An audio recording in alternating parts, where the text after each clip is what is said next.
Dad!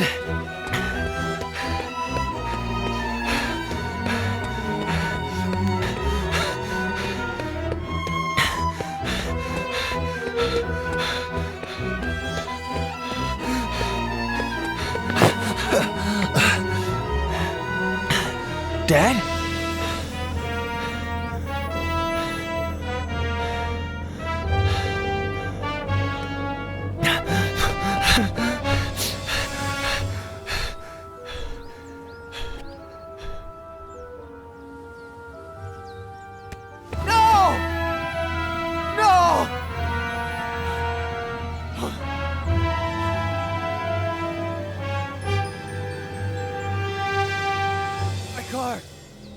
Jenny!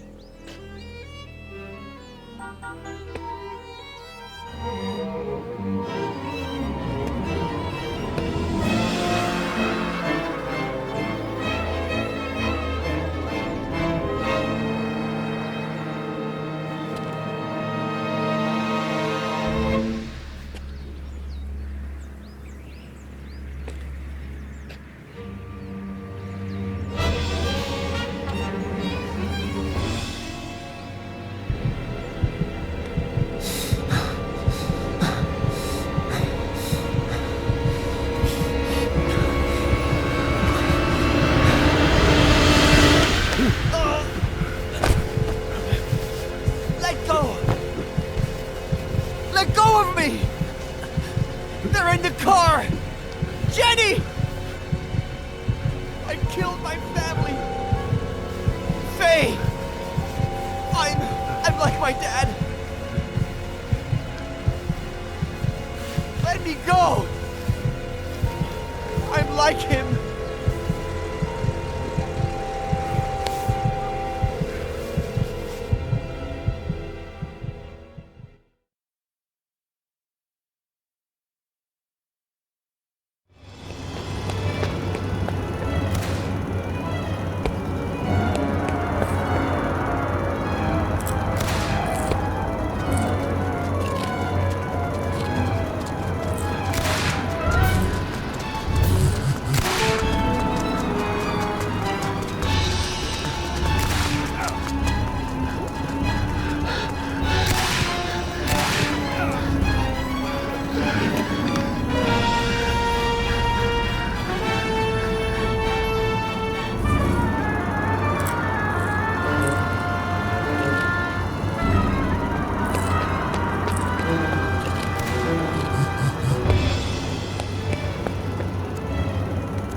Hi, sweetie. Thanks for getting back to me so quickly. It's about an old client, a friend from Big Sur, Ed Miller. He claims it's his fault that his daughter and her mother are dead. He was driving when their car went off a cliff, and he tried to kill himself. He's been in the hospital for a week. He can't get out of bed because of vertigo, I think. Oh, and he was dehydrated. Probably because of alcohol. Robert? If you could, I would take care of everything. Travel expenses, hotels, fees. Robert?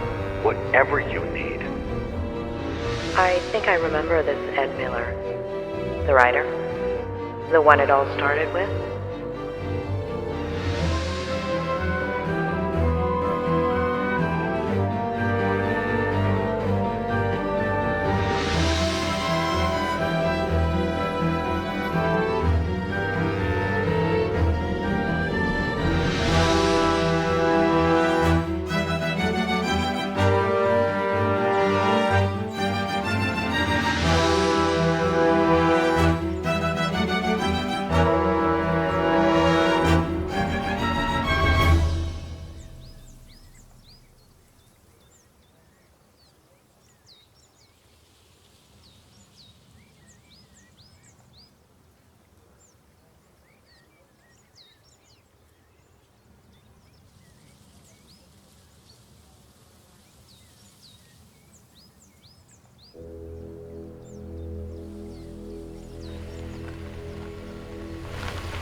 Claire Miller?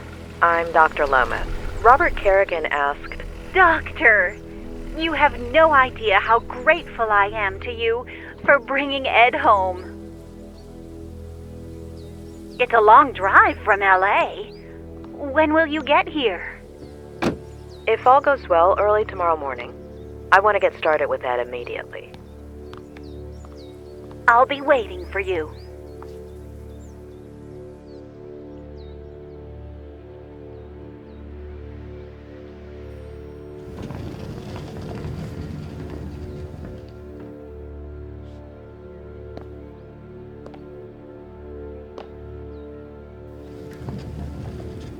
A pleasure meeting you, Ed.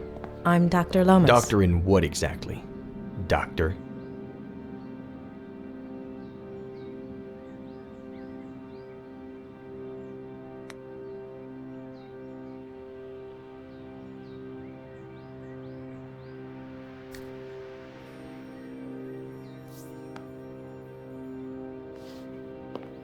Bachelor's in psychology from UC Berkeley. Master's in systemic and family psychotherapy from the University of Michigan. Why, Robert? And why? God. doctorate in clinical psychology from Stanford.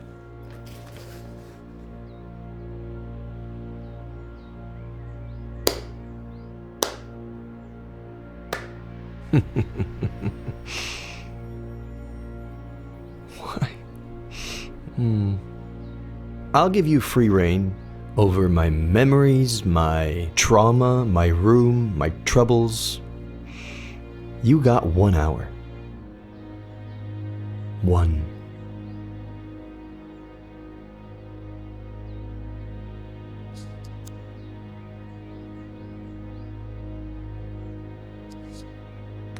The patient shows no signs of injury to the inner ear. This rules out any physiological cause. This could be a case of acrophobia with neurological origins in the recent traumatic episode, as you suggested. What about his daughter and that woman? Do we know anything? On paper, Mr. Miller has no children. As for that woman named Faye, there's nothing. However, with regards to your request to treat him outside of the hospital, He's my patient, doctor.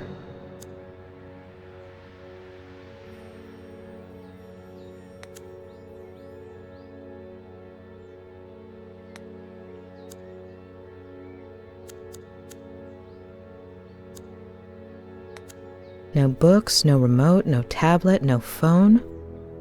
How does he spend his time?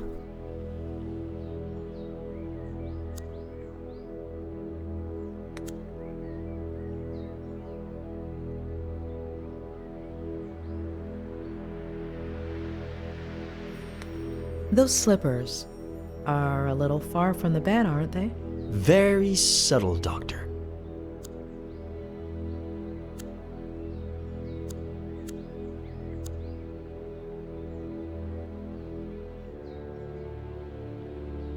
About that. Straight to my troubles, huh? With all of those degrees, I'd have expected a little more psychology? Nobody's wiping my ass, if that's what you mean. I'll take nauseated over nauseous any day.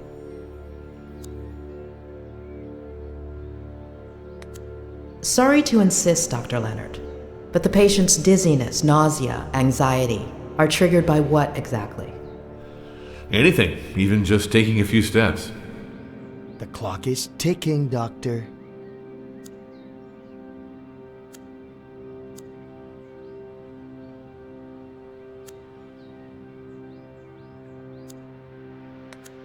Should we get started?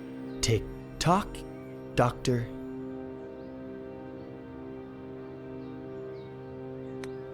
You say it's your fault that your daughter and her mother died? And you don't want to believe me. Of course. There aren't any birth records connecting you to a daughter. I hadn't acknowledged paternity yet. Everything happened so fast. Why do you think Robert Kerrigan asked me to see you? Because he's loaded, feels guilty, is simply bored. I thought you were friends. What difference does that make? How do you feel right now? Pretty fucking shitty. Like when some idiot comes and pours salt on your wound. If you're only going to give me an hour, it could at least be a fruitful one. Shitty?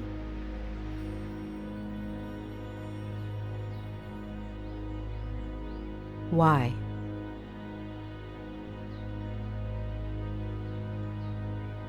Why? Because I lost a daughter?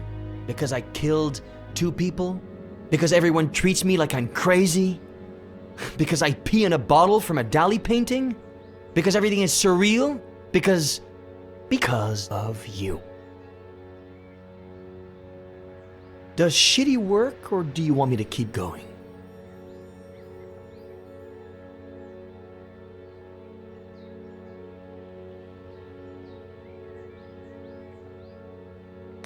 Ed, I'm here to help you. Right. I'm sure money has nothing to do with it. How much does Robert pay you? Convince me that this woman Faye exists. What do you want to know? What do you want to tell me? It was about a year ago.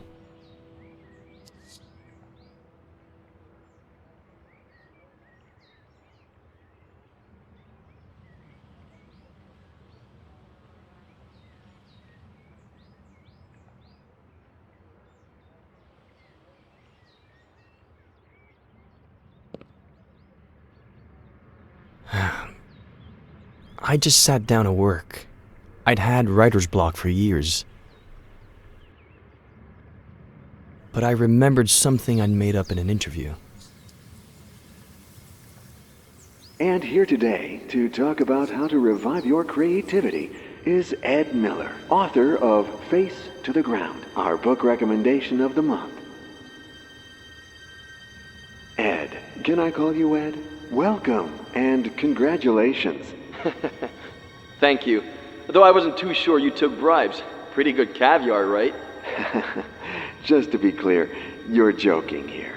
Remember, you're on public radio. Even better, no one's listening. All right. So, Ed, have you ever experienced blank page syndrome? Constantly. And how do you deal with it? I do a kind of, warm-up? If the mind doesn't want to start, then we have to ask the body to. So I let my eyes search for a starting point.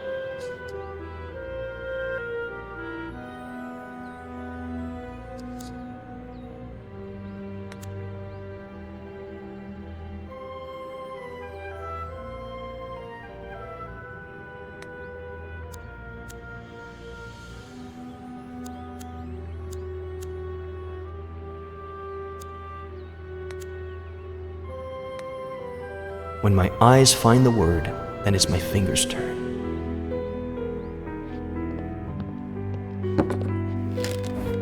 I let them write whatever they want after that word. The trick is not to think. Let them be free.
Really?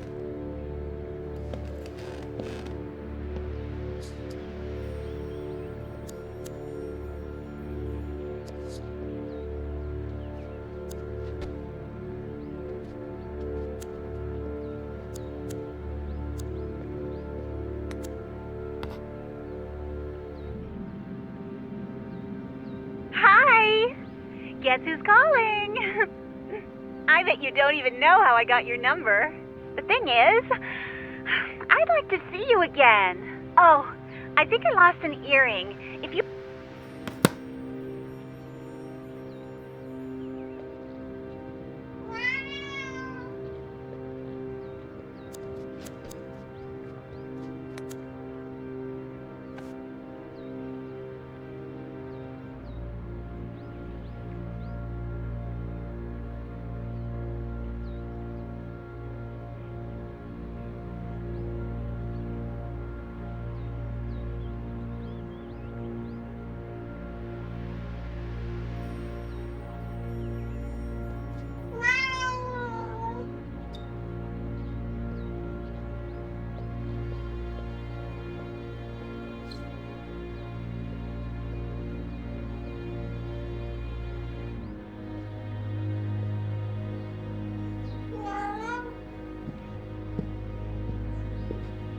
Meow.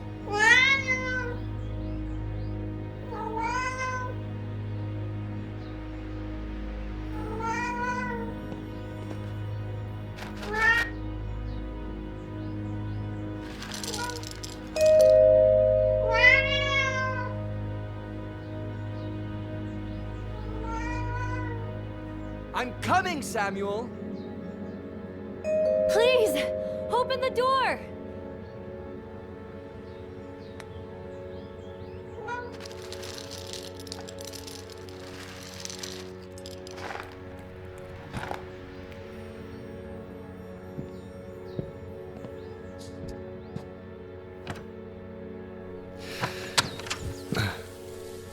Hi. Hi?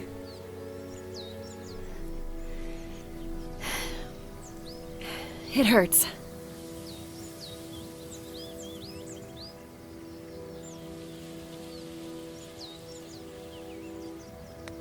Ugh, it hurts me just looking at it. Were you trying to get me to faint? No. I tripped, and... Can you help me? My battery's dead, and there are no other houses nearby. Ugh, I'm no doctor, but that looks really bad.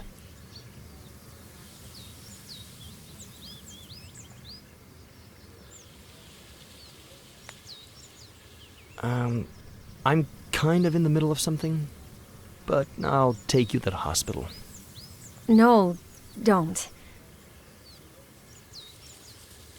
I'm between jobs. No insurance, no money. I need to lie down, please.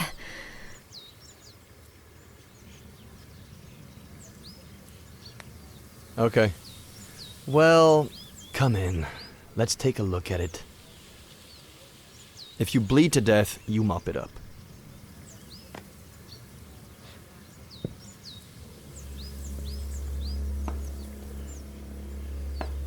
Can I lean on you? Maybe you should ask before you actually lean on the person? Ow! Oh! Hold on. Slower. Hold on. Not so fast. Don't take this the wrong way, but this would be faster if I carried you. I can walk. Just don't go so fast. Ow! Fine. Carry me. Okay. I'm gonna grab you here, okay? And here. And lift you up. Okay? Yeah, okay. Is that okay with you? That's okay with me. All right, here we go. All right.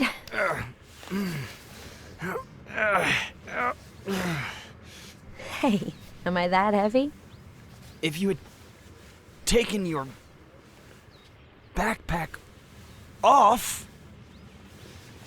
Okay. I'm going to let you go. Hold on. Let me take my backpack off. Now? You want my back to hurt too? Mine already does. All right. May I? You may. Do I? Please do. All right. Oh. Phew. Finally. Thank you.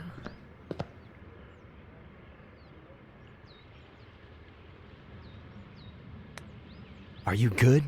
Comfortable? As comfortable as I can be, I guess. Thanks. What did you say your name was? My name is Ed. Thanks, Ed. I'm Faye. If you could bring me some ice.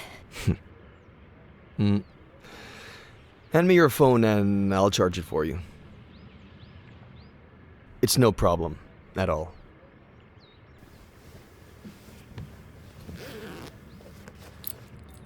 I left my car outside the Forest Park entrance. I'll go over there and let you be once the swelling goes down. All right?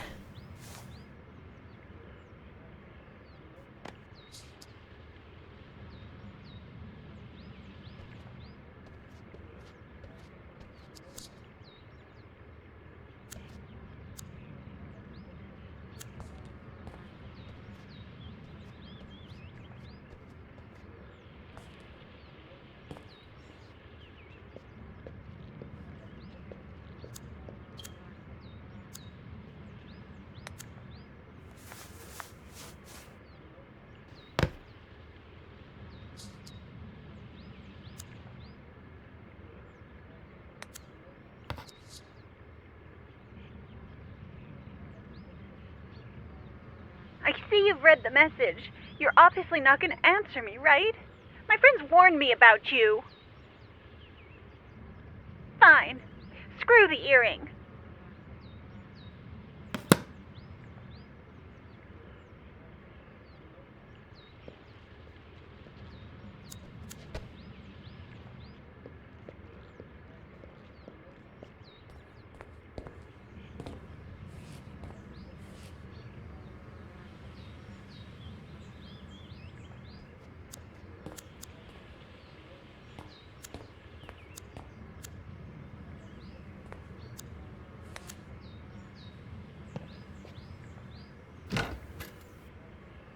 Alright, if you can bring me some ice.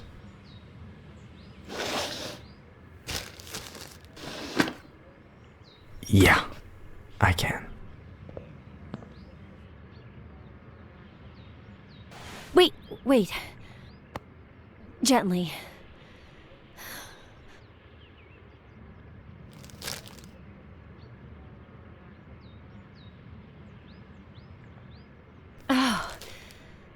Perfect.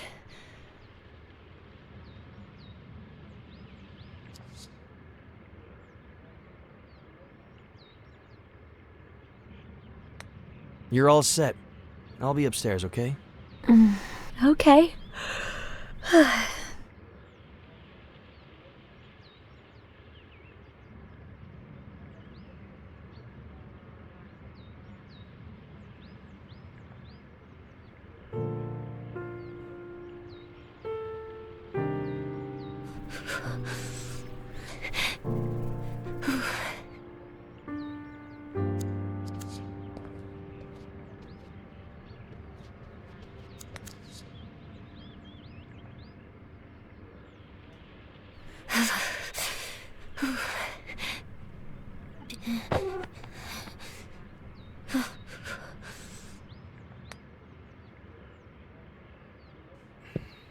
Come on, get off of there.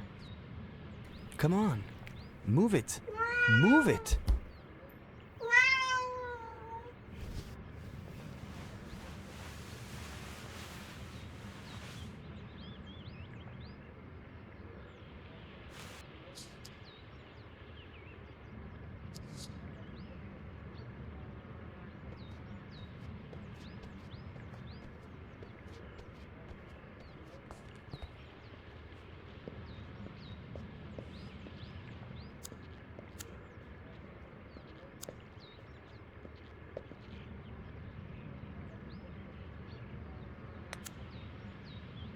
Not bad.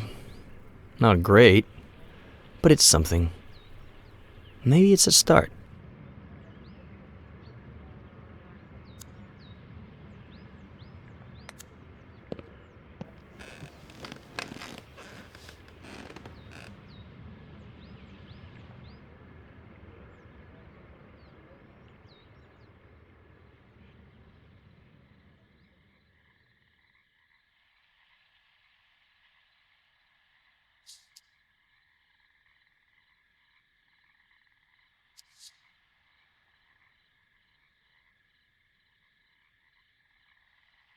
Ed?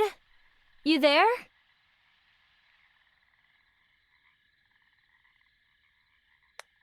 Hey, feeling better? I think so. Thanks. Hey, the ice worked. My ankle looks brand spanking new. Yeah, you heal quickly. Always have. By the way, thanks for the blanket. Oh, it was the least I could do. Didn't want you to freeze to death. Not possible. I never die. Besides, I usually warm up fast. Have you eaten? I'm hungry.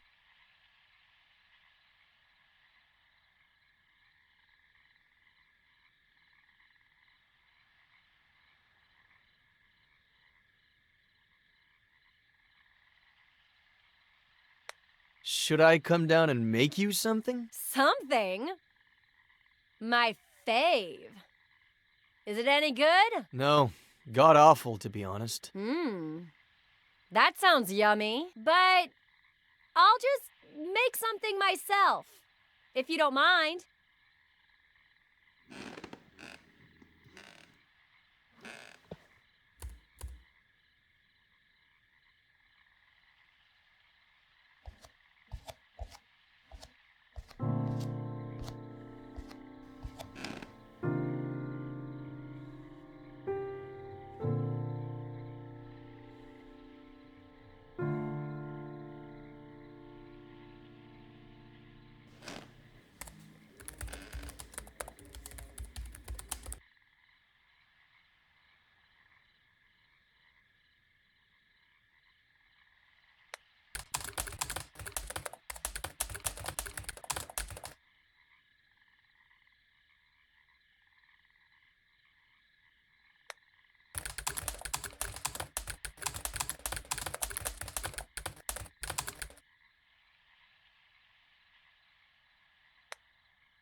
Someone looks pleased. Am I interrupting a special moment? Huh? Porn? Something? Porn. It's something I'm writing. Oh, you write? What do you write, Ed?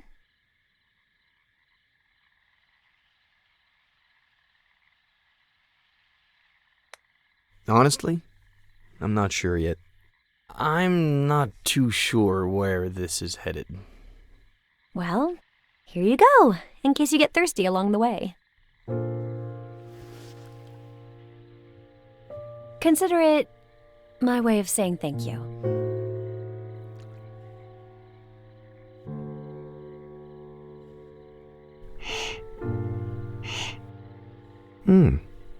A toast?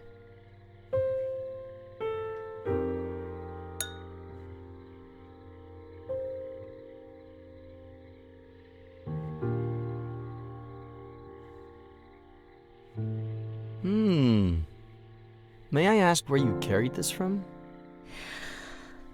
Your kitchen. I was looking for leftovers in the cabinets and...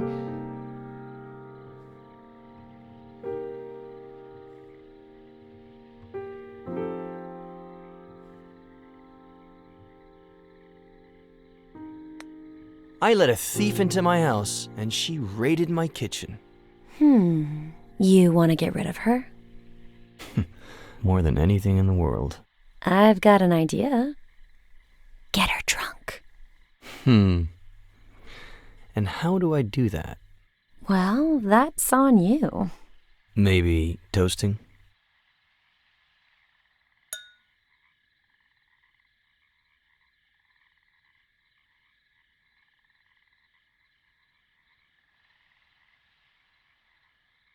Anything else you want to know? Ask. You have until I finish my glass. The riskier the question, the bigger the sip.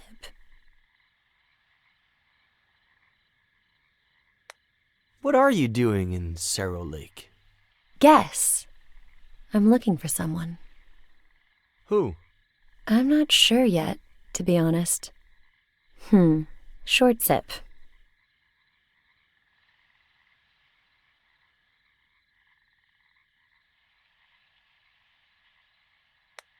I'm not about to ask you the classic work or study question, but do you work or study?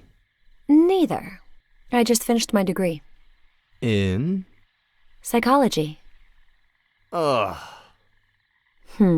Short sip.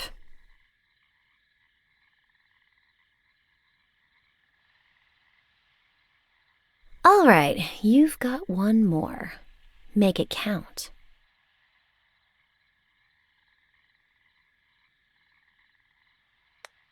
Do you feel like spending the night?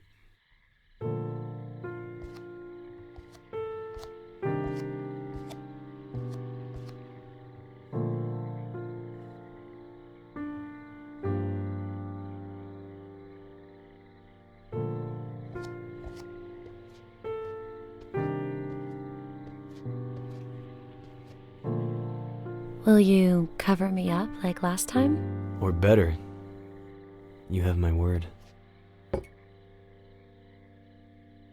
Words. Now I get why you're so well spoken. Wolf, Bierce, Plath, Poe, a host of tragic deaths. Should I be scared? My favorite one's missing.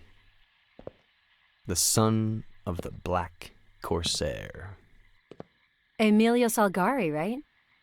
Mm-hmm. How did he die? Suicide. I should be scared. Hey, look! One who's alive. I'm saved. Do you like Ed Miller?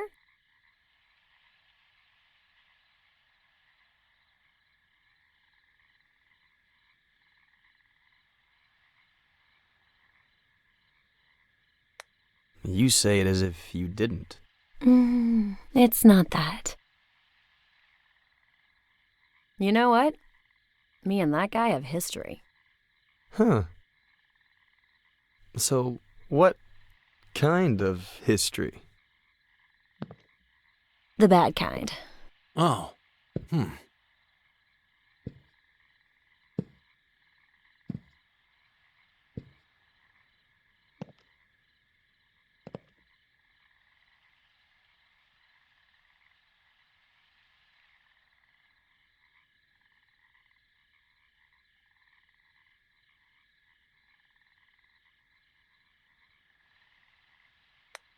Wait, say no more.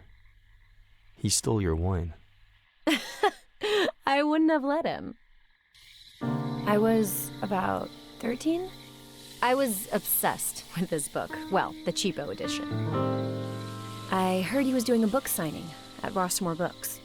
I pretended I was sick to skip school, but my parents didn't buy it. I tried to leave during recess and got caught. After school, I ran so fast that one of my heels broke and I twisted my ankle. But I made it. I got in line and waited and waited. And when there were only 3 people left in front of me, this old guy showed up. His editor, I think. White hair, white suit. "You still here? What about the radio interview?" And he took him away. The end. I never even saw his face. Getting grounded felt worse than the ankle, but not nearly as bad as the letdown. Anywho, 13 years old.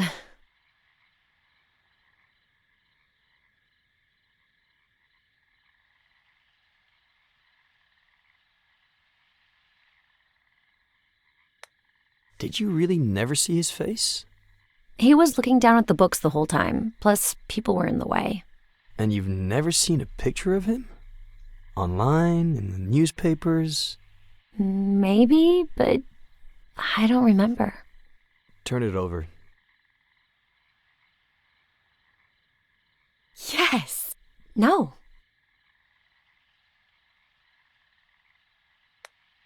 No? Of course! The first thing you told me was your name was Ed. I have to see this with my own... Oh! Petronius, what did I tell you, huh? Sorry, your ankle. It's fine, it's fine. I think he doesn't like me, is all. He doesn't like any girl. He's quite possessive. Oh, so do you get a lot of lady callers?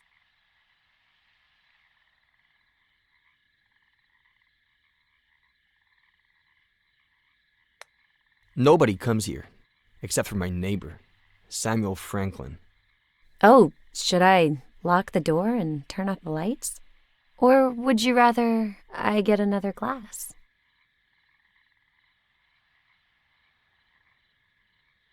Anyway, I'm 23 now. I'll never learn.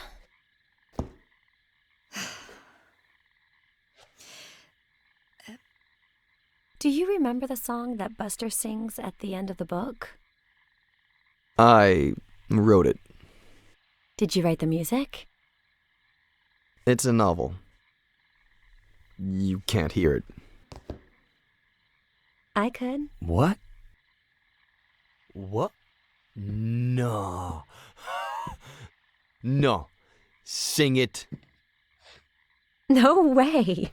Sing it! No.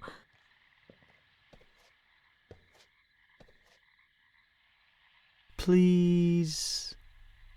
Sing it. Sing it. Sing it. Sing it.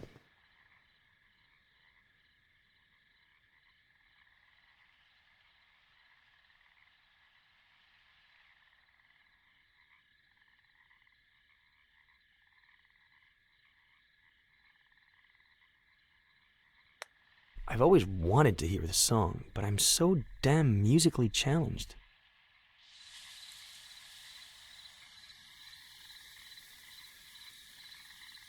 The itch in me hates all that I am. The bitch in you hates all that you are.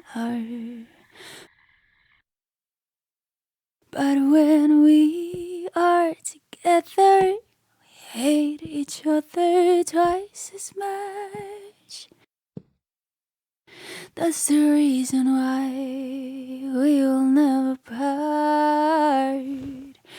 Which goes to show just how bitchy we are. I never meant to cause you any harm. 'Cause darling, you need no help with that.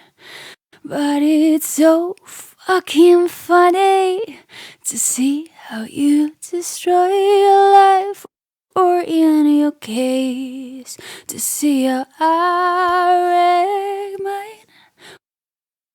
What a waste it'd be if we didn't team up. Which goes to show just how bitchy we are.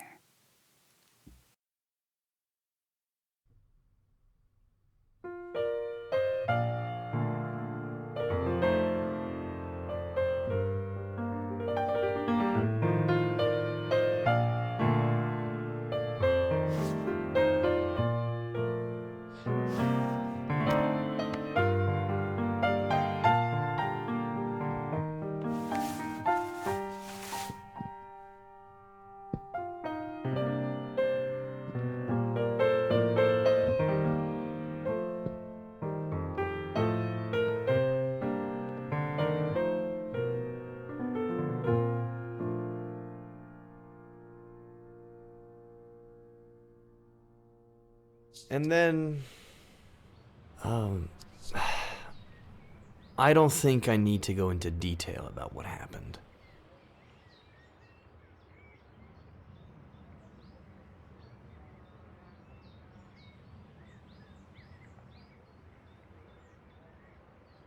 They're your memories. You decide. Okay, no. I'd rather not feed your morbid curiosity.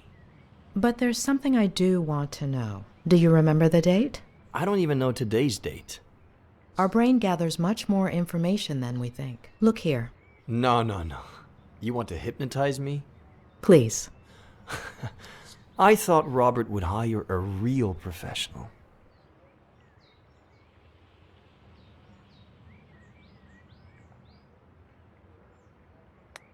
The more you hamper my work, the longer it's going to take me to leave. So let's go back to that day. You wrote a novel a while back, but you've been suffering writer's block for years.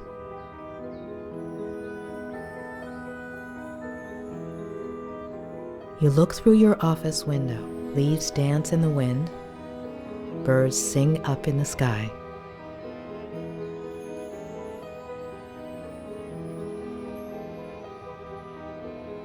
There's a mug in your hands, a warm feeling, a comforting scent. You look at a flock of birds and suddenly, an idea. Your cat interrupts you, begging for food, and when you go feed it, There's someone at the door.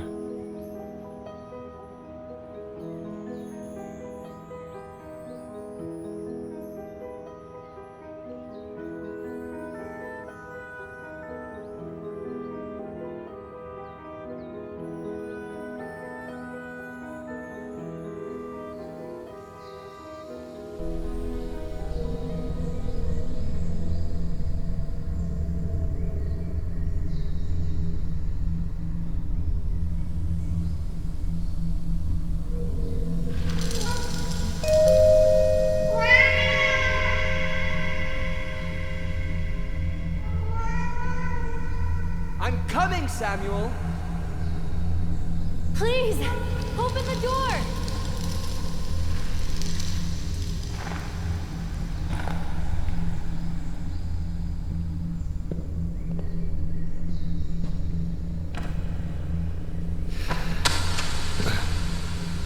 Hi.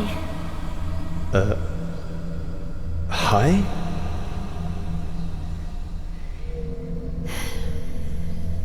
It hurts. If you could bring me some ice. Hand me your phone and I'll charge it for you. It's no problem at all.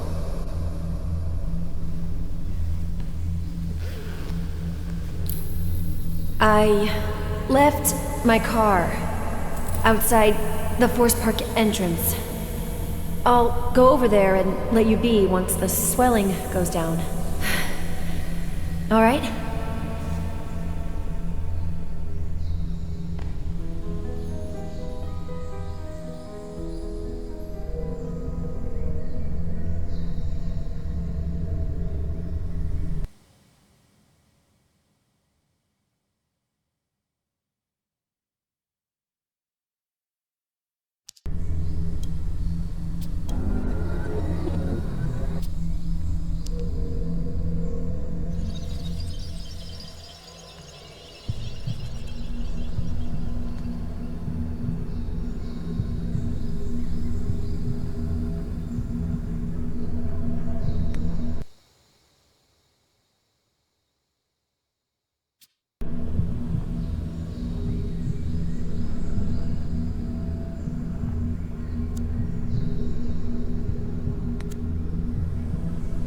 Do you like to drink?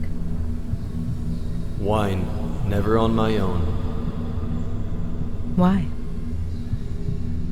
People like me better that way.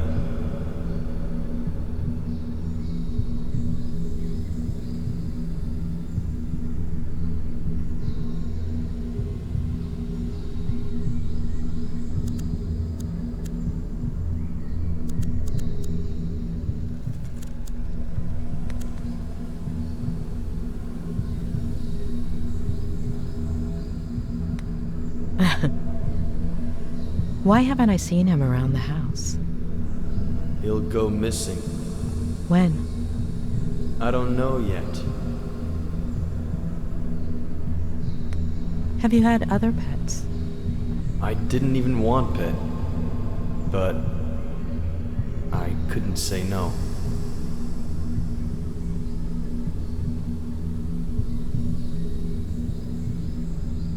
Where did you get him? From Aunt Claire, shortly after moving here. So you don't get lonely. Which is exactly what you were looking for. You call your cat Pet. It's short for Petronius. And does he like ginger ale, like the one in the door into summer? I read too.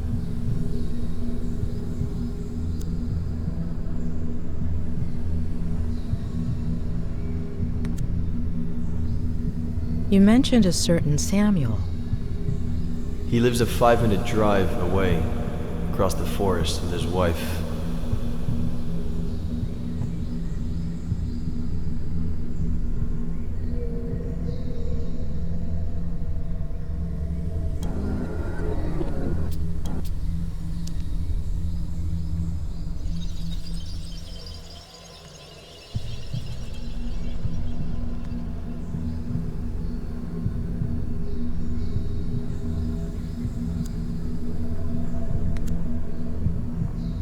How did she do it? I haven't asked her yet.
Consider it my way of saying thank you.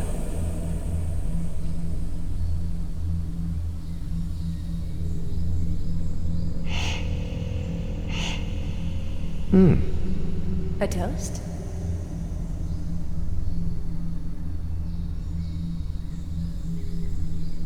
I just finished my degree. In? Psychology.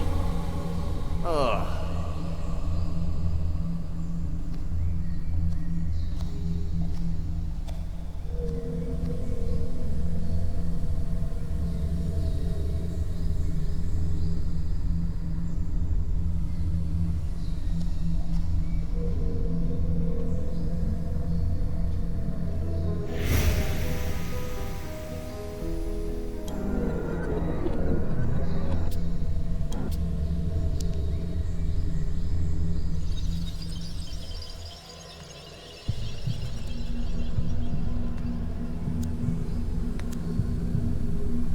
Is your cell on, Ed?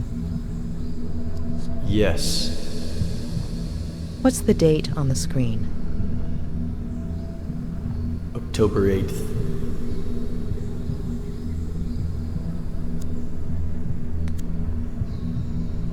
Why are you so put off by psychology? If it weren't for my aunt, I'd be dead right now. Explain.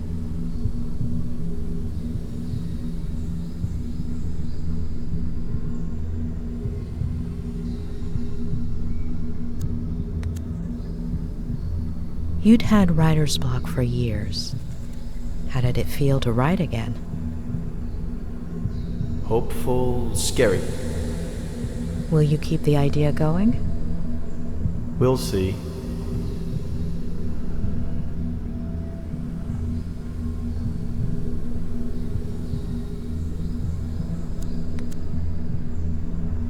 You bought it at an auction, right?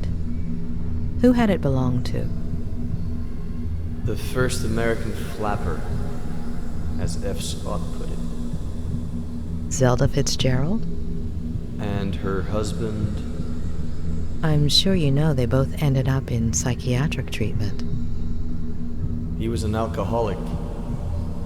He had died of tuberculosis. She had schizophrenia and died in a fire at the insane asylum. Got it.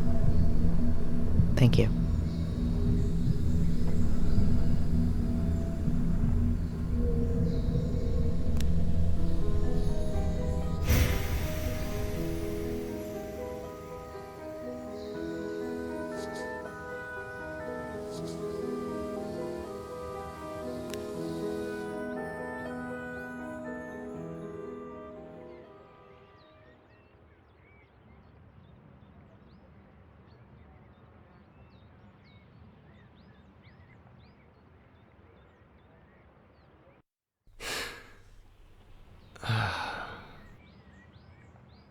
All good?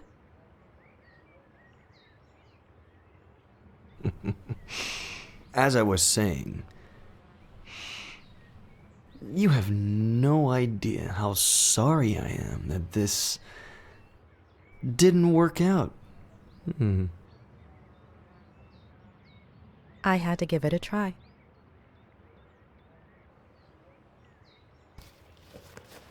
So you did it. I'm cured. I'm not going to cure you. You are.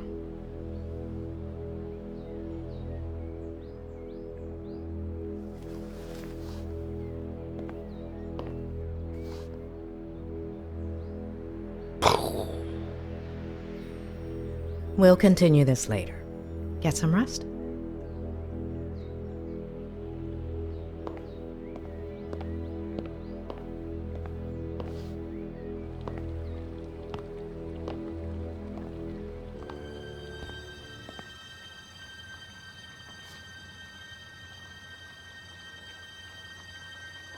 The smile of the nurse that tore you from your mother's arms. Your first lover, sleepless in an unknown house, in an unknown bed, staring at an unknown body. Spiders lining up to dive into your empty mouth. All of your TV sets aching to be turned on again. A roach scratching its belly with the bristles of your toothbrush. Who doesn't like a good tickle? And then you hear, Doctor, how long have you been here? I didn't mean to interrupt you. Who's the poem by? Oh gosh, I like to come up with verses while I work. Oh, so then this is where Ed gets it from. Or from my brother, his father. It runs in the family. Where is his father? Where did I put the sauce?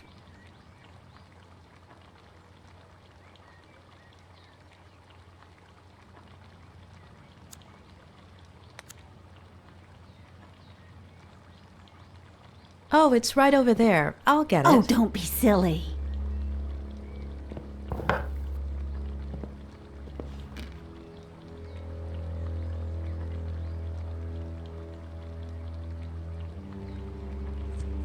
Eddie loves three-bean chili.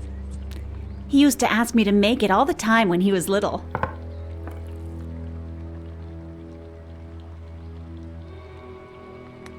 What about his parents? Care to eat lunch with me?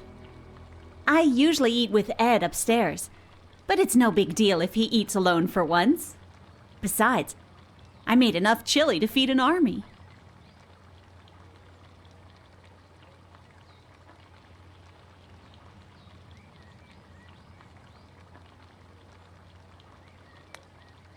I appreciate it, but I think it would be better for Ed if you ate together.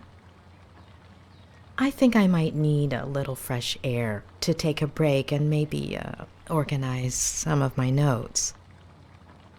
You should check out the dock. Plenty of sun at this time of day. I'll make you a sandwich.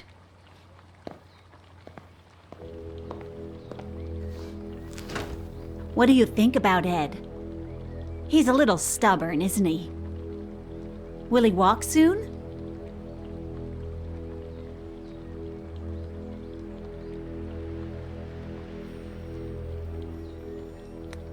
It's still too soon to venture a hypothesis. Well, I guess he should just focus on doing his exercises, right? What exercises? Ham, cheese, lettuce, tomato, and mayonnaise? Yes, that's perfect.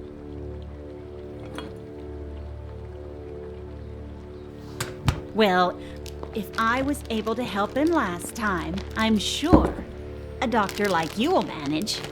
Help him with what exactly? Vertigo. Vertigo? Oh, let me tell you, Eddie was never afraid of heights as a child. No pirate captain ever is. You see that tree? The one with the deck chair? There used to be a little tree house in it. Ed would spend hours on end up there. My brother built it for him. Then Eddie turned it into his very own pirate ship. It was all he could talk about. Pirate this, pirate that. He was obsessed with pirates ever since I got him a book by Salgari. And with his love of pirates came a love of reading, too.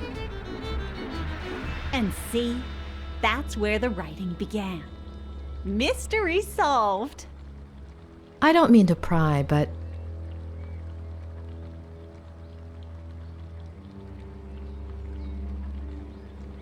when did he have Off you go then, Doctor.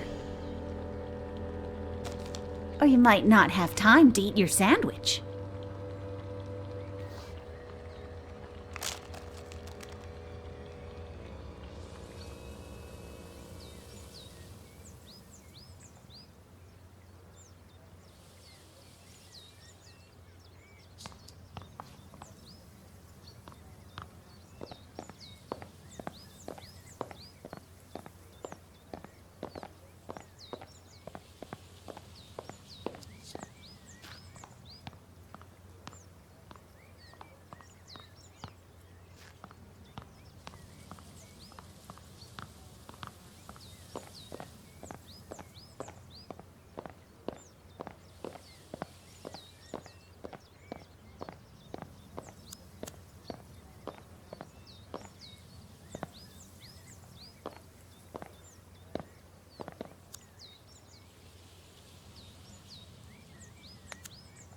First, you have to pick a stone.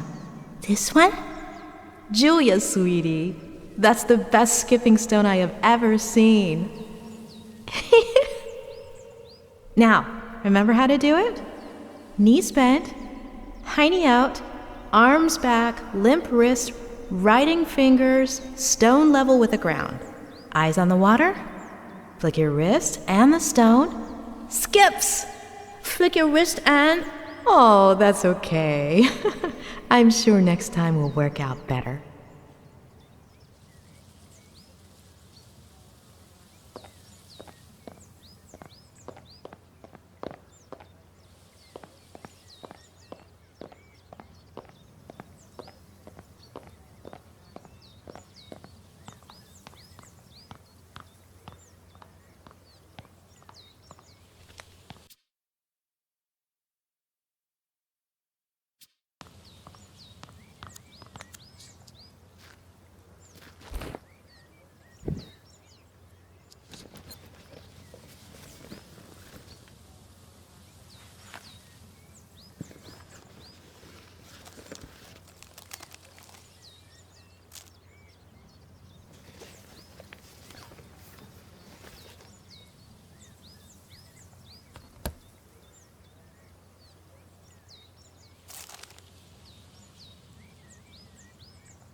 Ed is reluctant and even hostile towards therapy. Why?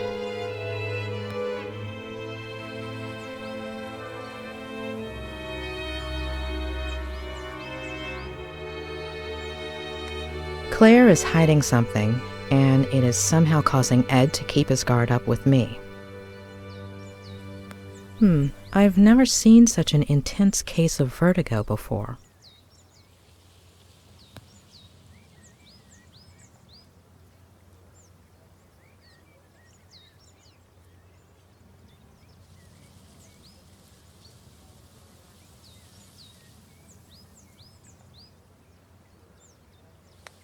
Something tells me that Ed isn't lying about that part of the story. Besides, the case reports were conclusive. Does she exist?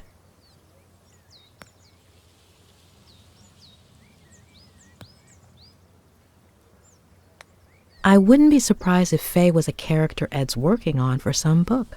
Whether she exists or not, she may hold the key to all of this, or at least one of the keys. What about that earlier Vertigo episode? And his parents? Something happened in his childhood. But Claire isn't going to tell me. Maybe Robert? Or Ed himself, if I can break through this wall he's put up. I'll have to give it a try.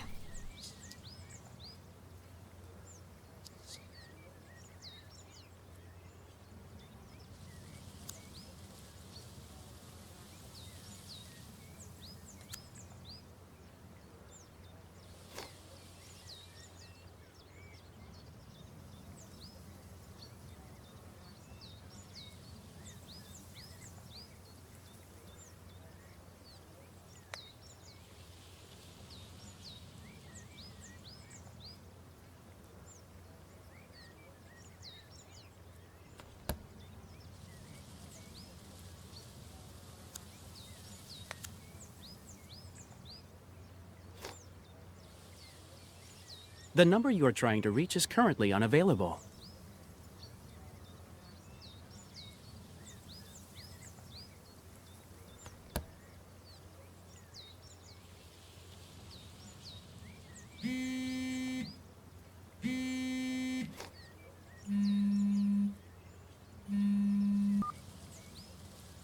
Who am I speaking to? Dr. Lomas? Who is this? It's Sheriff Reyes. Dr. Leonard gave me your number. How are you, Sheriff? Look, I don't want you to breach patient-doctor confidentiality or anything, but if something comes up in your conversations with Miller... Is Ed under investigation? Is he the suspect of a crime? No, not exactly. If I understood correctly, Ed hasn't committed any crime. Well, we'll have to see about that. So, will you give me a hand? I'm not in a position to make any promises. Well, I understand, Doctor. I would settle for anything at all.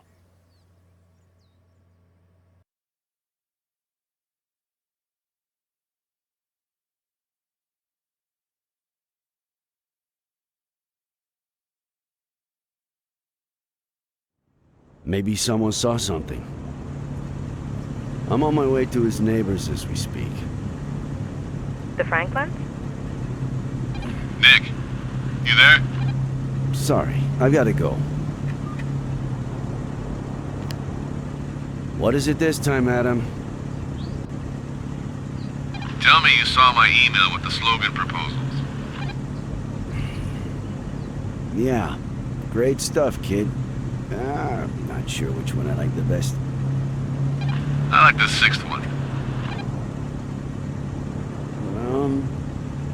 Yeah. That one was, Vote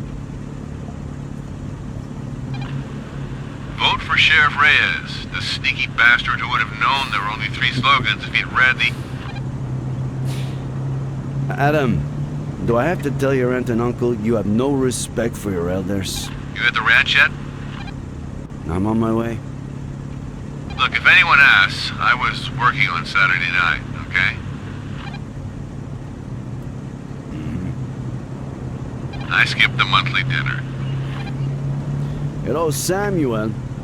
Did you know your nephew is a sneaky bastard? You wouldn't dare. Hey, I'll check that out once I got a signal again. Okay?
Samuel!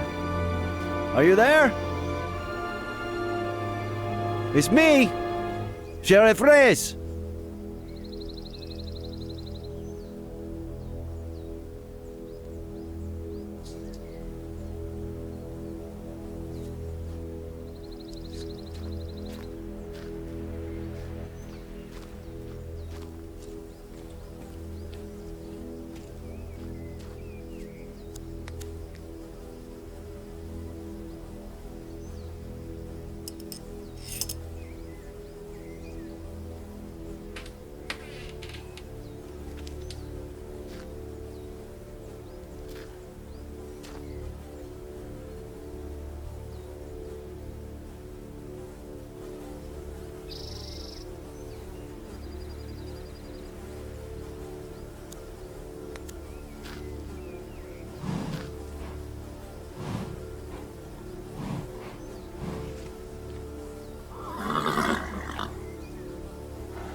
There.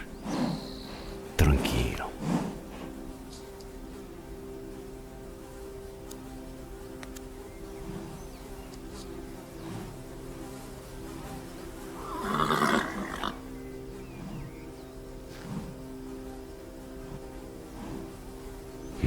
Shit.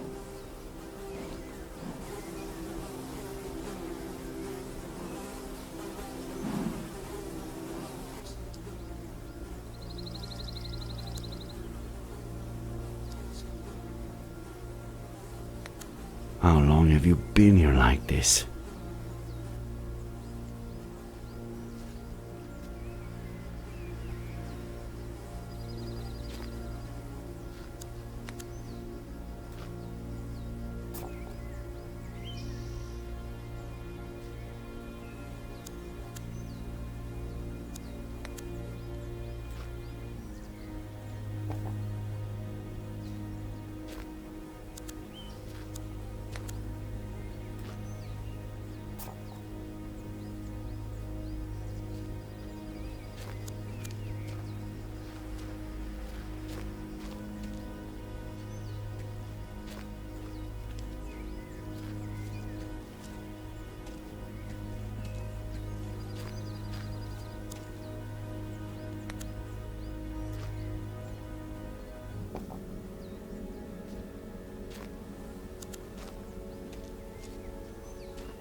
El gusto es mío.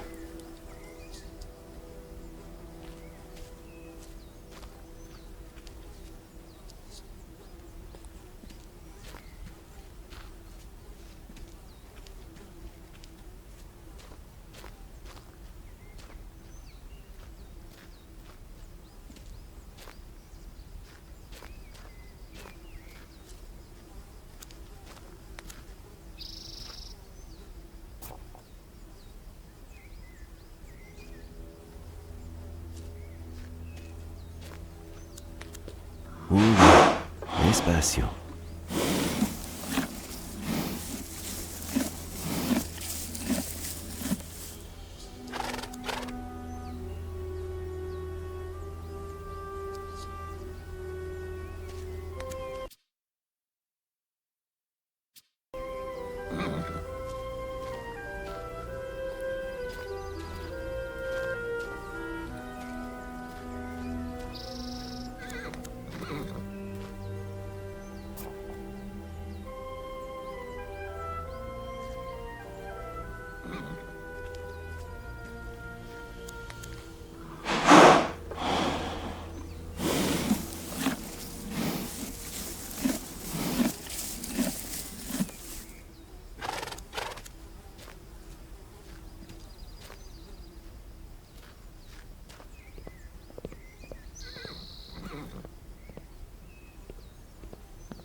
Adam, care to tell me why my assistant graduated with blue hair?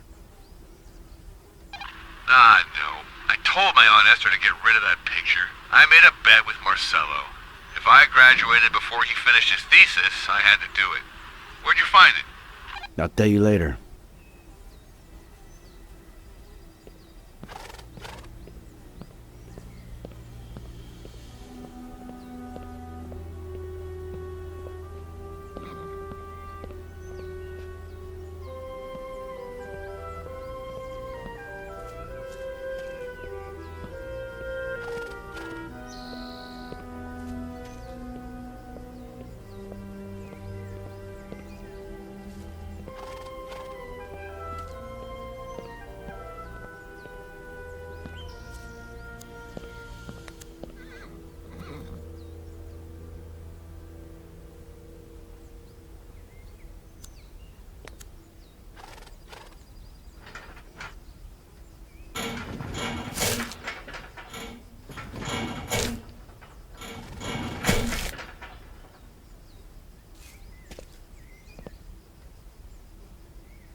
Adam?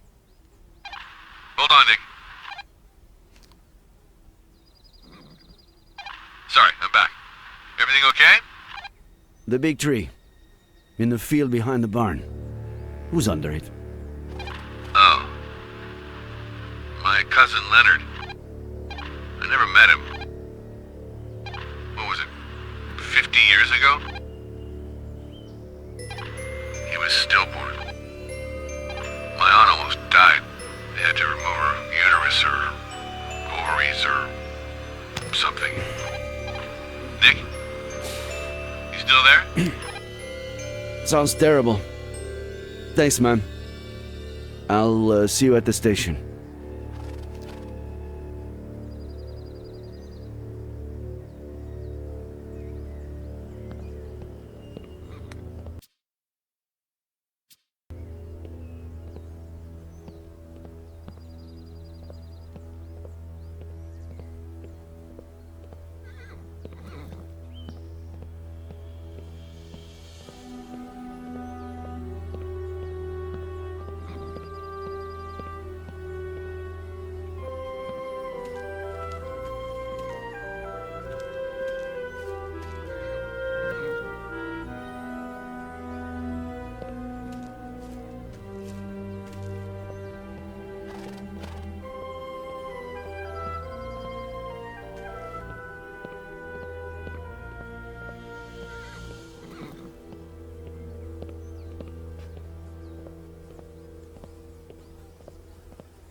Nick, you there? Just a reminder, you got a meeting with the mayor in half an hour. Oh, no. Hey, I can hear Frankie Lane. How is he?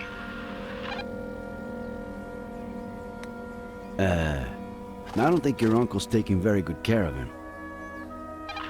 Seriously? Little man is really losing it.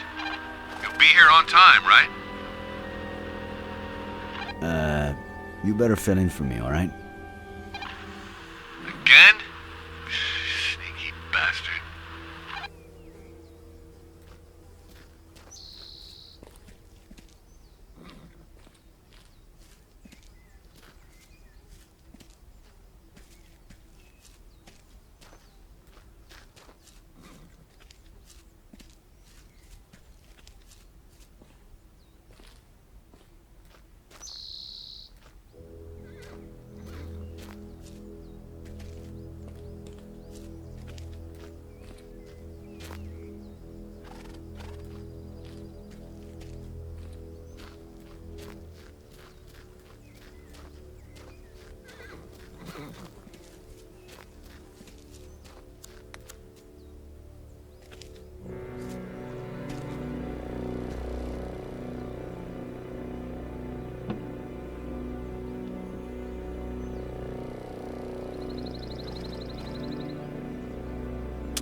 Madam, were you planning on fishing with your uncle anytime soon?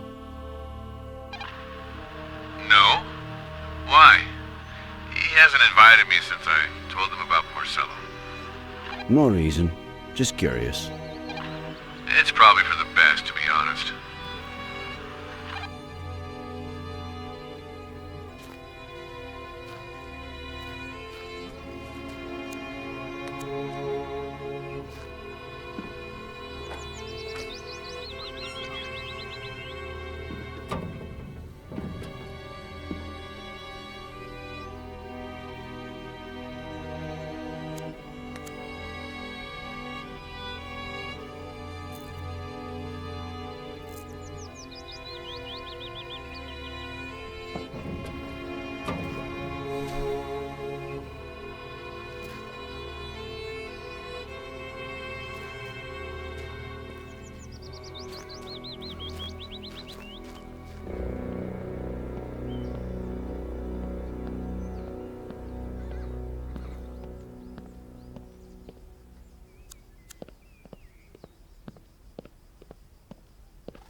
Well, at least they didn't rob you.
Fuck!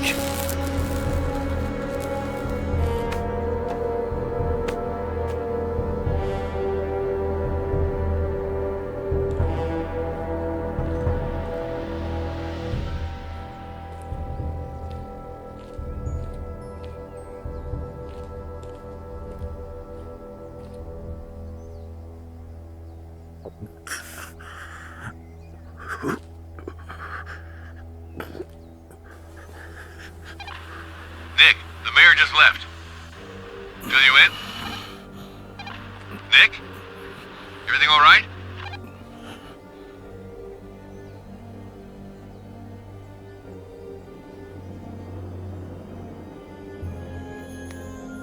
I'm busy. I'll let you know later.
I was just going to call you.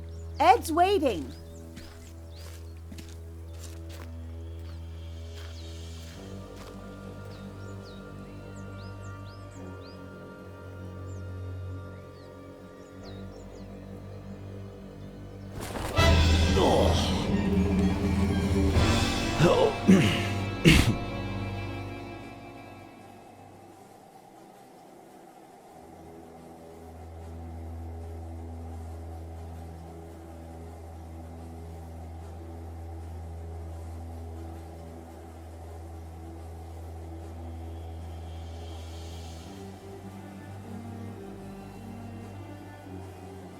Adam.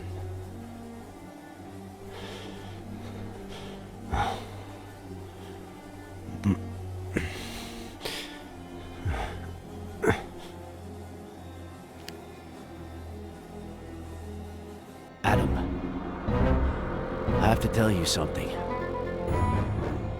I'm in the basement.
Ed?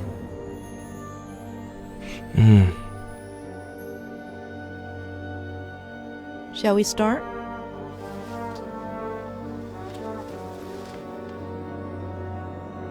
Why don't you tell me about your childhood? What'd you want to know? What you played? How high up?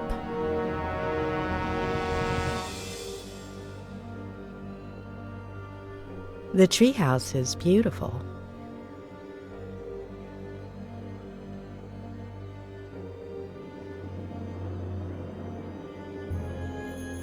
It was.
All right, you scallywags. Now we got him. Heave ho! Flanagan, me hook.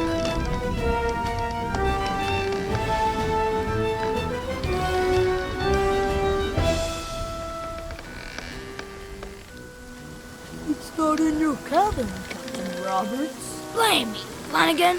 I can't board that ship without me hook. It's back on Skull Island, Captain.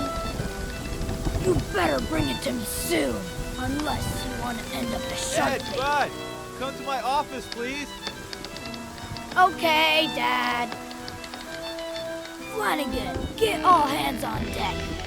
Aye, Captain. Governor Miller requires me presence at the forecast to discuss highly important matters.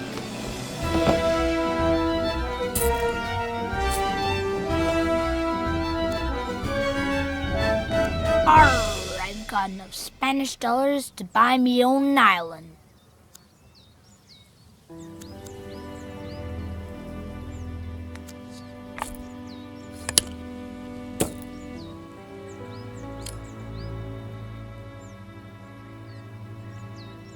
The Skull Island market looks quiet this time of...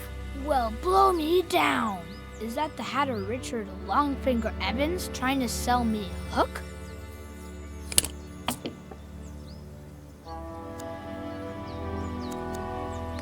A one-of-a-kind article crafted by Richard Longfinger Evans, the best hatter on Skull Island. The one who caught me off guard and stole me hook from me pack.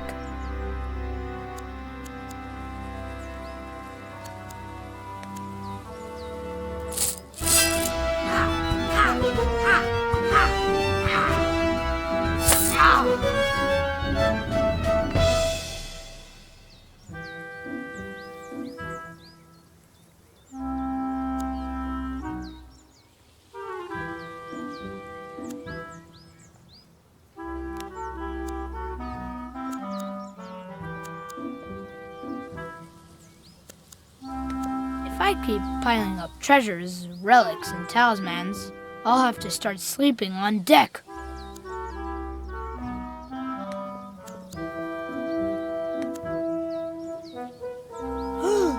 Step aside, me hardy Flanagan.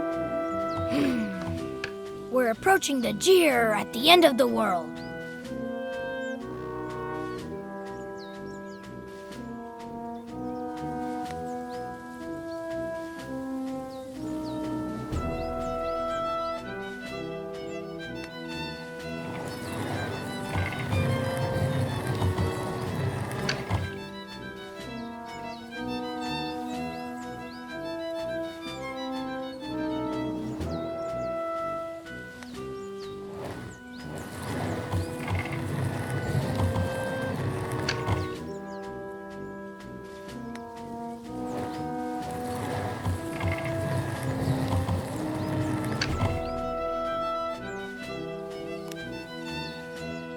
Flanagan, take the helm. Or must I take care of everything?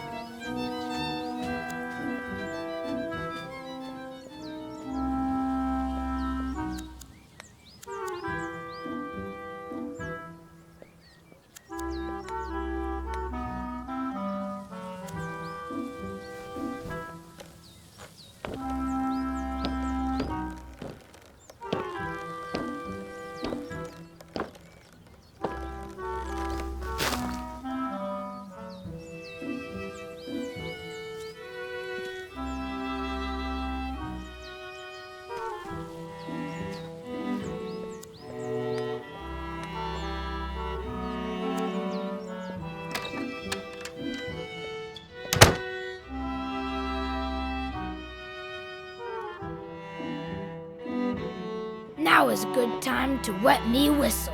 I'm as thirsty as... Are you there? You coming up? Yes, Dad.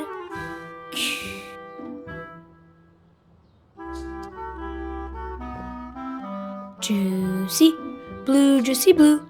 Mm-mm-mm-mm-mm-mm-mm.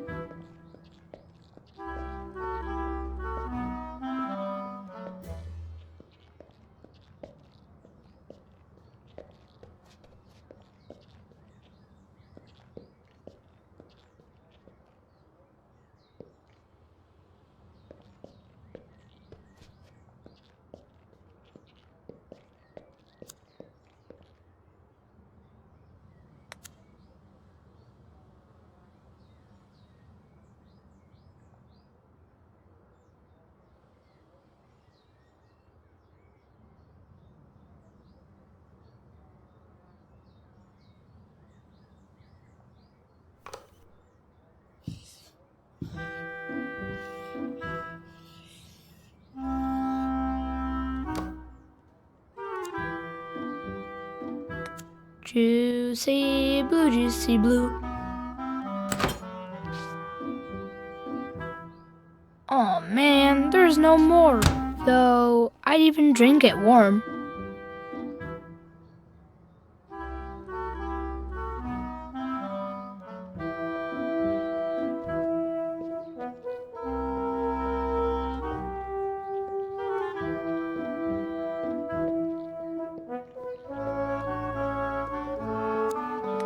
Juicy blue, please, please.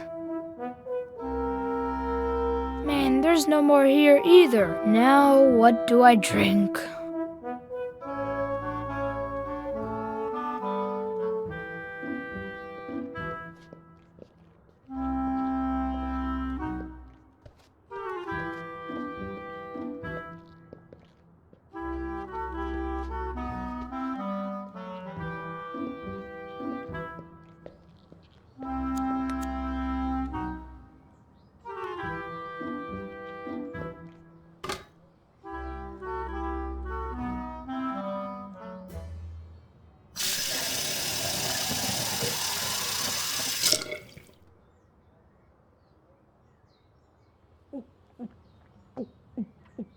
Ah.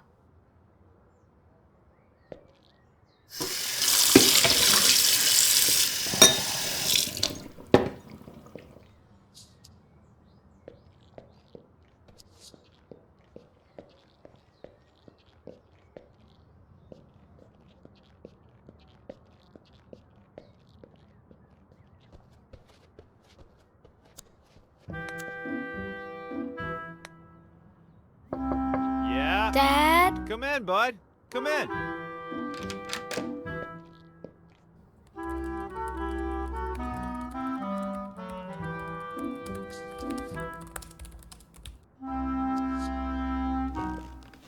Buddy! You knocked so softly that I barely even heard you.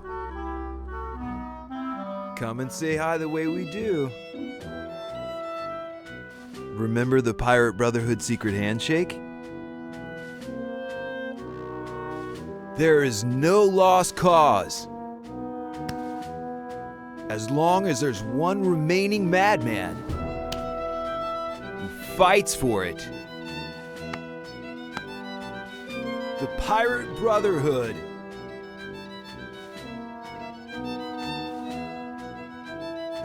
All right, that was just a warm-up. Now let's try it again, one more time. There is no lost cause. As long as there's one remaining madman who fights for it. The Pirate Brotherhood.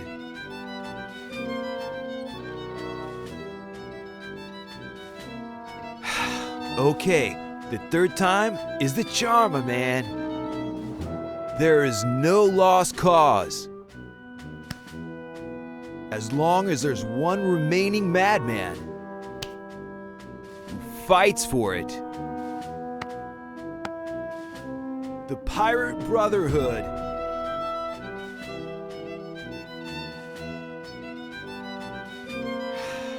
You know what? We'll get there. Just give it time. Open the window for me, will ya? Secret handshakes are like everything else. The more you practice, the better you get. Anyway, do you have something you want to tell me? I was busy playing, but I came as fast as I could. As fast as you could, huh? I don't know about that.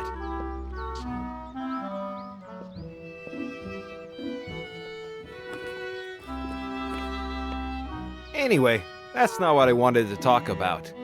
How's your morning? More productive than mine, I hope.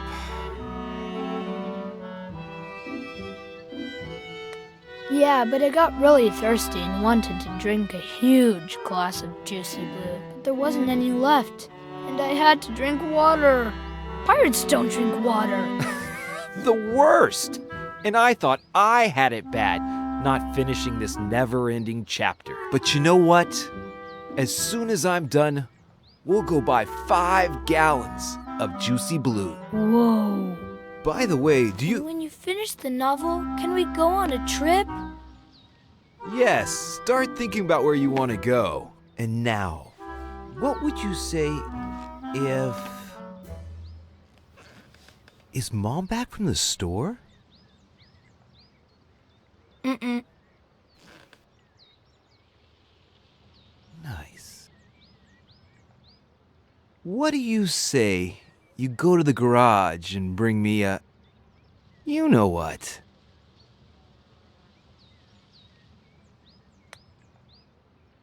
Oh, and the most important thing is that nobody can ever know. Nobody? Nobody, nobody. It's our secret. A secret pirate brotherhood Exactly. A secret pirate brotherhood pact. Signed in blood. Signed in... ink. Wait. Ink? You'll see.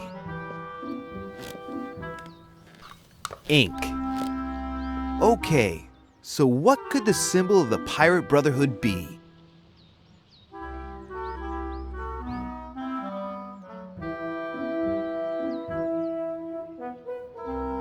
The Thousand Sucker Kraken.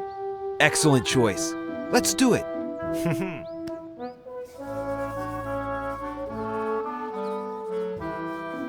It's awesome. Secret pact? Secret pact. All right then, hurry up. You know your mission.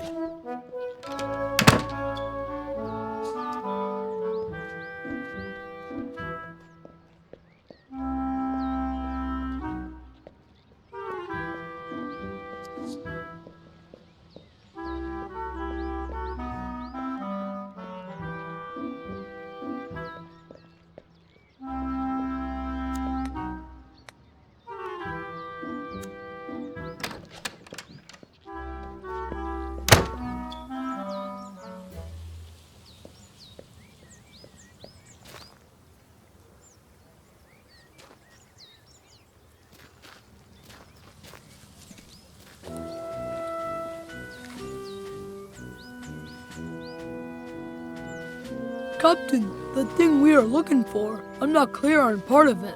Explain yourself, Flanagan.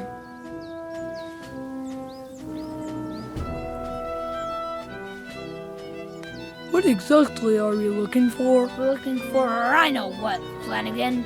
Oh, of course, Captain, but...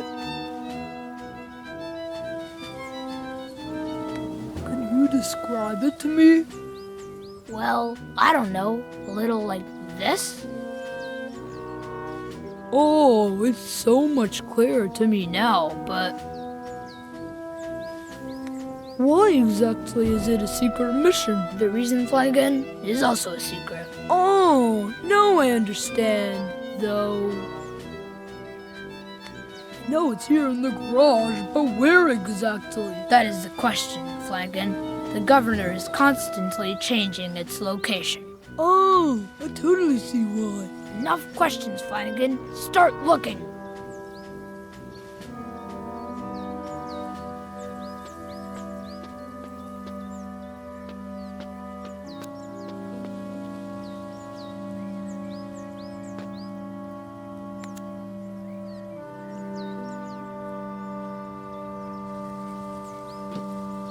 It was an accident.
Well, it's not here.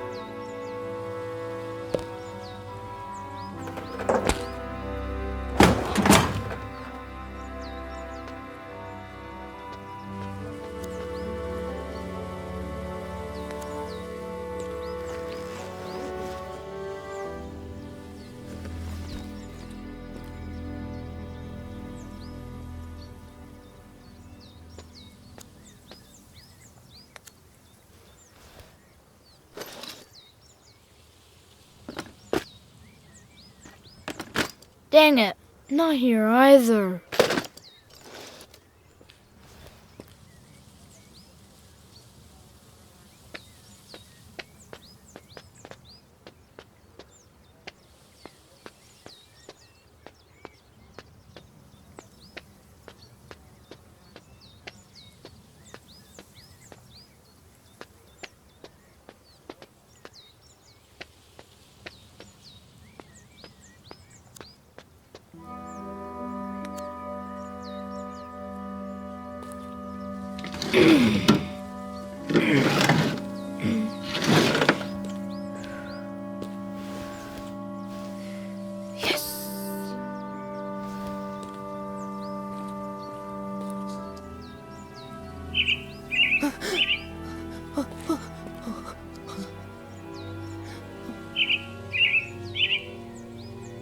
The secret must be kept.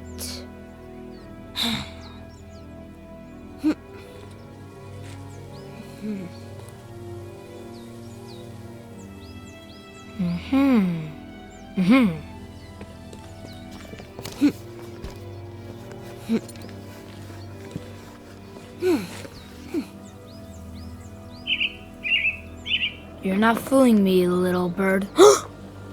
Mom! Where?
Eddie? What are you doing? You know I don't like you playing in here. It's dangerous. Eddie?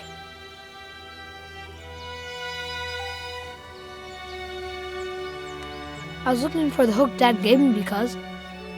The hook? Yeah, the hook. Okay, whatever. I don't want to know. Do as you please.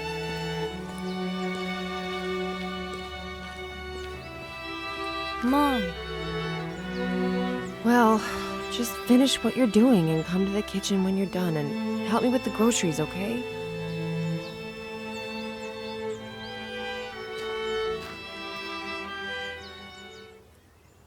Captain Roberts, in a desperate attempt to keep his word for the governor, had made enemies with Captain Morgan, a valuable ally. I must get her back, he said to himself, but first I have a mission to complete, and Morgan can't find out.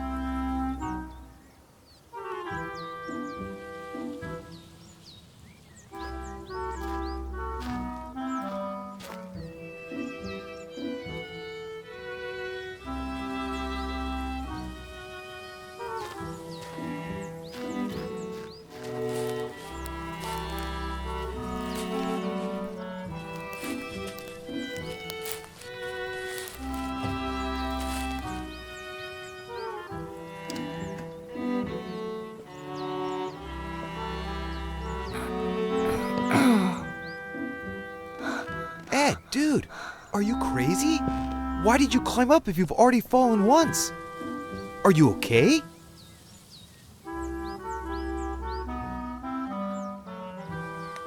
I'm fine, Dad. All right then. But it's dangerous, buddy. You've got to be careful. I was very careful, Dad.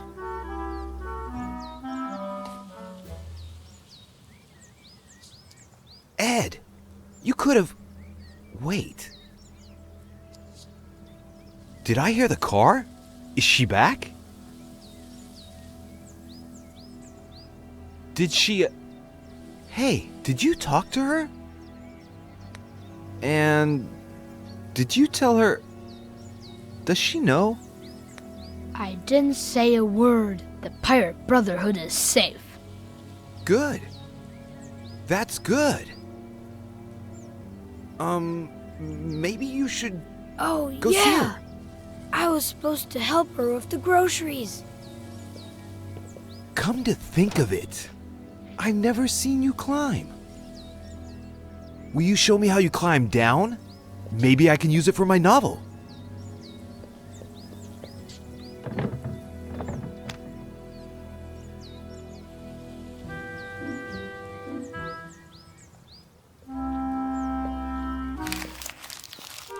Hey, are you hungry?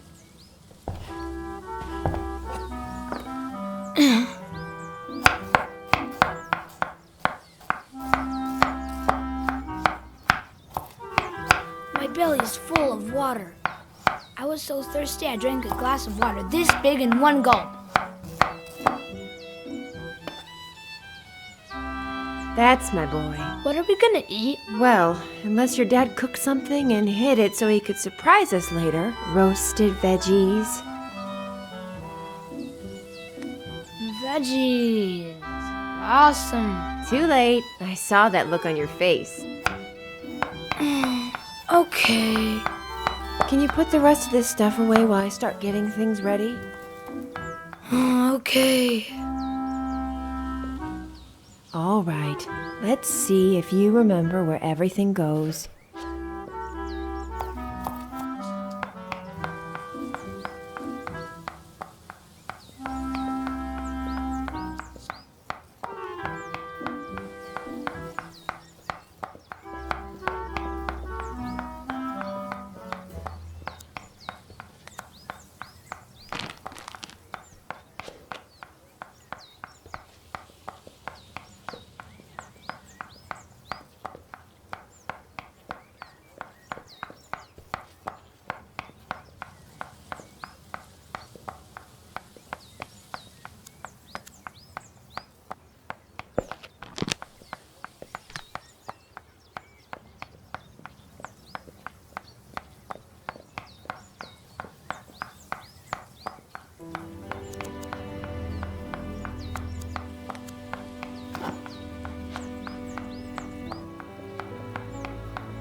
Put everything away. Can I go play now? I'd say that was faster than ever. Wait. Are you sure there's nothing left in the bag? If I were you, I'd check again.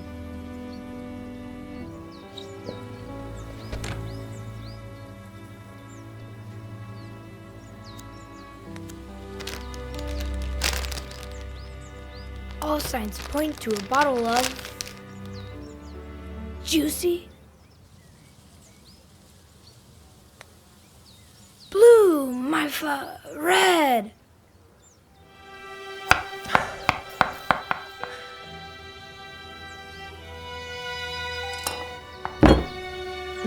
Give me a break.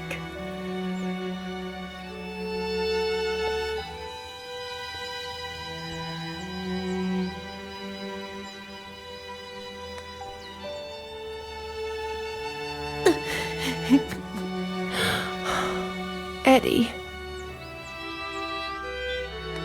I love you, Mom.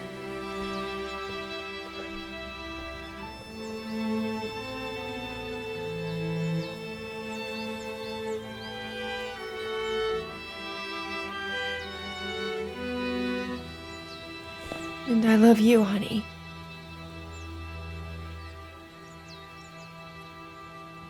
Oh. Mom, you're bleeding. That's why you were crying. Oh, sorry. I got some on your drawing. Signed in blood. Should I go tell... It's nothing, sweetie. I'll fix it up in a jiffy. Just finish putting the things away, please, buddy, okay? So brave.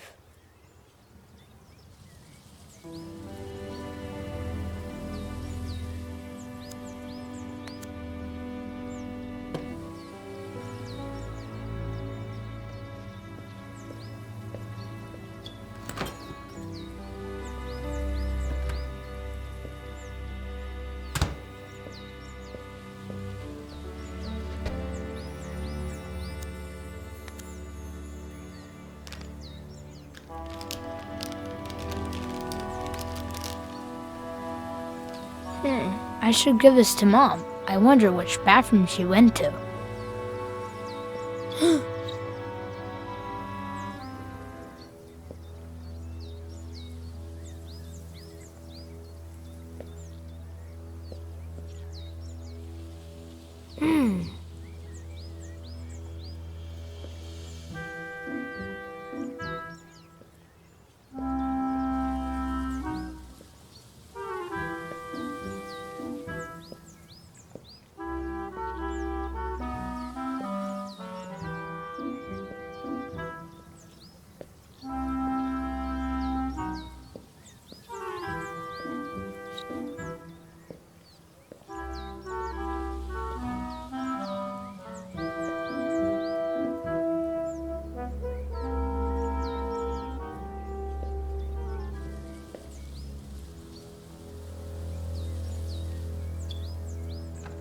Mom?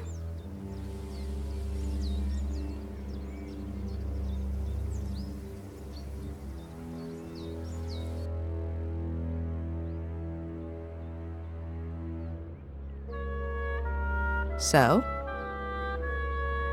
What? What happened next? Nothing. Nothing? Yeah, nothing.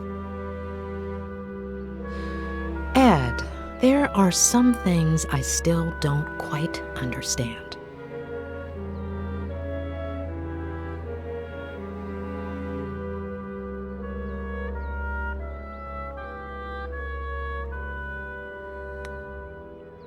What happened to your mother? Why was she crying? She cut herself. When was the last time you cried because of a little cut? Maybe it wasn't a small cut. I don't remember much.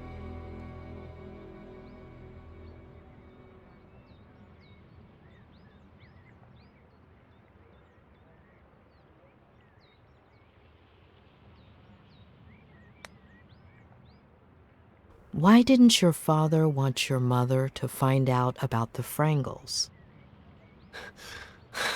You've misunderstood. My father always hid treasures around the house for me. Little presents or just some candy. It was a game. I see.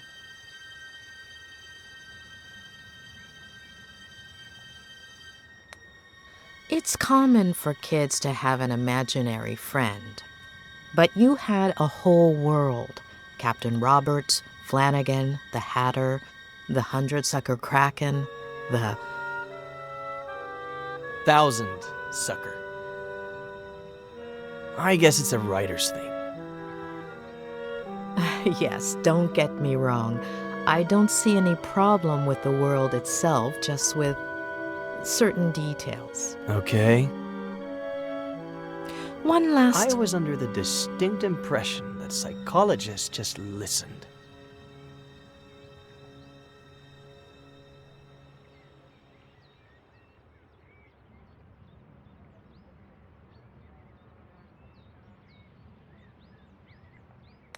Let's just say we'd rather ask questions than listen to half-truths. Why would I lie to you?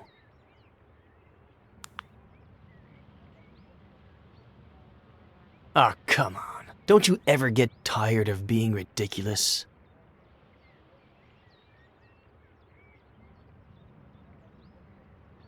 It's not going to work this time either. Please. Earlier, I sat down at the edge of the pond. There's something about it that... I don't know. Lingers? It's as if I were there right now. The water moved slowly. I liked the sound.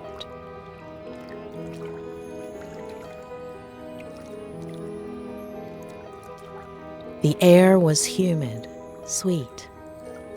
The cool breeze whistled between my fingers.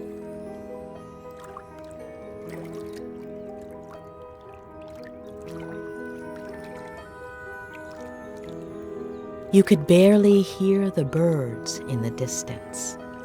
It smelled like sap, like bark, like earth.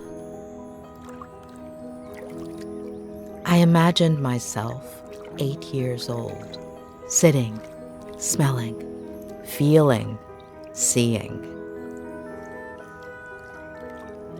And I imagine you, 8 years old. I see you.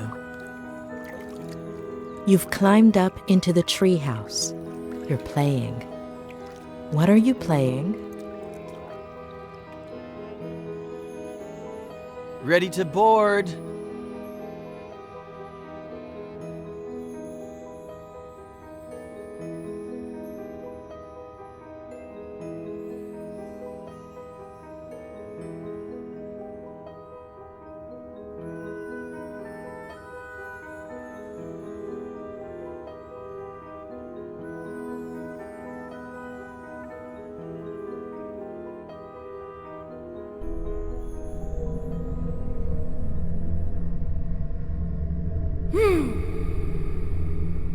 Flanagan, me Hook. It's not in your cabin, Captain Roberts. You better bring it to me soon, unless you want to end up as shark. Damn it, Eddie! Are you deaf? Come to my office, now! Okay, Dad. Flanagan, get all hands on deck. Aye, Captain.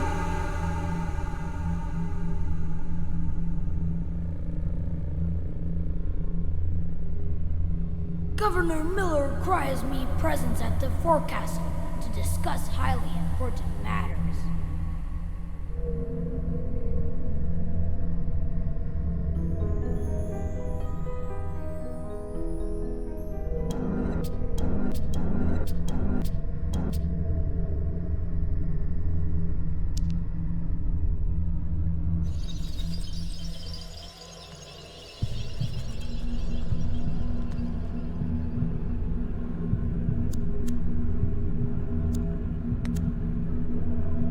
Where did you get all of this? They're treasures. They're all over the place. They're not actually treasures, but I make it look like it. The trick is half closing your eyes.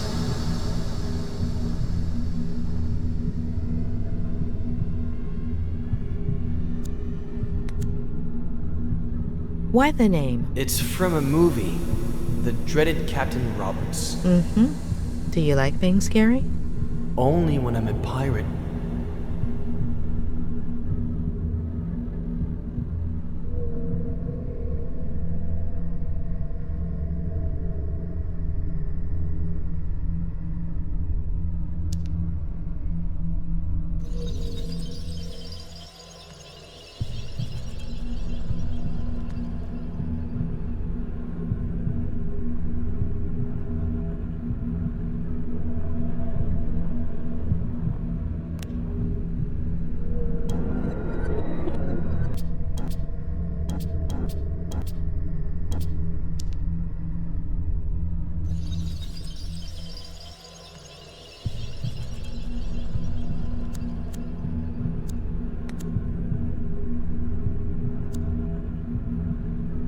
Who gave you all of that? My dad bought me a ton of pirate toys.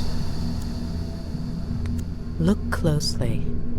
Are you sure that toy was bought in a store? Maybe I found it somewhere, like my treasures. Before He would give me presents. Lots. Why did he stop? He's busy.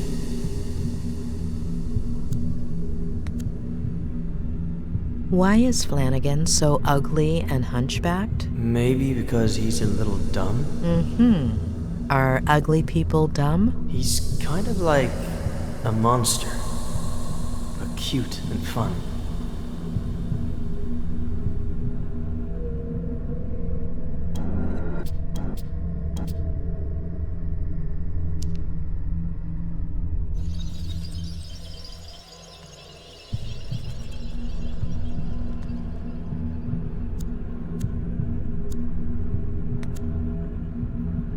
Who built it? Dad.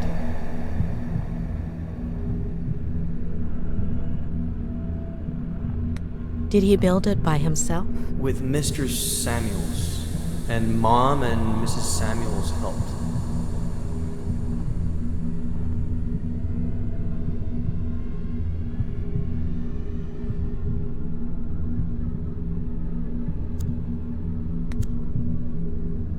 Why did he yell at you like that? Sometimes he gets a little upset. What makes him upset? The yearning.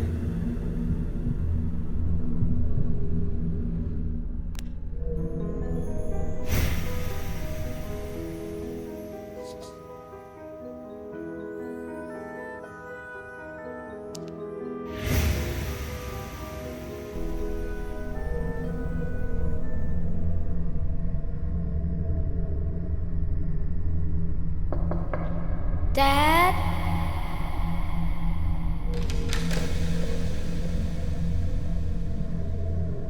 What? Jeez. What have I told you about coming in here while I'm working? I make you lose focus, and artists What do you need say? to concentrate. You go to the garage and bring me a... You know what. Oh, and most importantly, your mom can't find out. A secret pirate brotherhood pact? Sure, but she can't find out. Come on! You're taking forever.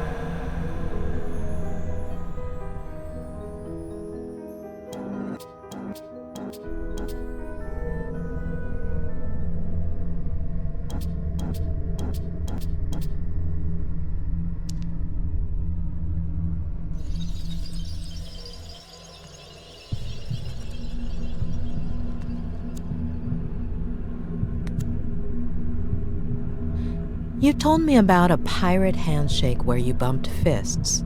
Did that actually happen, or did you make it up?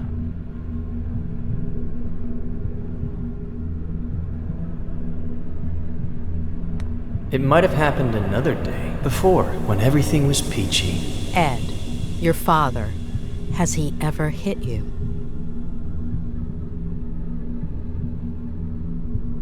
No. But he will. When, Ed? When will he hit you? I don't know yet. And your mom, has he ever hit her? I don't know.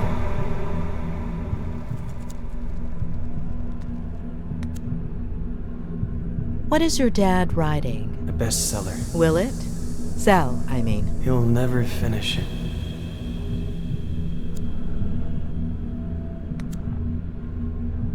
How much does your dad smoke? I don't know, but he doesn't want to. Who makes him? The yearning. Mm-hmm. Is that what he says?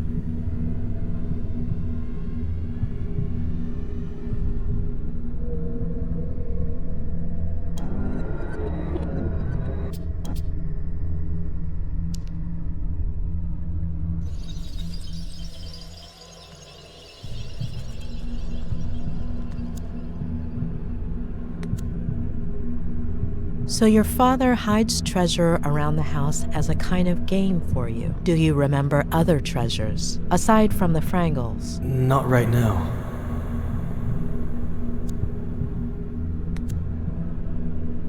So you and your dad made up the Pirate Brotherhood? Or was there anyone else? No, just me. And your dad? I don't know.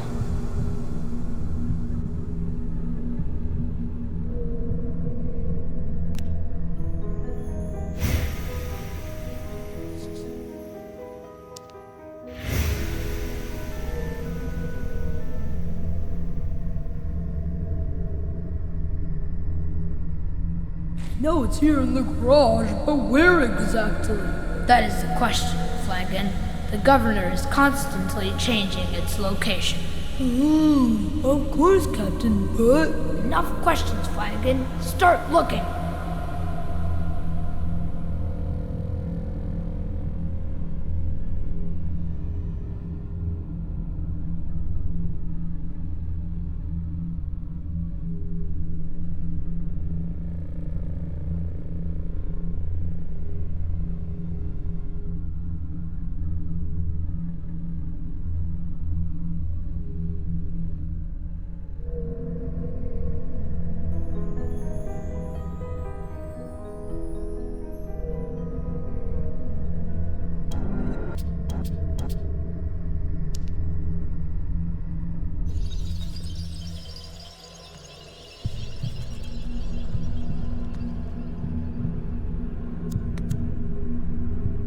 Your dad said he would fix it. I'll never ride my bike again.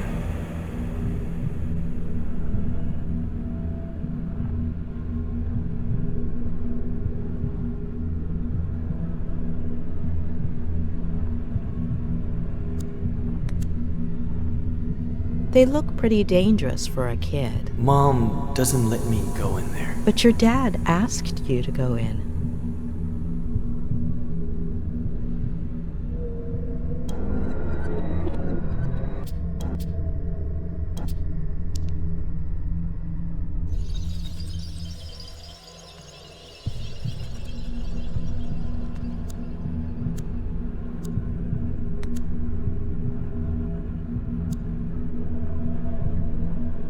Ed, are you okay?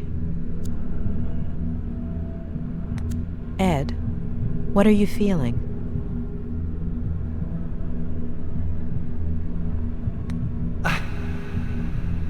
I feel...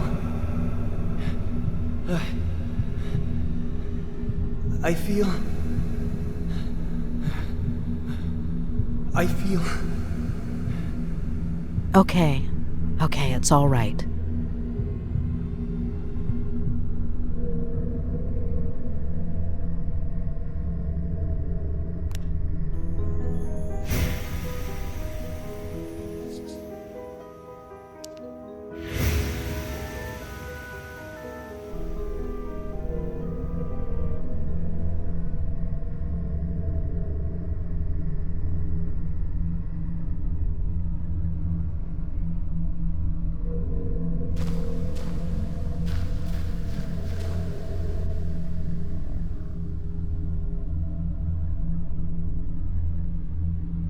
Are you out of your mind?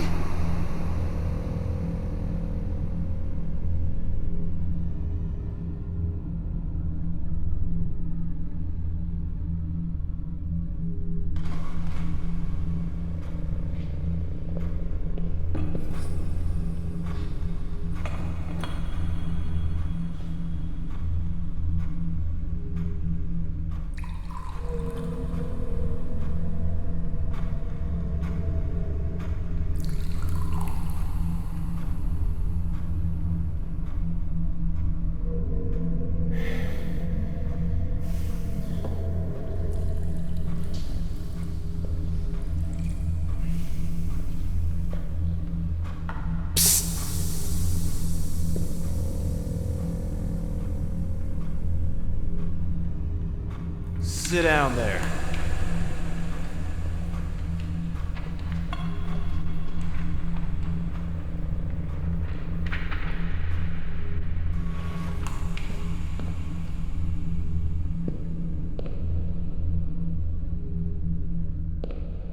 Read this.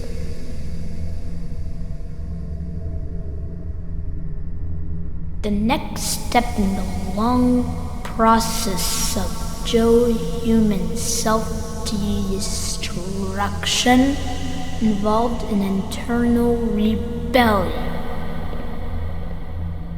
His nervous system out of revenge for being mistreated by Joe.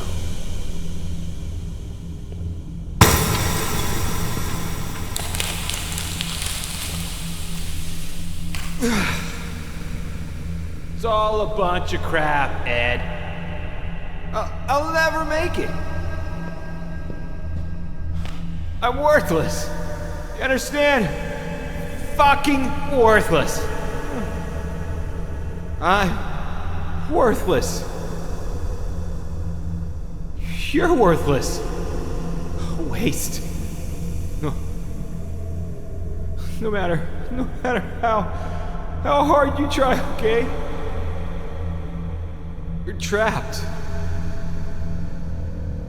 Remember that. One day it'll come. It'll never go away. Understand? Remember. Dad, I have to.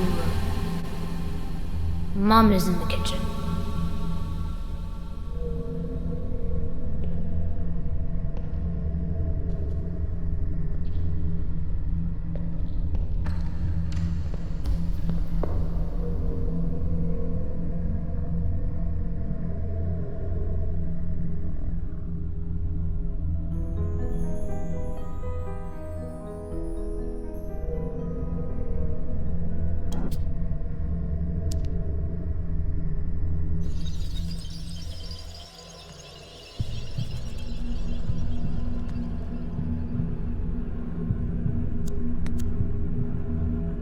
Do you like basketball? Ed, I'm sorry. Who are you talking to? To you. I love it. I don't follow it much, to be honest. Well, I'm sure you'd love it. Really? Why is that? Well, because it's awesome. Oh, sure. So are you. Let's see if you can guess my favorite. Definitely Magic Johnson. Yeah, right. Too obvious. Has to be from this season. Nick Van Exel is my favorite. Nick the Quick. It's not Magic Johnson, of course. But looking at this season, it's a shame. Really a shame.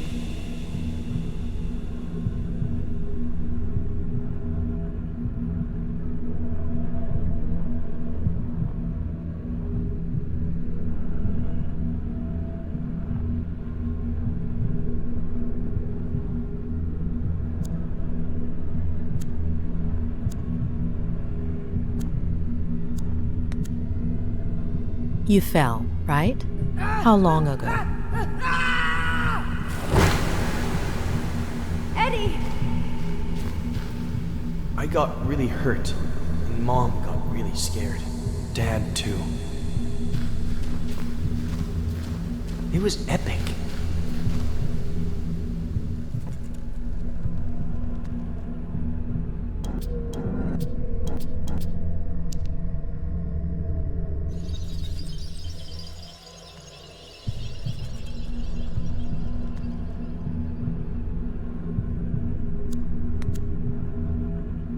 So after falling from the ivy, you didn't get vertigo? What is that? Fear of heights.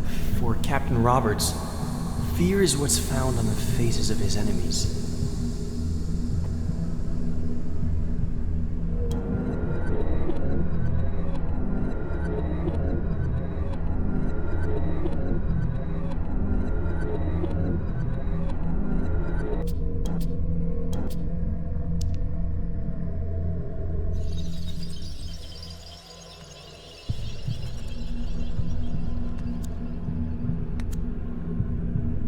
Is it a normal thing for your dad to get really sad all of a sudden? Or angry?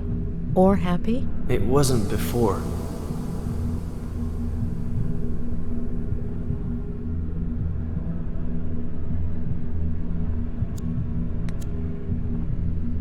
Ed, do you drink? So much. Today I drank a huge glass of water in one gulp. That's good. It's important to drink water.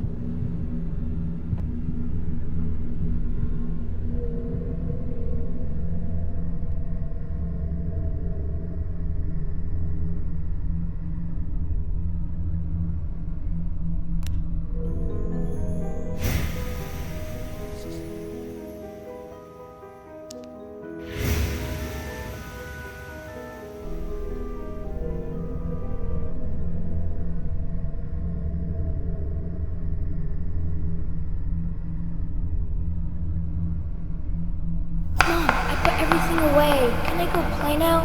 Wait. Are you sure there's nothing left in the bag? If I were you, I'd check again. All signs point to a bottle of...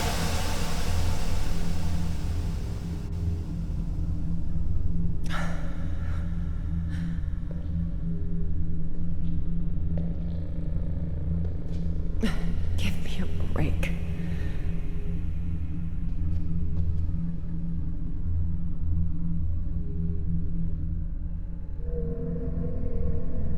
Oh. Mom! You're bleeding! That's why you were crying. Oh, sorry, I got some on your drawing.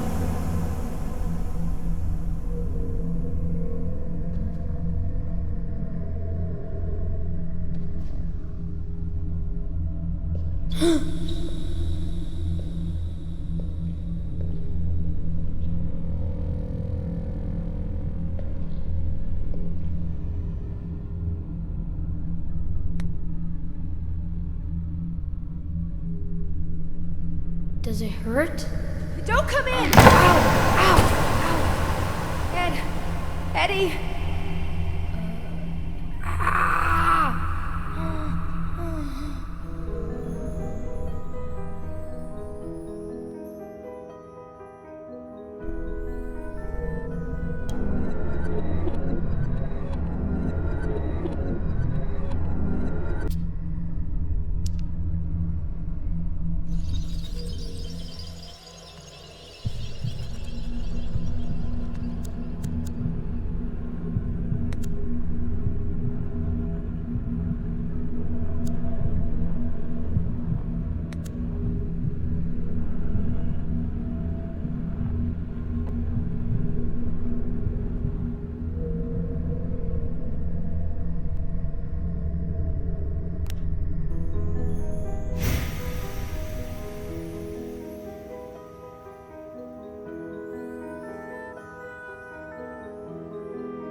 All right.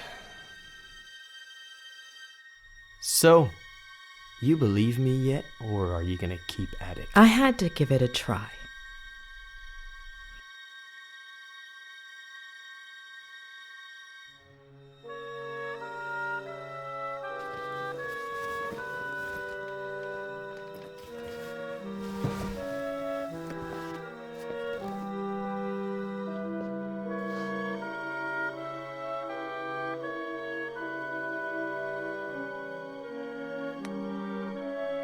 Well, we'll continue tomorrow. Yeah, like I have a choice.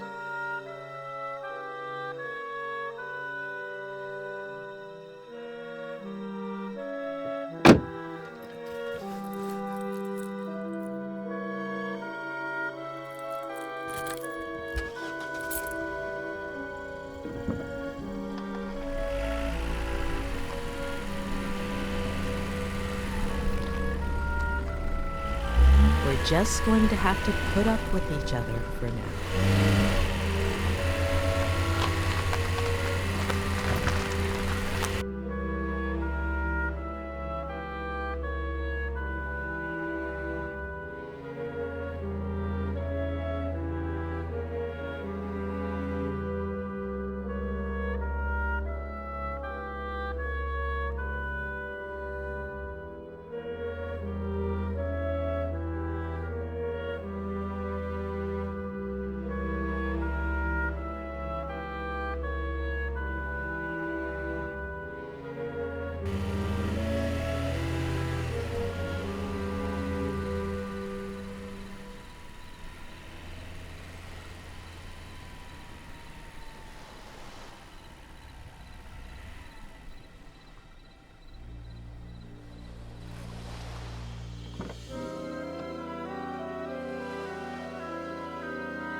Mrs. Lomas, is there anything I can get you?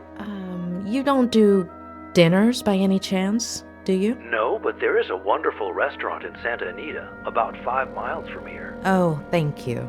I think I'll order in. It's been a long day. Oh, good luck with that. They don't usually deliver here. I could make you something, if you'd like.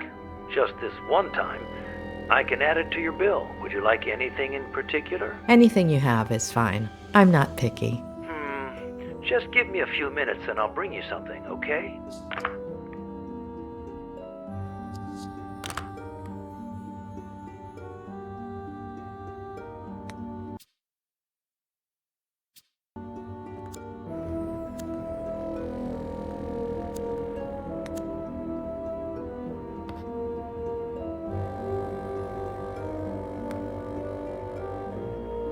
I thought Claire was manipulating Ed to protect him from me.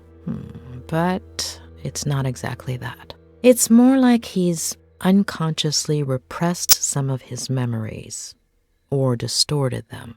But did he block things out himself, or with the help of someone else?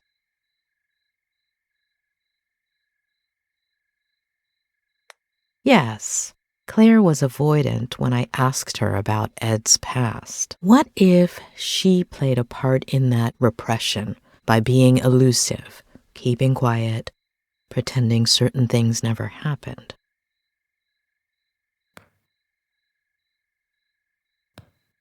What if Ed, aside from fulfilling his father's dream of becoming a writer, followed in his footsteps in other ways? What if, by driving himself off a bridge, Ed was trying to copy his father?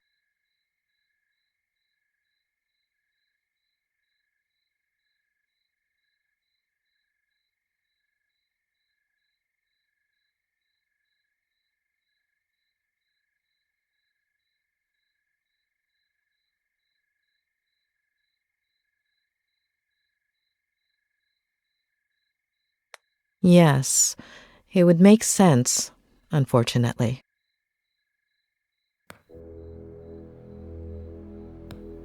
What about his mother? How does one deal with a situation like that?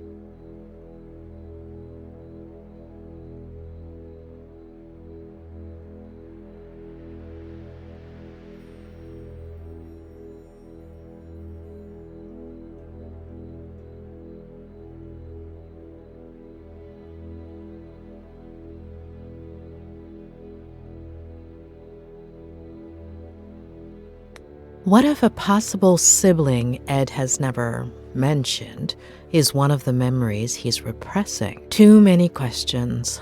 I hope Robert has some answers.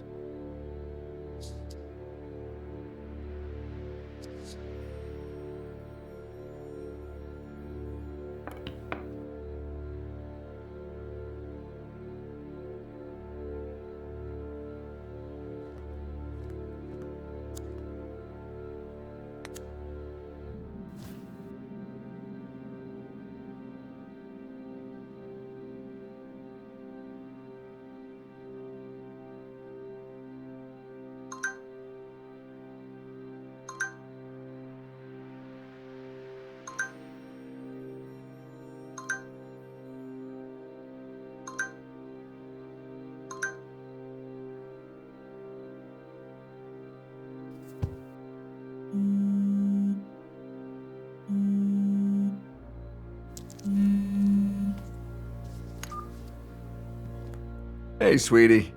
You must be exhausted. Did you find a motel? You should have let me do it for you.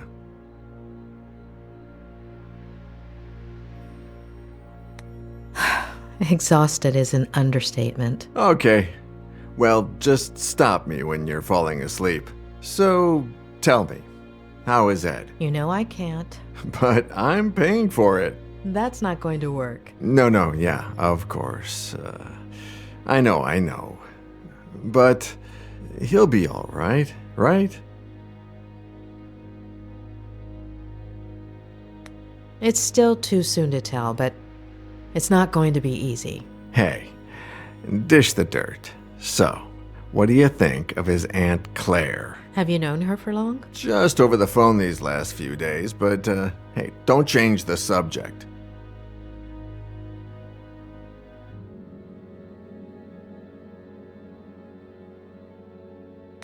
I don't know. I think she's hiding something. Yeah, I totally get it. Well, I have some bad news.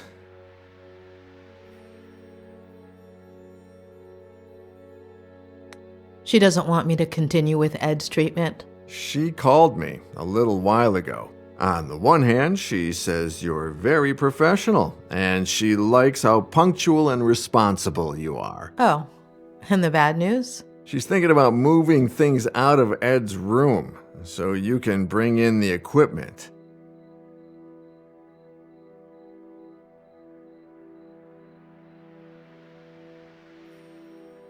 You mean the rehab stuff? Yeah, the walkers and all that. I don't think she realizes you're a psychiatrist or psychologist. What is it? I always forget. Both. Really? Well, the lady has a whole different picture. I still don't understand why that's a bad thing. Hold on. Ed hates psychiatrists. I'm sure Claire does too. No, yeah, for sure. When they find out. Ed already knows and seems okay with it. As for her, time will tell. Give me a second. I need to think. Yeah, sure. Take your time, sweetie. I'm in no hurry. Although I did order some dinner, and it should be here any minute now.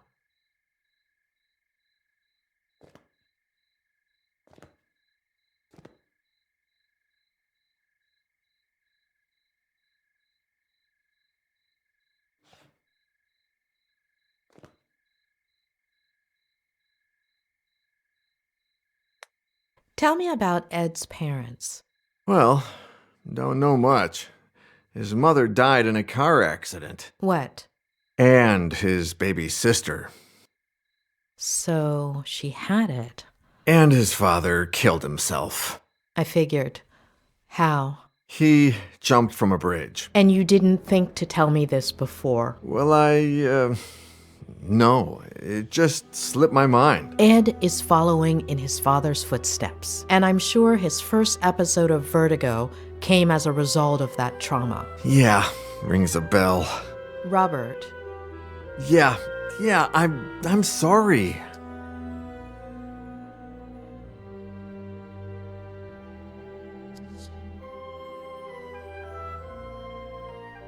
How did you meet Ed? Through a mutual friend, one of his college professors. She gave me his manuscript. I loved it, and we met up. The novel was a diamond in the rough, but it needed a lot of editing. Lucky for him, he was talking to the best editor in Los Angeles. It was a few months' worth of work. He would come over, we'd read, talk, drink.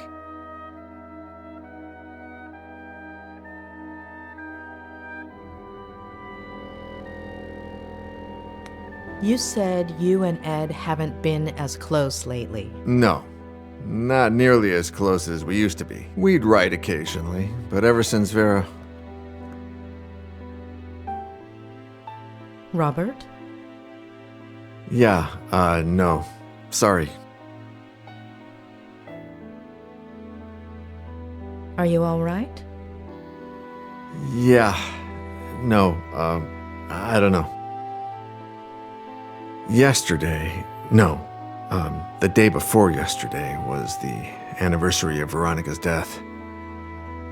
I completely forgot about it. It's been 8 years, and that's never happened to me before.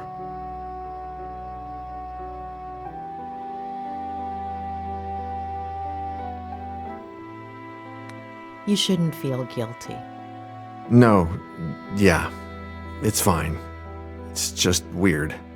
It's like I remember.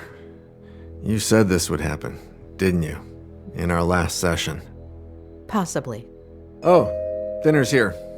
I'll be right back.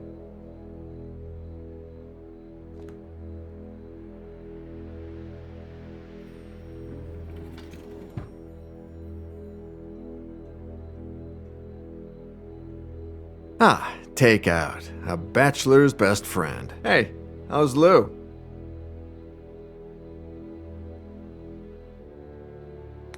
He's getting worse. Oh my, a visit this late, Doctor? Oh, come on. I eat too. Yeah, right. Of course. I'll leave you to it, sweetie. Bon appétit. Talk soon, yeah? Bon appetit. Mrs. Lomas, your dinner's gonna get cold.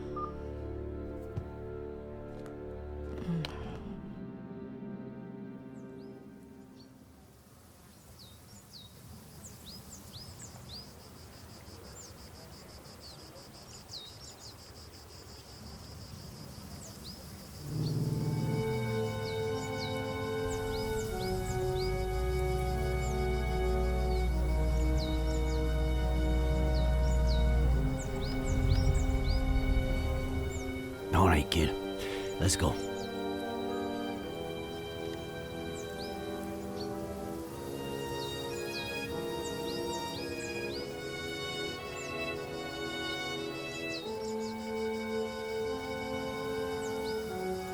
Never, ever tell me anything like that over walkie-talkie. Not ever again. Adam?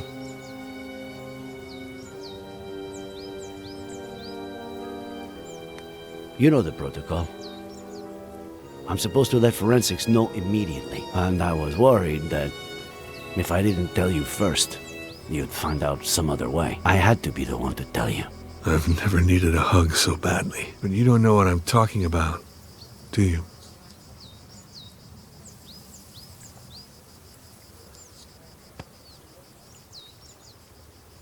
Kid.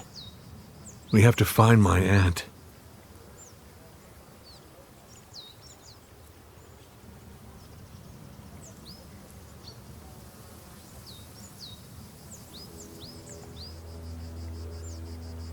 We'll find your aunt. She's alive, right? I hope so. Harley is getting ready for the biggest search party you've ever seen, Adam. We've already got over 100 volunteers coming. We'll find her. All right? Let's go.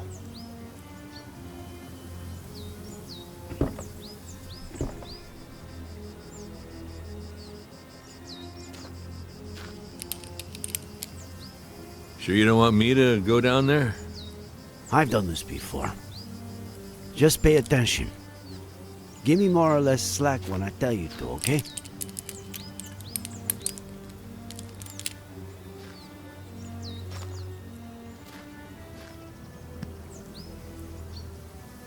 You think there's a connection, don't you? Between my uncle and Ed Miller. According to the forensics, your uncle died... Was murdered. A little over a week ago.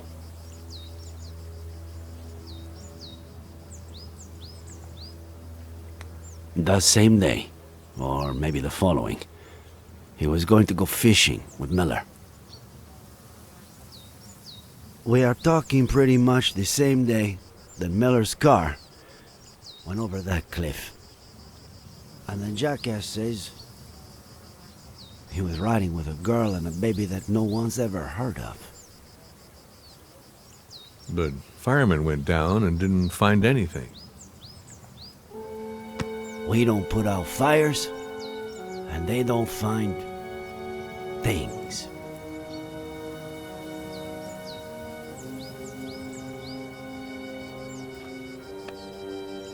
All right, go for it.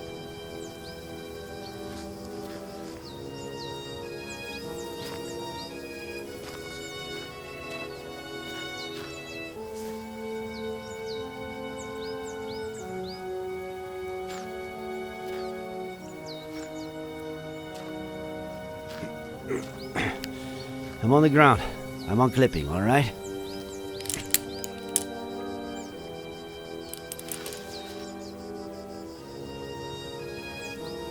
Roger that, boss.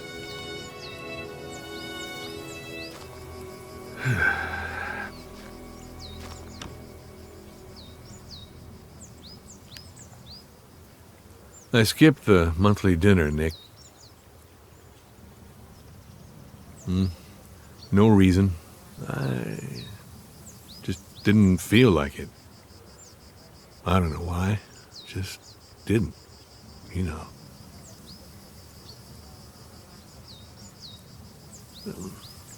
I just stayed home, watched some stupid show with Marcello.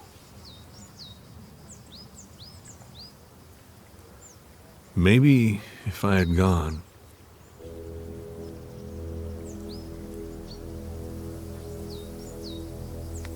How could you have known? You missed a family dinner. That's it. The real culprit is out there, and we're going to find him. Okay? Sure we will. I get why you feel that way. And I have no idea how one gets rid of that feeling. However much time goes by. All I know is that it's pointless. It's like a busted pipe. The more you force it. Nick, are you getting poetic on me now? If that doesn't make you smile, I don't know what will. Asshole.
Nick, you there?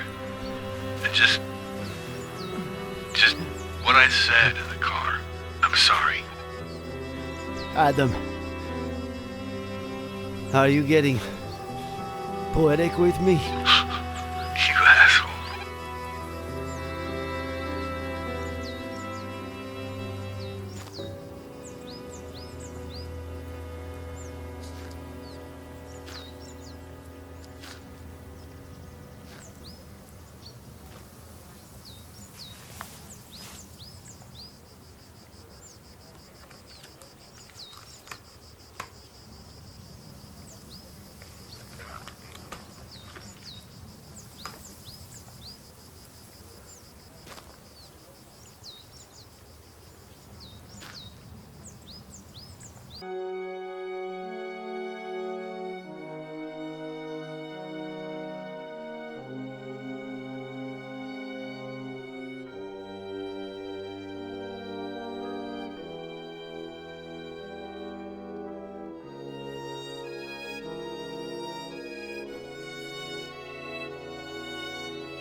Son of a bitch.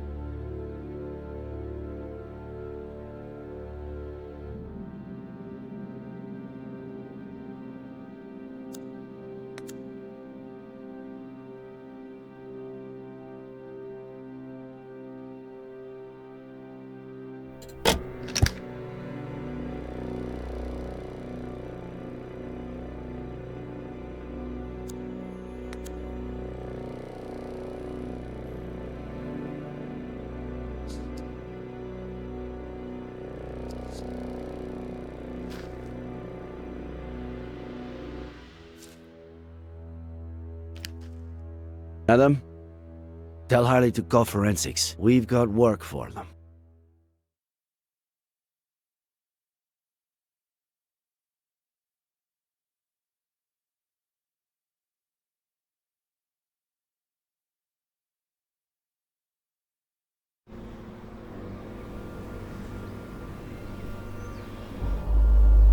No! It's too early, John. I don't... Do you even listen to me when I talk? Next week. Here we go again. Next week? There's no traffic now.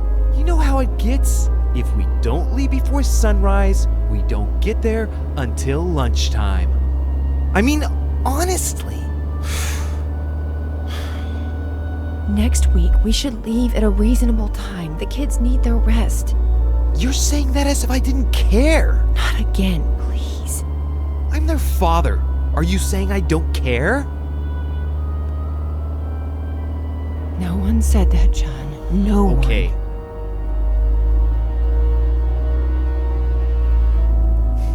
You're not gonna win this fight. It's over.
Why am I telling you this?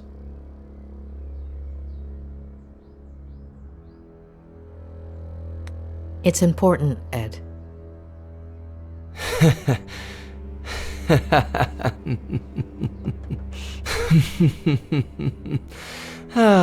It's not just the money, is it? You shrinks are all addicted to other people's pain. You get off on it. Tell me about your father. About his... See, case in point. Please.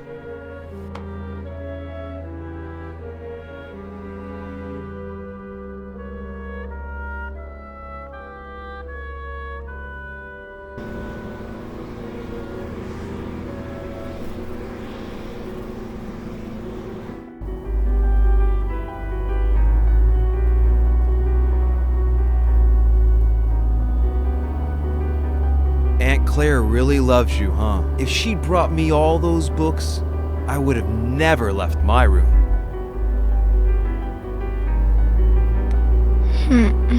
What about the birthday cake she's making for you, huh? Come on. Let's see if you remember the ingredients we have to buy. Okay. I'll say one, and then you say one. Baking powder. Eggs. Yes.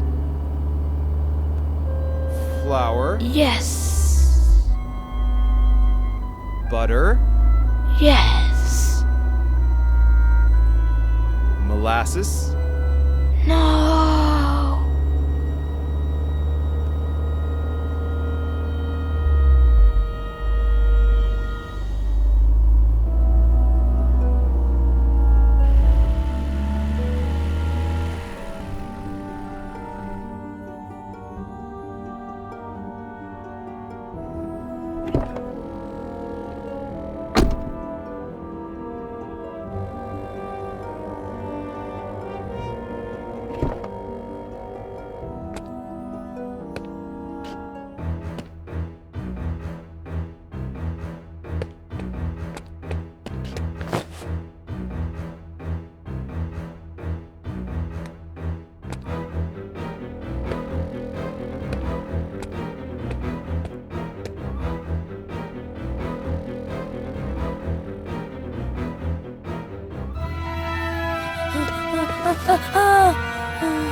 Well, I've held up my side of the bargain.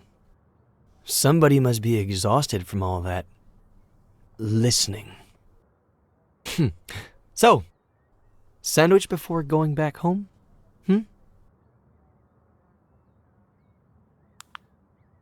You know,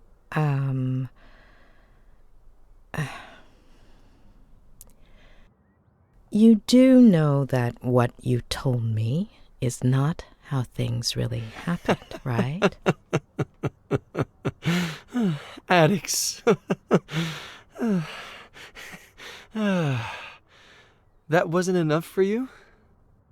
You need a double dose of tragedy? Look at the spiral, please.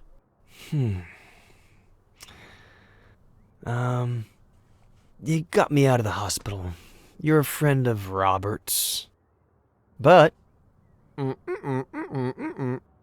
you've just used up the last favor I owe you. So, next ones. Sandwich, car, road, bed. Got it?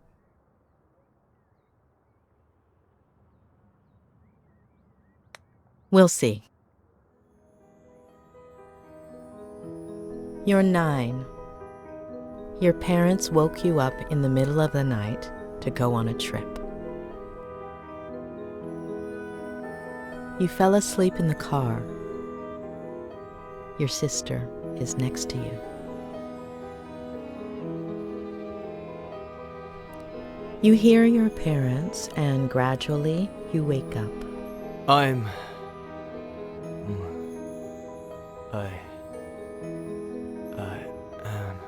No. You have several plastic figurines. Can you describe them to me? They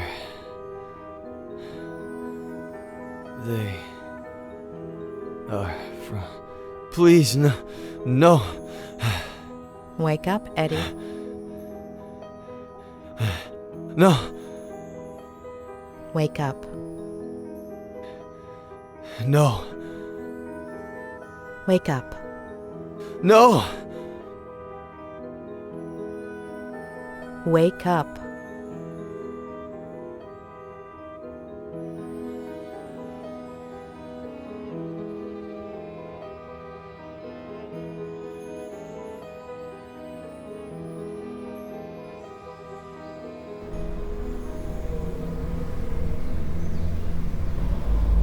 No!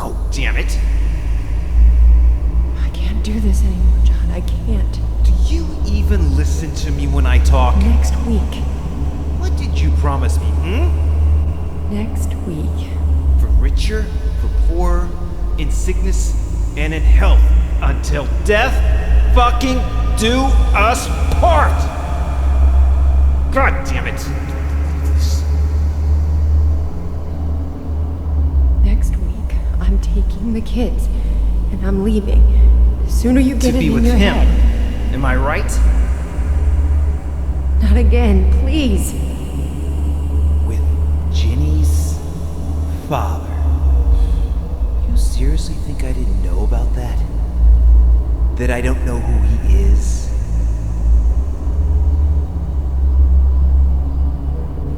There's nobody, John. Nobody. You're not gonna tear this family apart.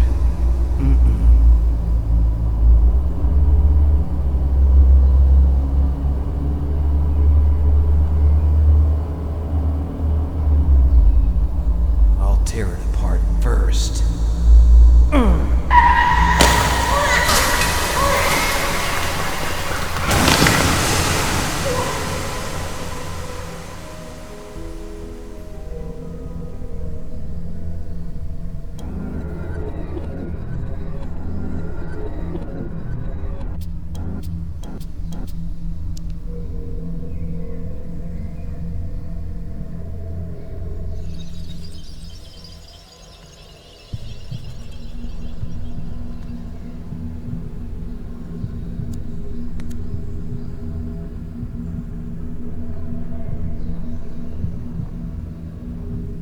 Do you know why your mom decided to have Jenny? I don't get it. She was just a little seed.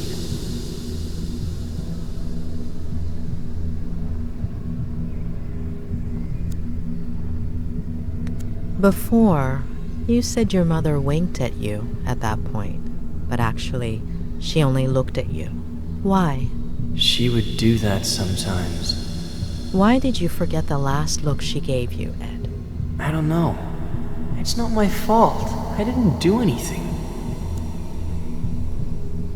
Do you go from San Francisco to Cerro Lake every weekend? Mainly in the summertime. The house in San Francisco is really small. And Dad says his imagination doesn't fit inside, so it ends up jumping out the window. Especially now that they've turned his office into Jenny's room, right? Mm-hmm.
Did you hurt your collarbone? The doctor will say the seatbelt saved me, but it burnt my skin.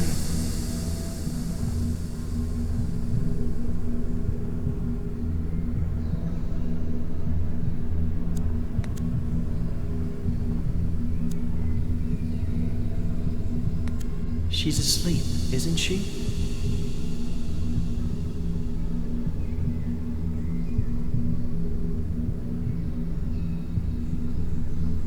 Don't worry, Eddie. She's crying. Jenny's crying. Is she okay?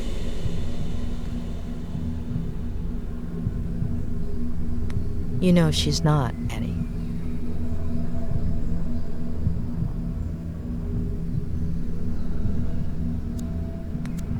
Before, you told me a blowout caused the accident. Yep. But you didn't hear anything, did you, Ed? That's what Dad will tell the police.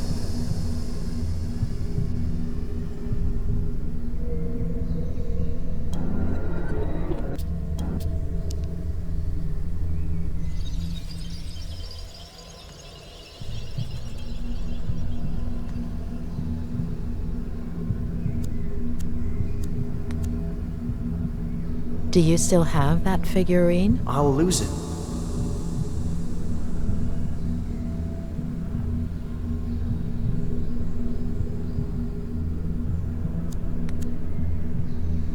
Will your father keep drinking from that day until his last? Aunt Claire won't let him. Aunt Claire? She'll come from San Bernardino to take care of us.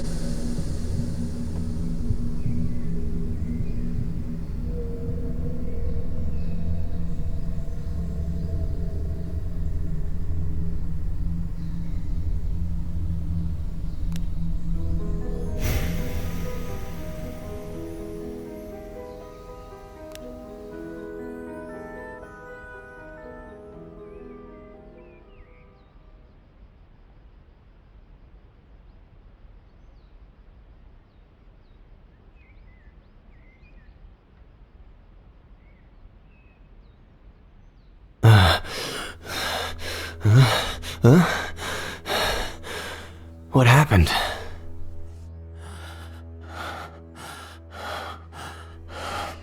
Ed.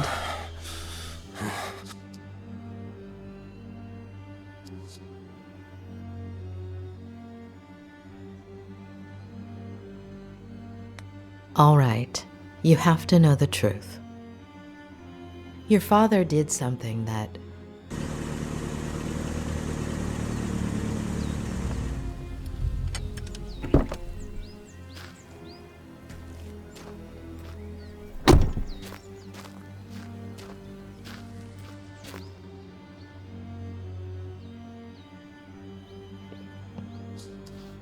He's in rehab. You can't go in there. What did you do, Miller? Sheriff Reyes. That's me. What the hell did you do? Dr. Lomas? That's me. Oh, sorry. I should... I have to talk to Mr. Miller. Could you wait outside just a minute? I'm sorry to inconvenience you, but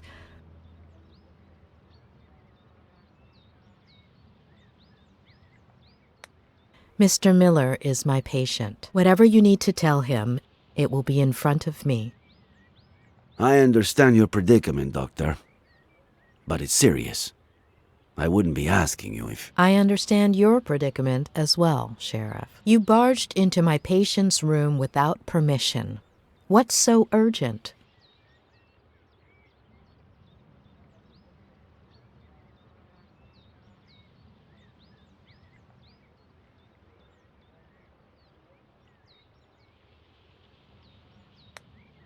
As you know, Mr. Miller is unable to walk. I don't think he'll run off while you're waiting. I know this might seem, irregular, but, if I could just... I don't care what it looks like. I'm not leaving this room. Doctor. Please. Dr. Lomas. I'll take care of this. Please.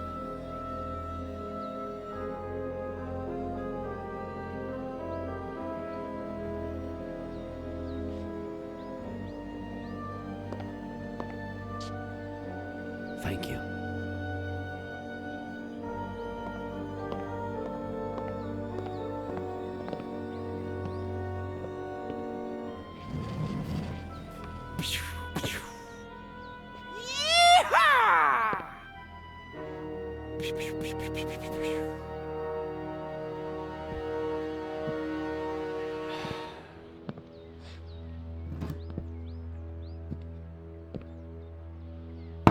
You don't like me. I don't like you. Let's get to the point.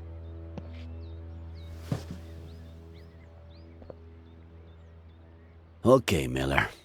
27 years ago, on Brody Canyon Bridge, your family... No. No. And now the exact same thing happens. And I'm supposed to believe it?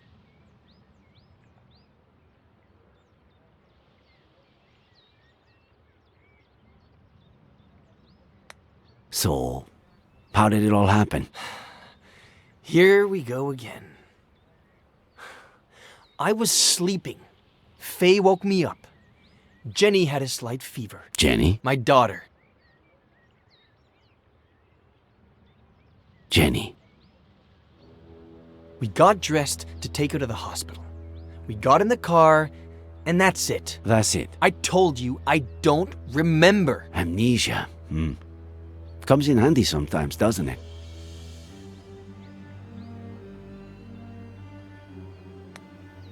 I suppose you know they ran some tests when you got to the hospital. Enlighten me. What did they find?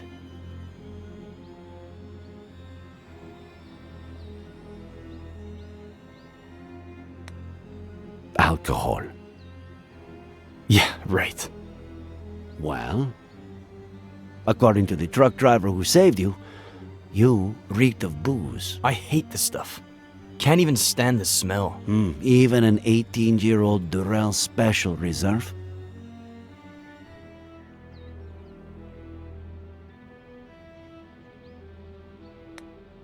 Sedatives. Do I look like someone who has trouble sleeping?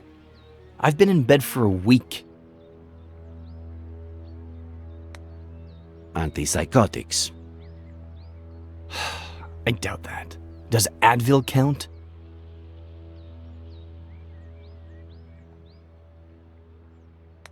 We searched the car.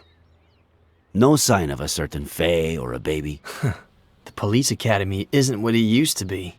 Convince me. I'm sure you have their pictures on your phone, right? It was the first freaking thing I checked when I woke up. All deleted. Sure. Describe her then.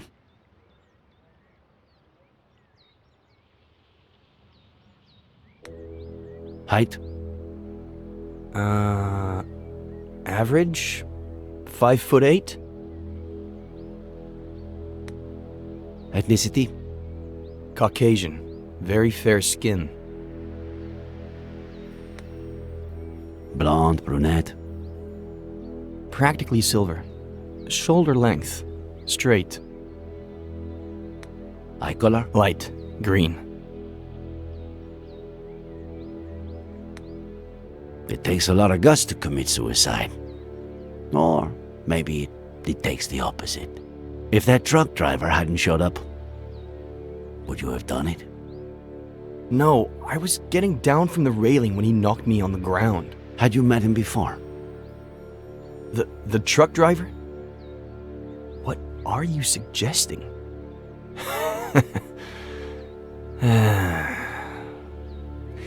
You had me confused for a minute there, Sheriff. I thought, how is this guy who's been out to get me since forever the only one who seems to believe Faye exists? But I get it now. I stopped counting the amount of times you pulled me over for a breath test. Now you finally have an excuse. You want to lock me up for a damn DUI? And if you can also peg involuntary manslaughter on me, all hail the sheriff.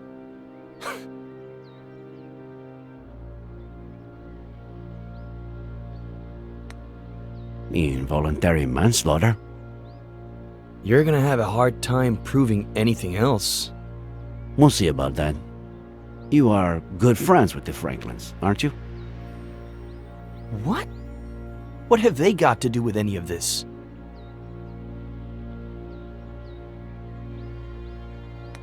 Do you have a gun permit? I'm a writer. The pen is mightier than the sword and all that crap. Then, what's that Glock 19 doing in your glove compartment, huh? What are you talking about? Are Are you messing with the little sanity I have left? Do you and Samuel Franklin go fishing a lot? Is that a crime? Huh. You barely have any friends. Him, I'd say he had, what, none? I don't know. A few years ago, I went for a walk in the woods. He was fishing. I spooked his fish. He ended up showing me the ropes. We go down to the river every once in a while now. Or he just stops by when he's bored. Just your average boy meets old guy story. How do you get along with Esther Franklin? We were close when I was a kid, but that ended when I went to San Bernardino with Aunt Claire. When I came back about 9 years ago, we started to reconnect. She still cares about me, for some reason. All right. That's it. What's going on? Mr. Franklin is missing. Samuel Franklin died from a bullet to the head. The same day, you almost killed yourself.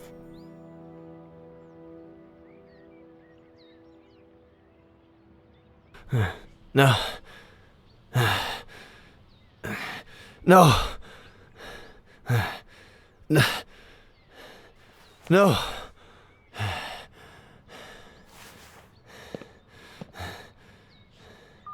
No.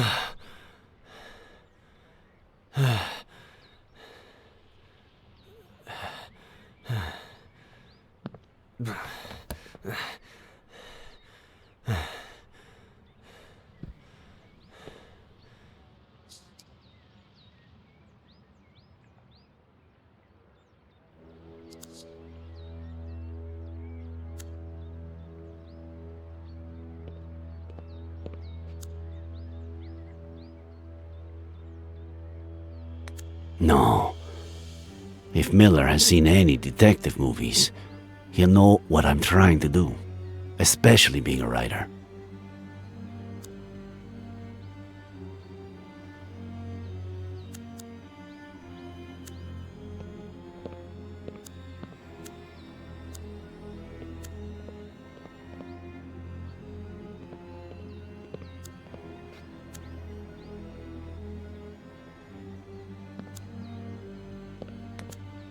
Too risky.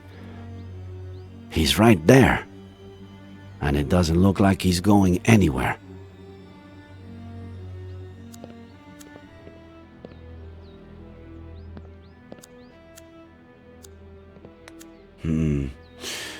What if I handed it to him with some excuse to look at something? Maybe a picture of this Faye.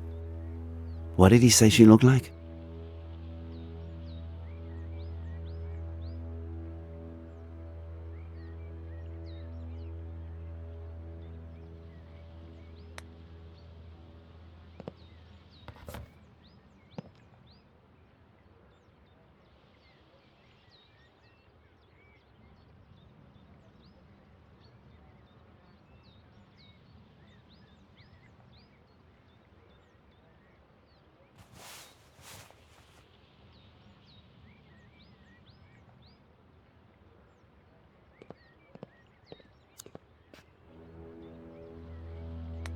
Miller. What am I, Sheriff? A lunatic? A murderer?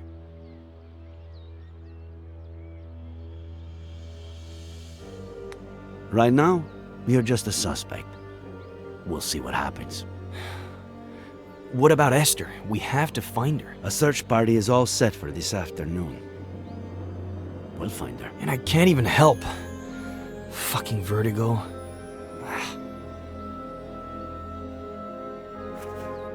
There's something I want you to see.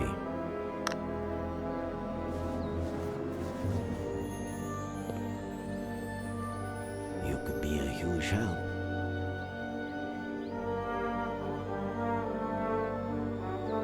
This was just sent to me. She was seen around the park. Is it Faye? She was blonde and had green eyes, but no. Zoom in. Look at the details. Maybe she was wearing a fake nose or something.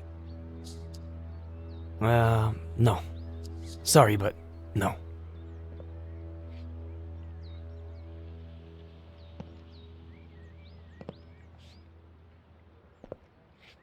Hey, Sheriff. Find Esther. By the way, we found your cap in the ravine. What cap? The one with the stars and stripes? No.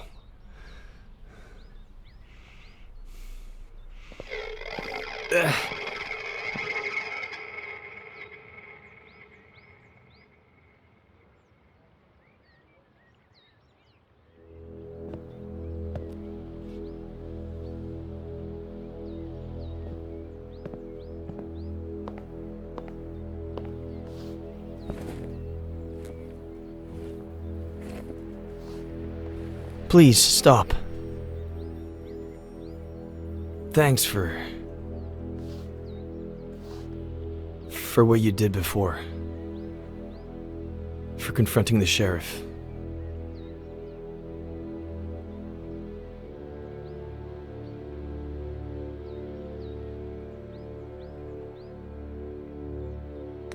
Are you all right? You know I'm not. Please help me.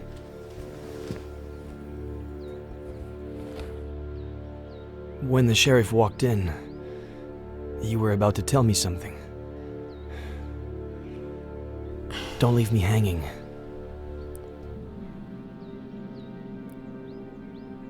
I'm still missing a piece of the puzzle. Just one. Give me that piece and I'll tell you everything without the fear of hurting you anymore. Before your childhood accident, all days, maybe weeks earlier, if that's what I think it is,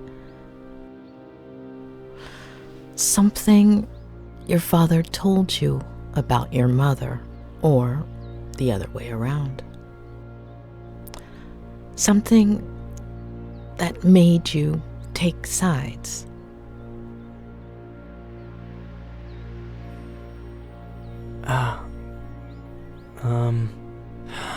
I think I might have something for you. I think... Yeah. It was the weekend before the accident. I was completely obsessed with his sea shanty.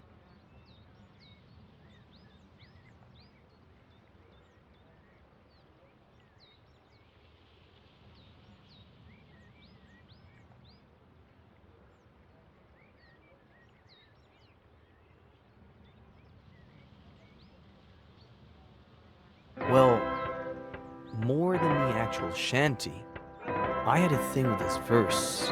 I don't even know why. What verse was it? What did it say?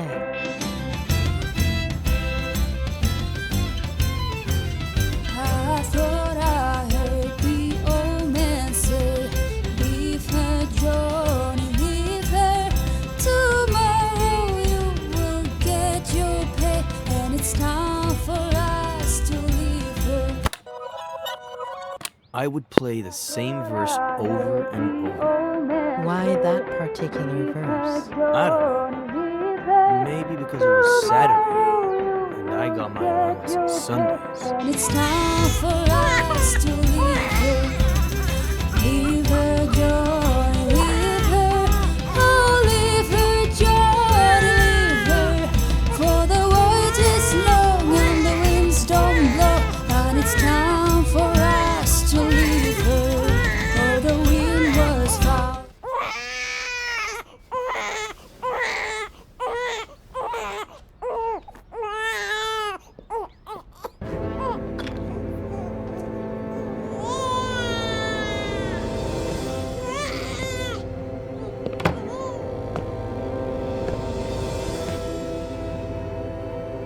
Special Agent Miller, I have an extremely important mission for you.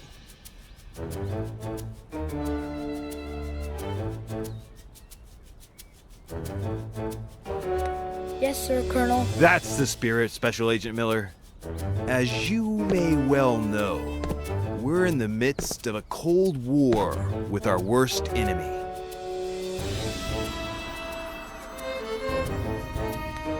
The Russians. Not exactly. Remember that there are good Russians, too. Our worst enemy is the KGB.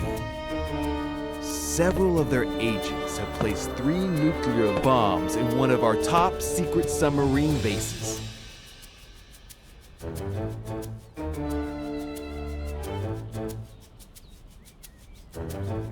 I will defuse them myself, sir. Nonsense. Only an agent with my experience and training can succeed under these circumstances. But didn't you say you had a mission for me? And I do, Special Agent Miller. And that it was super important? And it is, Special Agent Miller. How important do you think it is to protect the First Lady?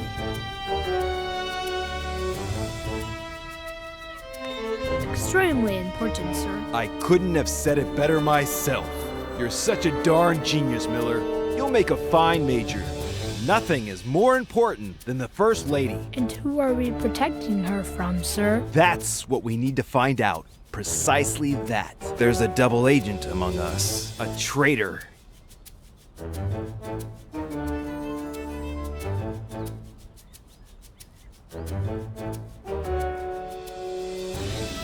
While I'm away on my mission at the top secret submarine base, and I deactivate 1, 2, even 3 bombs, you will become the First Lady's shadow. Follow her wherever she goes, but keep a low profile. Make sure to document any suspicious activity that might help us identify the traitor. And remember, it could be someone close to the First Lady. Sir, yes, sir. Good luck, future Major Miller. The country's in your hands.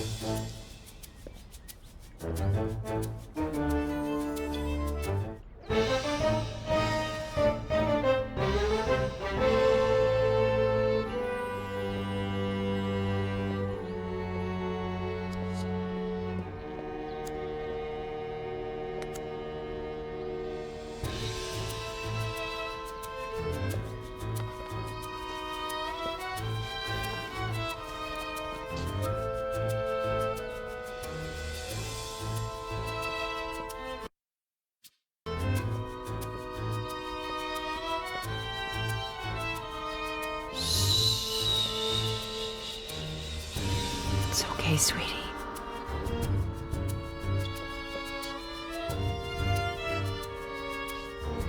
Lieutenant Flanagan, do you copy? I do, sir, just like you ordered. Do you have a visual of the presidential suite? Loud and clear, sir. Good. Let me know when she exits and heads towards the conference center. I can't risk her seeing me.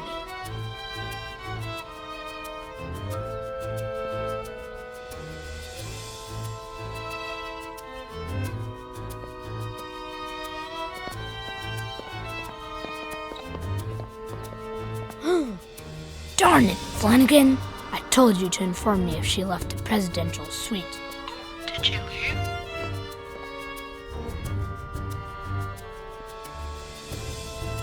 She's in the dining hall. Follow her and hide.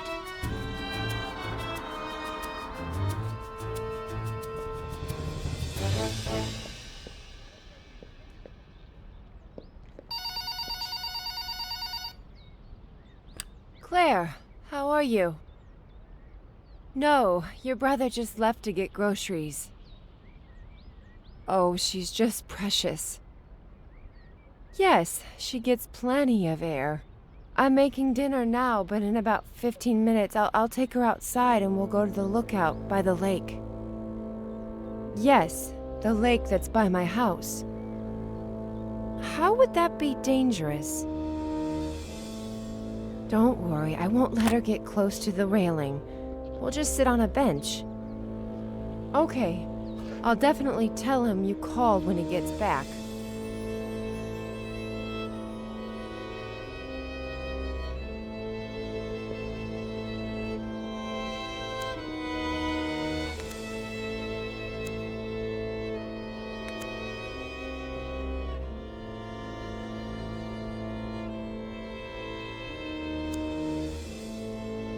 Flanagan, I told you to search the presidential suite for microphones, didn't I? And so I did, sir.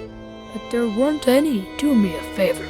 Schedule an appointment with the CIA eye doctor, will you? Yes, sir. For who? Just do it.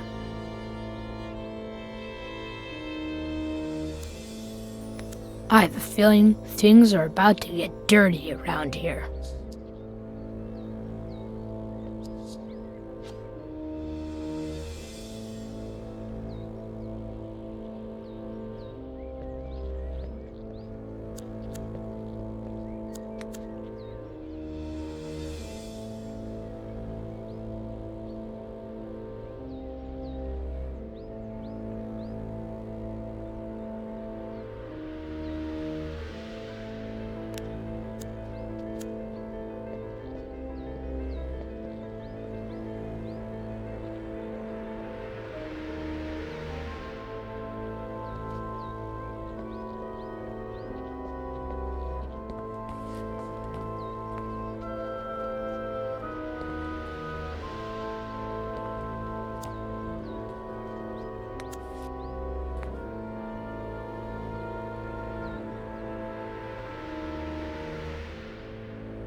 There's still something missing.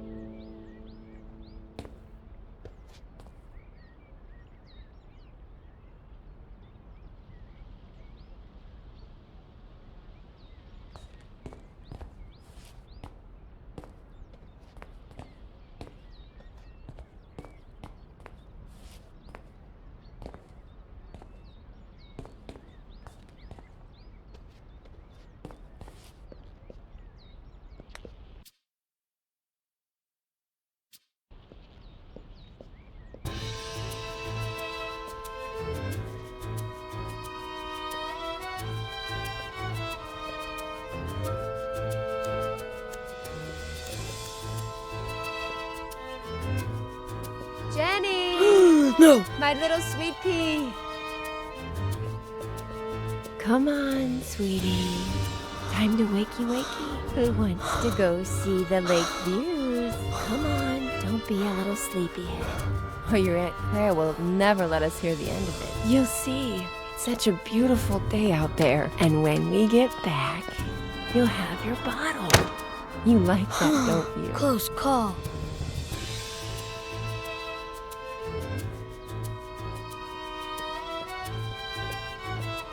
Sir, I scheduled that appointment with the eye doctor. Okay.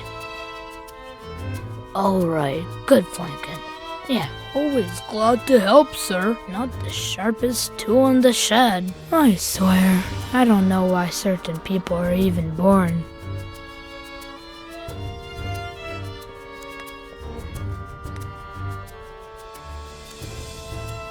Are you following the First Lady, sir? Not yet. I need my camo helmet first, but I can't find it. Oh, I washed it for you, sir. I left it in the hangar. By the tanks and motorcycles.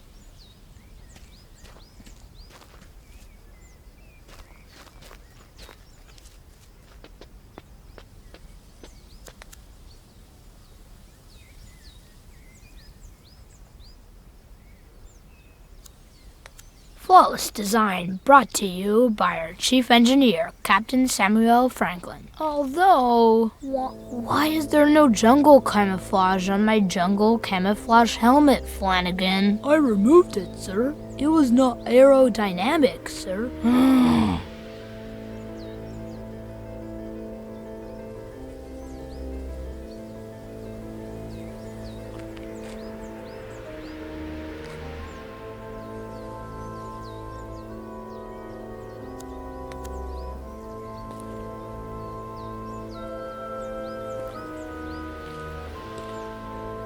Another great fix by our chief engineer, Captain Samuel Franklin.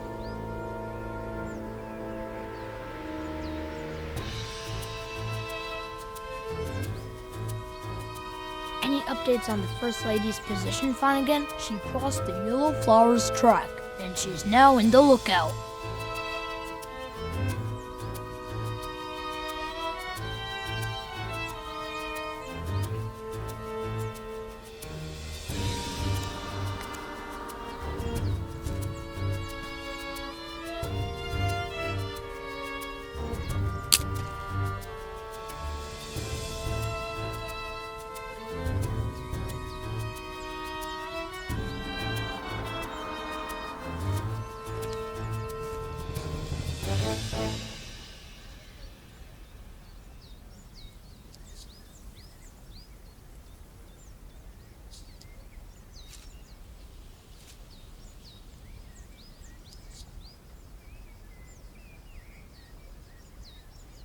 No, wait. Yes, sir? The double agent is manipulating the First Lady. She's setting us up. Sir? She stole a microchip from my safe and is accusing me of leaving it for the KGB to find, and the First Lady's buying it. Now, if that's not suspicious activity.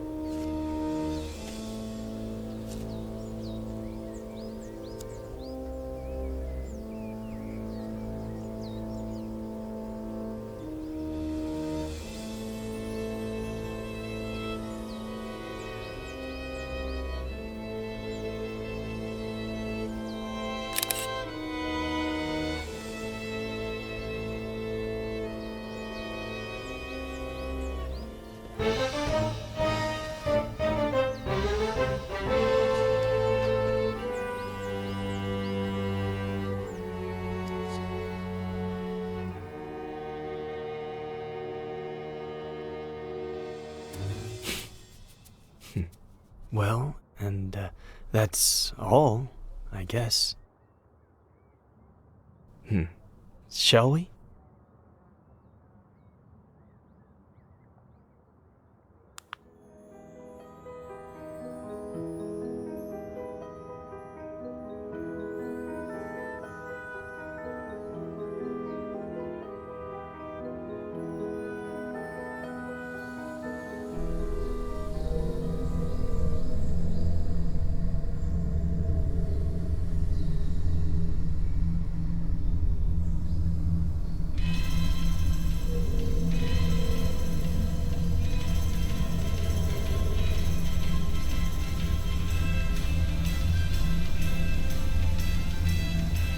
I've had enough. You hear me?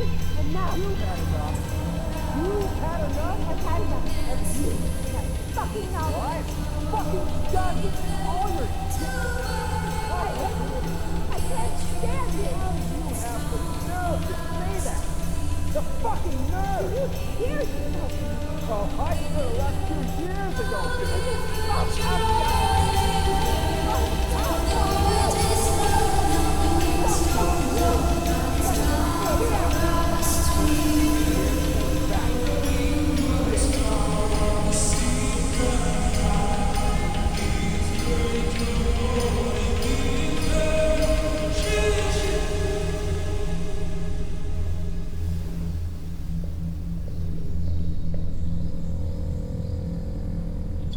Lieutenant Flanagan, we have a new mission. A KGB agent has infiltrated the presidential palace with a single goal: to drive a wedge between the president and the First Lady, putting an end to a vital, long-standing alliance. But we won't let the KGB get away with it. We will unmask the traitor and save our nation.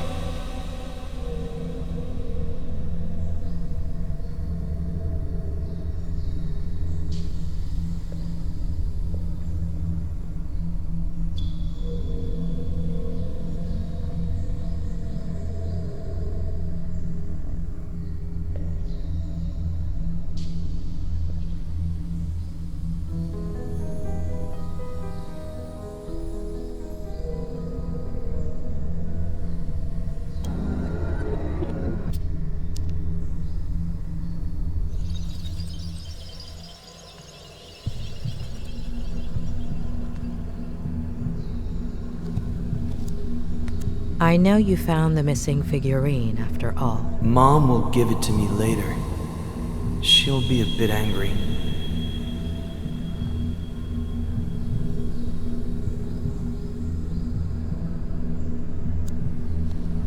You weren't obsessed with an entire verse, were you? Only with one sentence. Leave her, Johnny. Leave her. Maybe.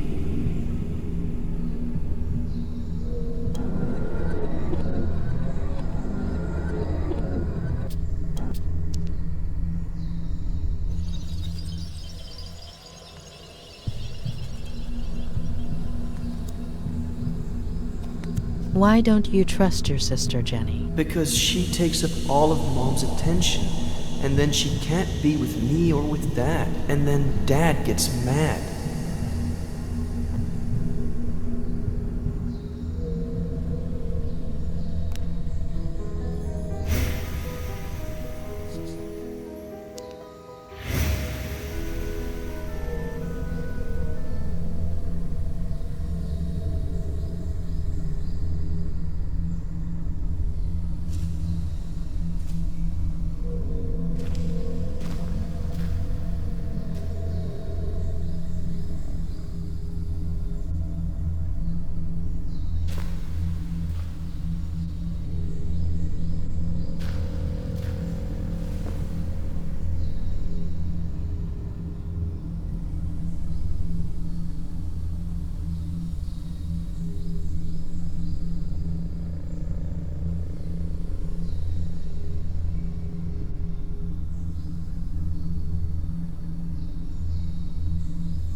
What did you think when the police officer arrived, Eddie? That he was going to arrest someone for misbehaving.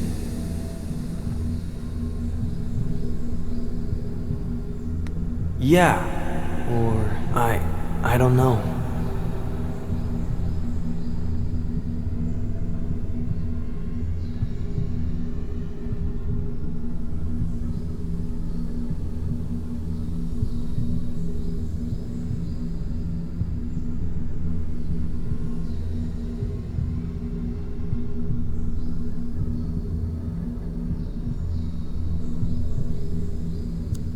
Why are you taking those pictures, Ed? Because things just used to be better.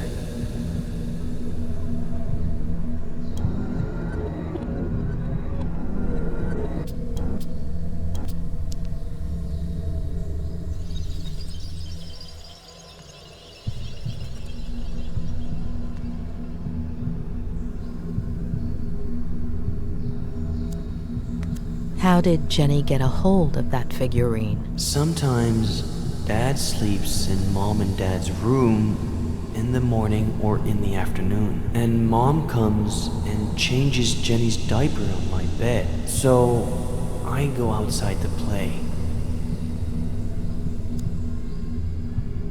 What did you think right there, Eddie? That Jenny isn't bad. It's the police officer that's bad.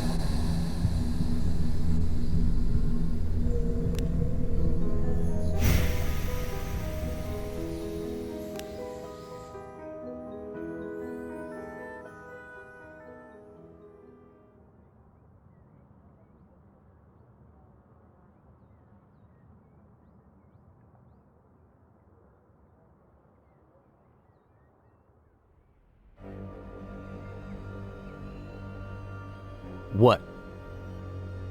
It can't be that bad. So, you are going to tell me now, right?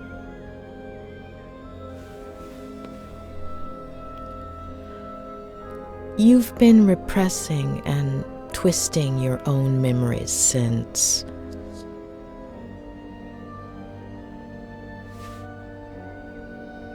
Your father was not the person you remember. At some point, when you were little, he became obsessed. He got lost. He started drinking.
But why did I do it?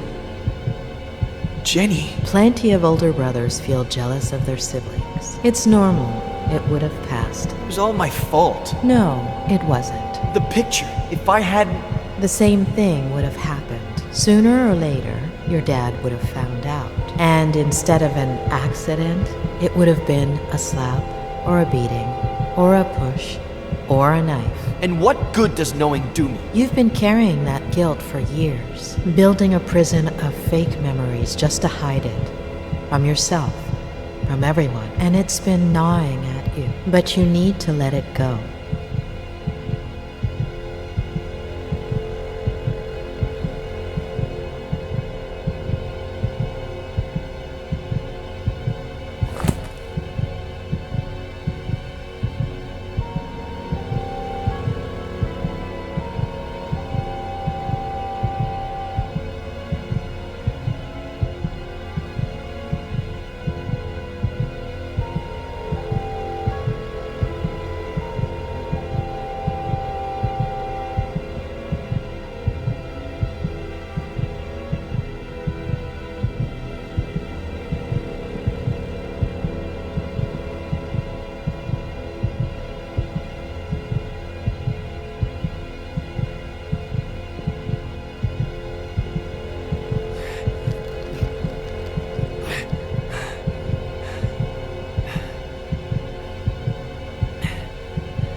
Oh, not today.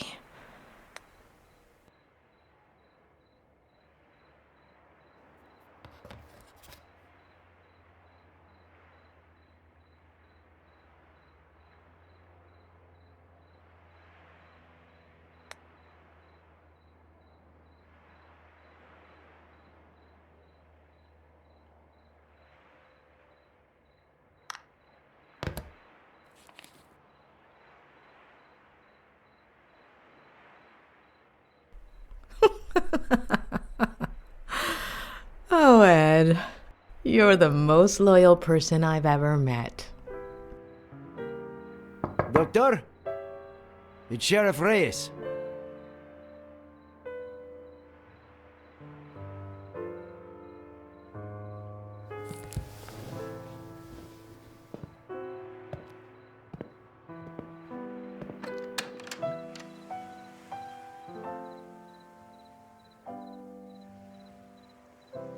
Doctor, sorry to bother you this late, but...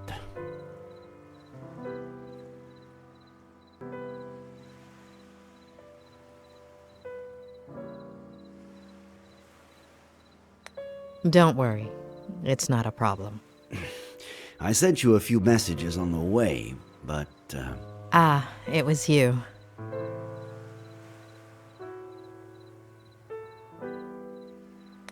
Are you feeling all right, Sheriff? It's late, I know. We were looking for Esther Franklin until just now. Did you find anything? There's still hope. I'm sorry about this morning. And you know I don't want to put your career on the line, but...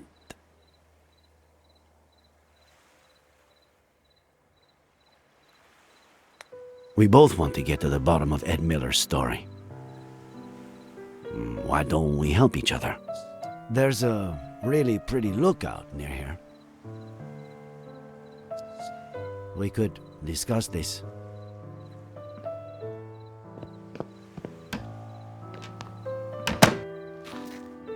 I'm telling you, it's bad news. The gun, the bottle, his connection to the Franklins, the whole implausible story about the...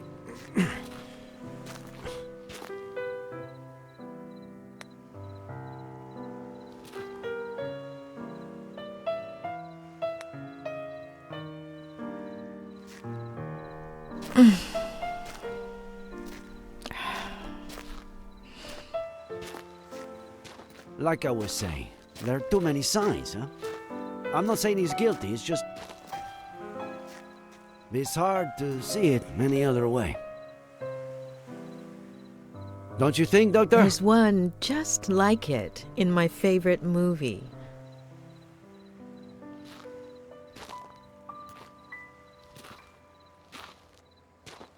I can't say I'm a movie buff myself, no.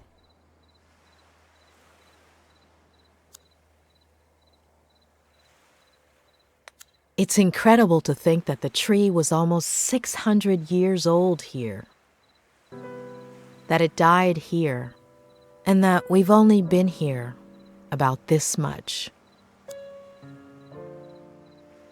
Here, no, a year later, I was at a protest march. The police charged us. I fell. LA, right? Did they crush you? 3 knee operations. What were you doing at the time? I don't know. Patrol during the day to make a buck, study at night to be a sheriff.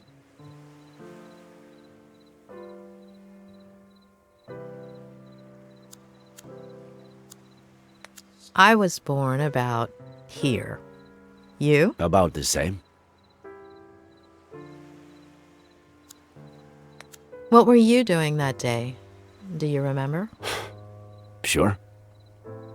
I woke up at 6:30, like I do every day.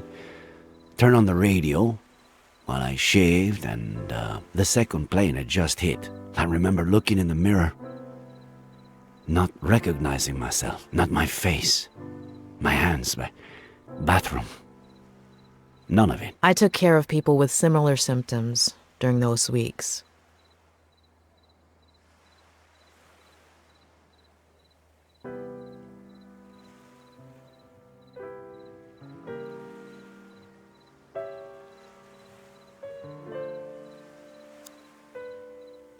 "2016.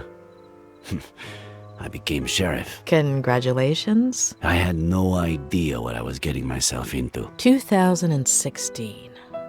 All right. I didn't know what I was getting myself into either. Did you become sheriff too?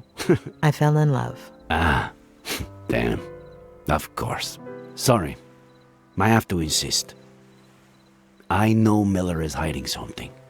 He's lying. To lie, you have to be aware that you're lying. Nice one. But Miller knows exactly what he's doing. He only has trouble remembering certain things. Things that you do remember. I don't understand.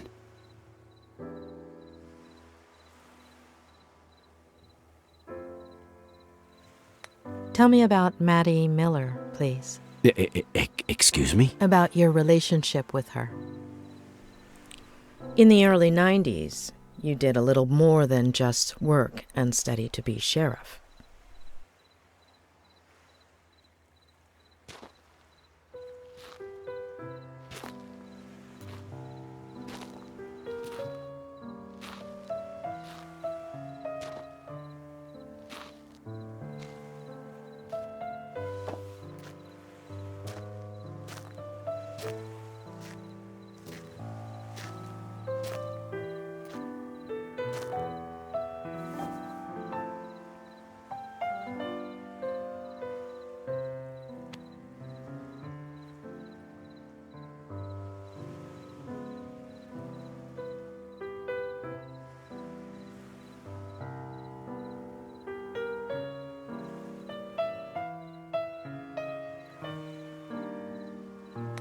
How did you find out?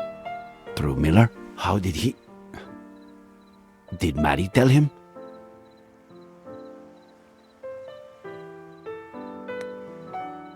He saw you together, but buried that memory until today. We were inseparable as kids.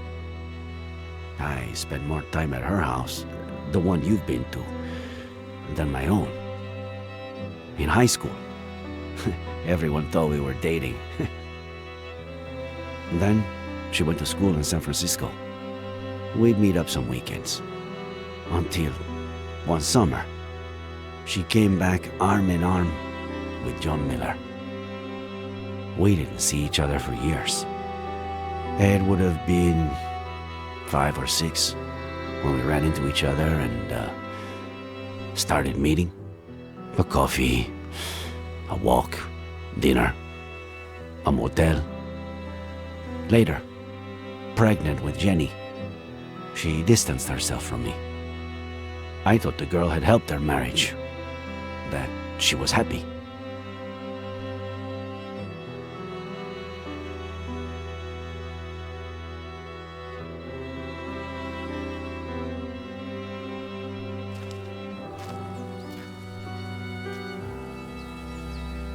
Fucking happiness.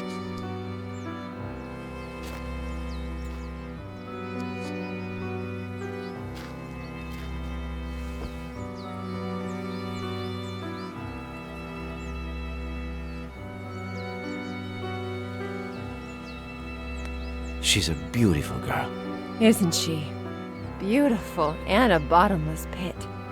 You'd gobble your mummy right up, wouldn't you?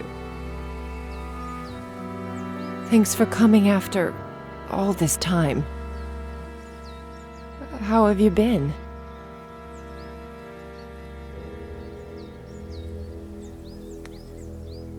Work and school take up all my time.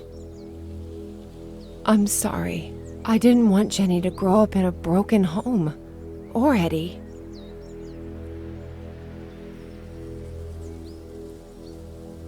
I understood back then, and I still do. You owe it to your kids. I felt guilty. John deserved a chance. I thought the baby... I was wrong. Is he still drinking? He's burying me alive. What did he do? If he touched a single hair.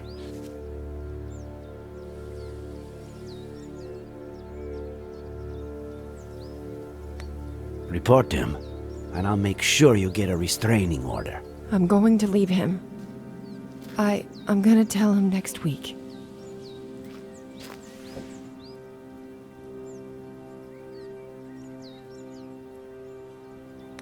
It's your decision, but be careful. He could get physical. I have to tell him. I can't just take his son away from him without at least...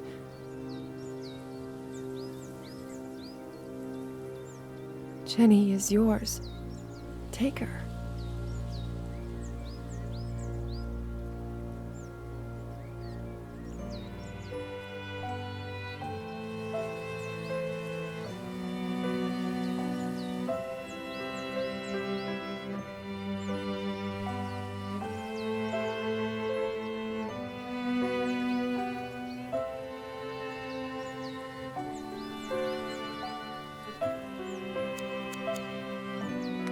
See? She has your eyes. And he doesn't suspect anything? Since the very beginning. She's got something in her hand. Oh, get it, will you? Gently.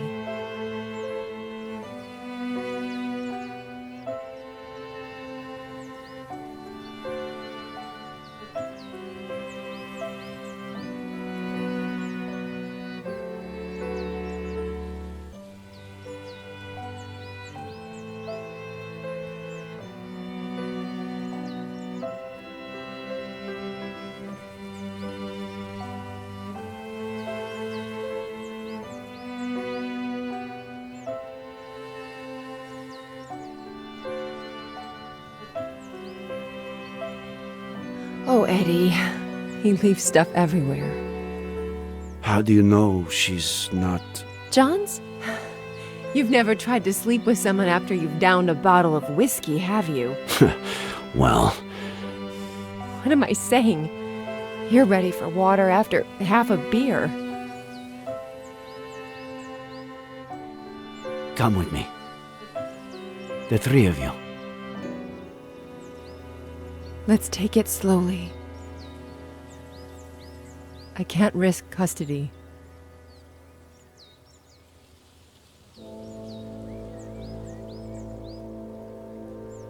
That was the last time I saw them alive.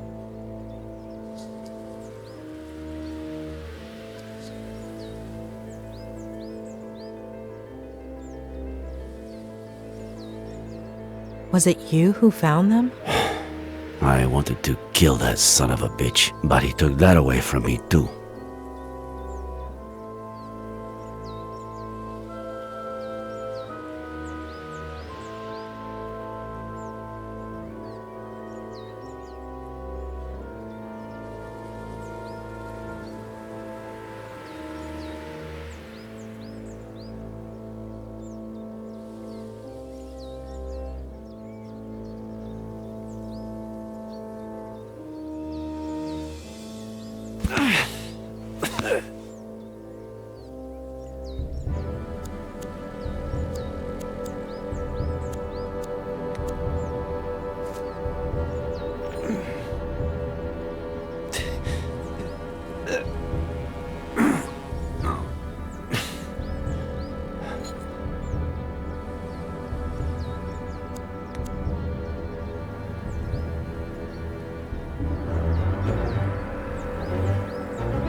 Nick, no!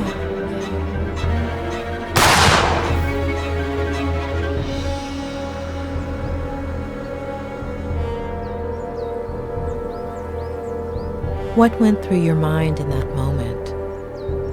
Why did you move it away?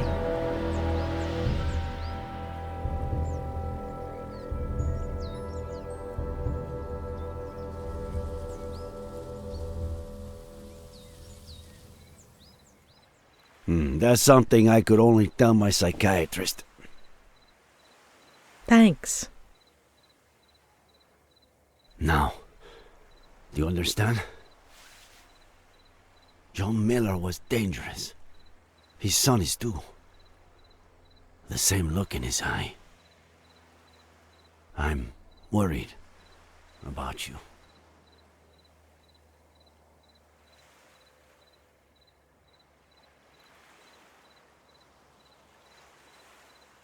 I appreciate it, but I know how to take care of myself. I'm sorry. I didn't mean to offend you. Part of my job is worrying about others. I just meant... Hold on. You believe him? About what? Faye? Yes. No. You're certain Faye isn't a figment of a writer's, a psychopath's imagination? I'm not interfering in your job, Sheriff. Don't interfere in mine. Throughout my career, I've met a great deal of psychopaths. And believe me, when I know someone, I really know them. If there is a psychopath in this story, it's not Ed Miller.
Look at poor Faye trying to smile despite the pain.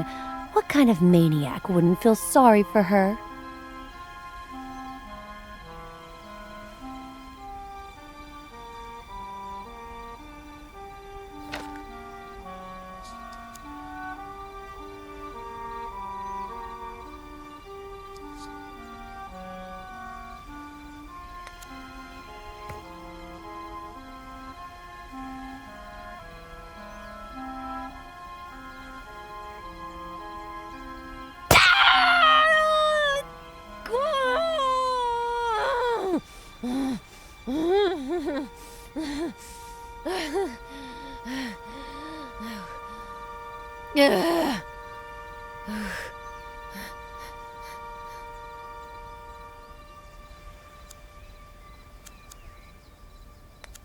How come you didn't call an ambulance, Faye? I tried to, but my battery died. Oh, that looks like it hurts a lot, Faye. Come in and I'll put some ice on you.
Why are you looking at me that way, kitty? I stole your blanket, so now I'm the enemy, huh?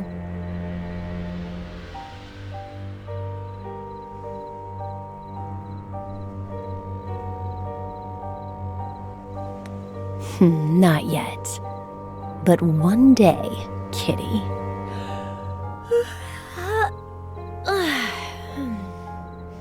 Ed? You there? Have you eaten? I'm hungry.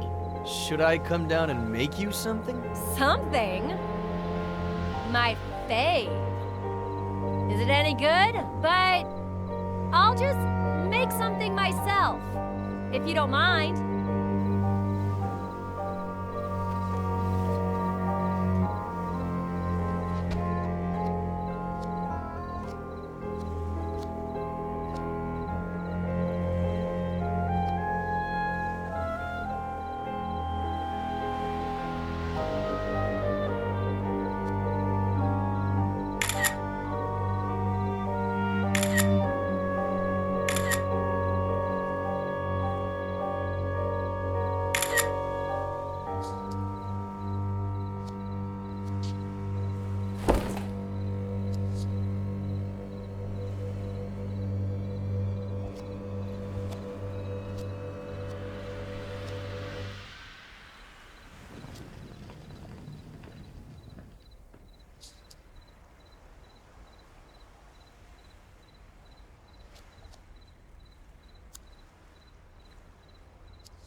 One out of 5 on my list of things to make sure he delivers. But I'll need a more secure base of operations.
I still have things to do.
Emilio Salgari, the son of the Red Corsair. Emilio Salgari, the son of the Red Corsair. Emilio Salgari, the son of the Red Corsair. Emilio Salgari, the son of the Red Corsair.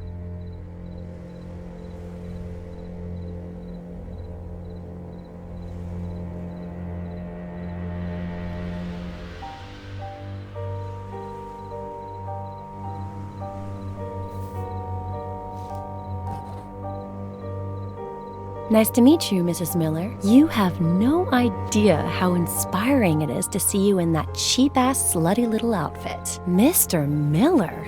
What undertaker did you murder and steal that suit from?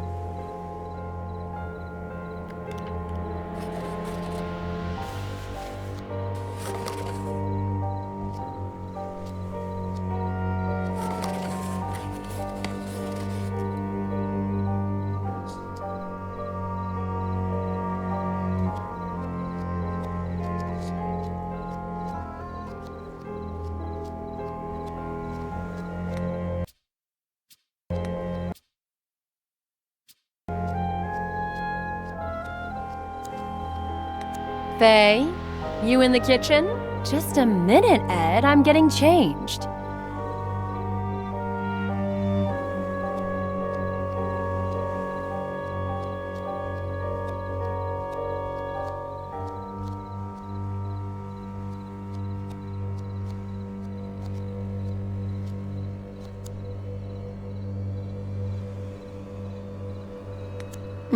This wine is delicious, Faye.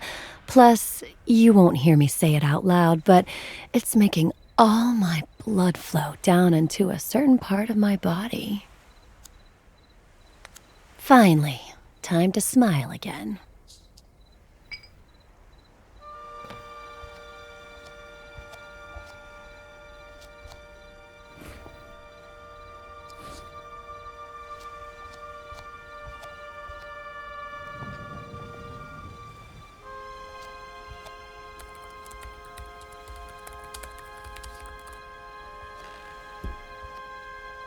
Someone looks pleased. Am I interrupting a special moment? Huh? Consider it my way of saying thank you.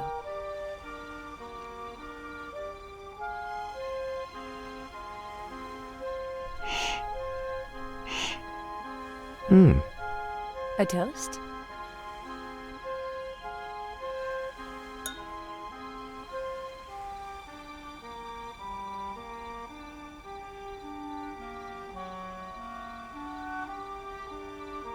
My favorite one's missing. The son of the Black Corsair. Emilio Salgari, right? Do you like Ed Miller? You know what? Me and that guy have history. Huh. So, what kind of history? Oh.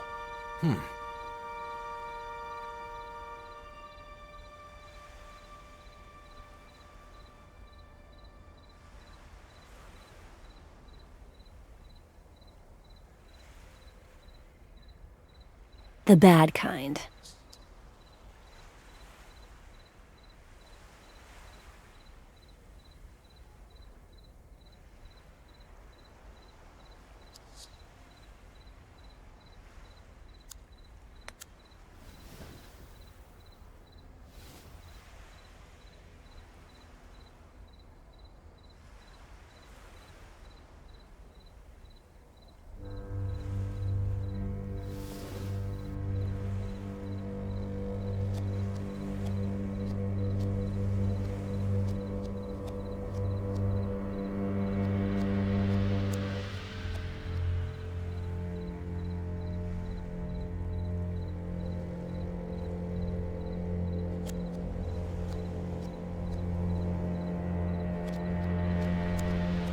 One day, kitty.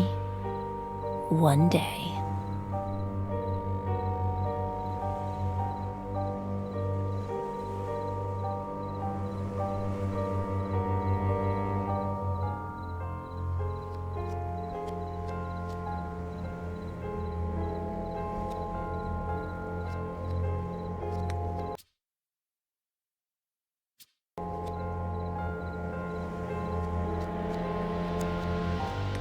Relax. I've been on the pill for years. Go ahead and rest. Let time take its course.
Sweetie, the more I get to know you, the surer I am.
Don't worry, sweetie. I'll be back. I promise.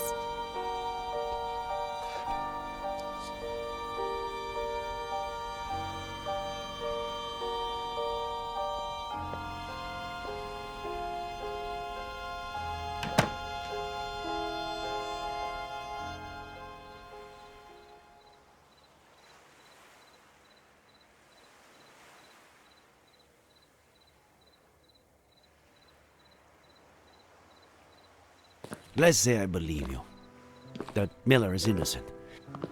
Where do we go from here, and what other leads do we have?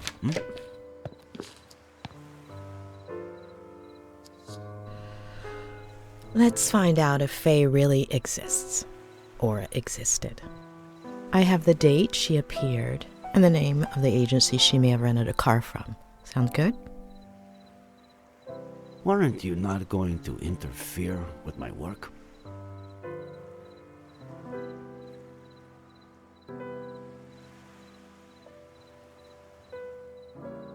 Touché, Sheriff.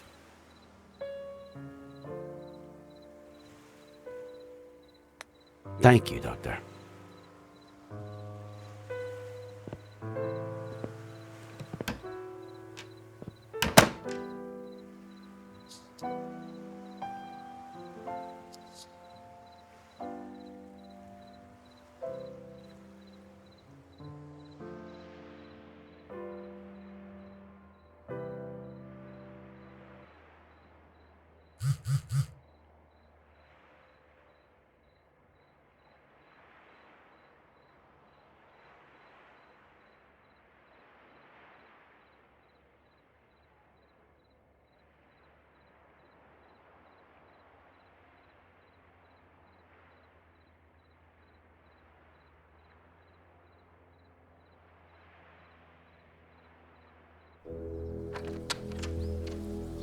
Good morning. How are you doing?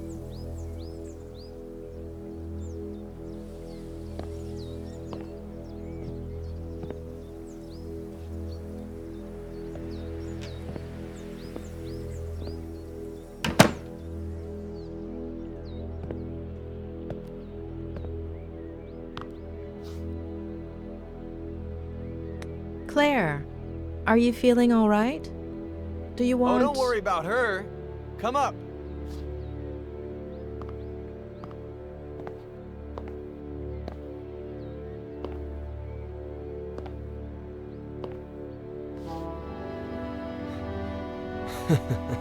My aunt just heard about the kind of therapy we're doing, and that it's not going too bad.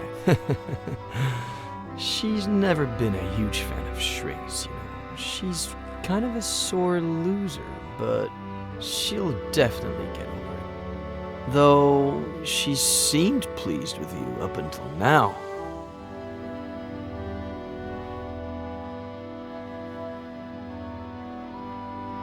You've never been a fan of shrinks either. Well, since we're rewriting my memories, why not do one more? Ugh!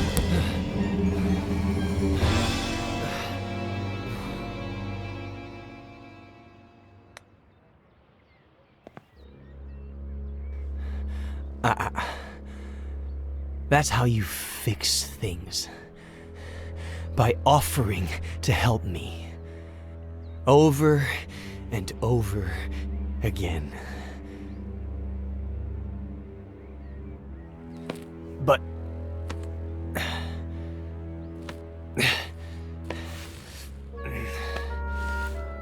But do I deserve that help? Huh? Do I deserve it? Don't I deserve to rot in jail? Or an insane asylum? Or maybe... Maybe I should have jumped off a bridge.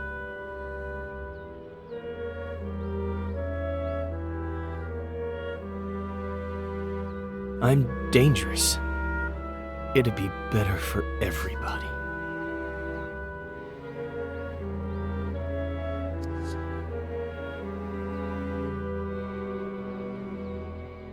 You're not dangerous, Ed. And yes, you deserve all the help I have to offer you. The sheriff is out to get me. I don't blame him. Faye, Jenny, Samuel, Esther.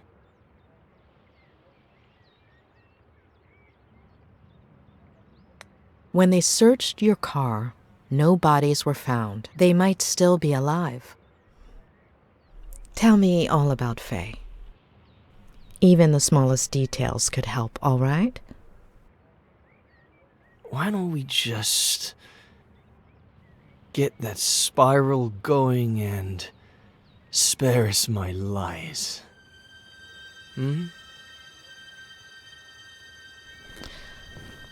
We need to know what you remember so we can understand why you forget.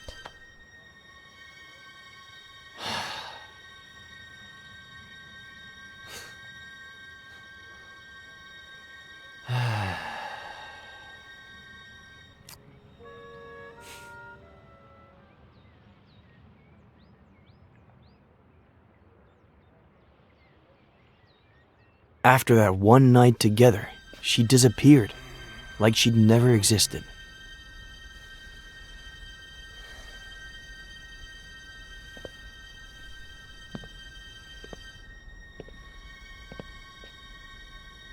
Hello?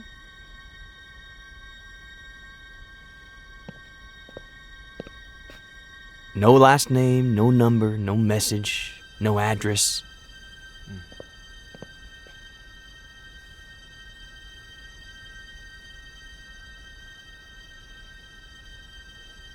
Just her wine glass.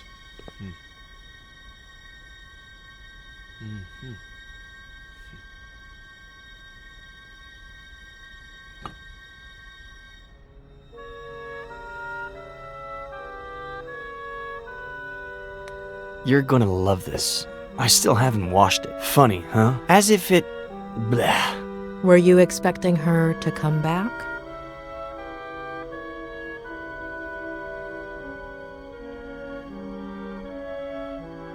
I'd thought she'd gone to get her car, or to town, or even to the doctor. I was hoping she'd come back, I guess. But something much better happened. Remember that thing I said about looking out the window, focusing on something and letting my fingers free write? Yes, I believe the day you met Faye, you'd chosen... a flock of birds? Uh-huh. Yeah, good memory. At least somebody around here doesn't need a spiral to remember things. Starting that day, I made it into a routine.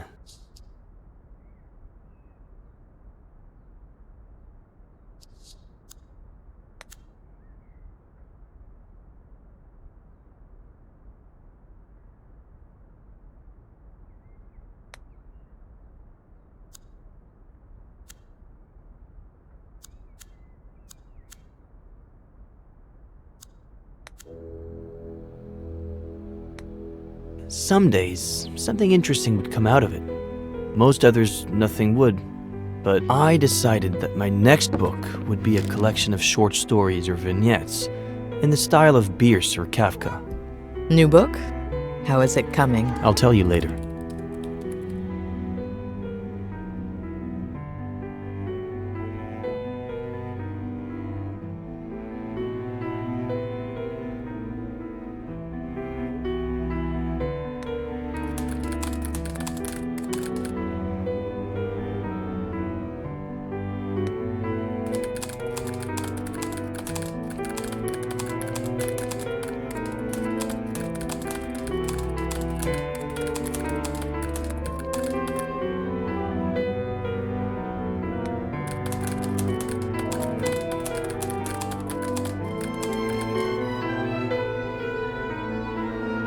A little over a month ago.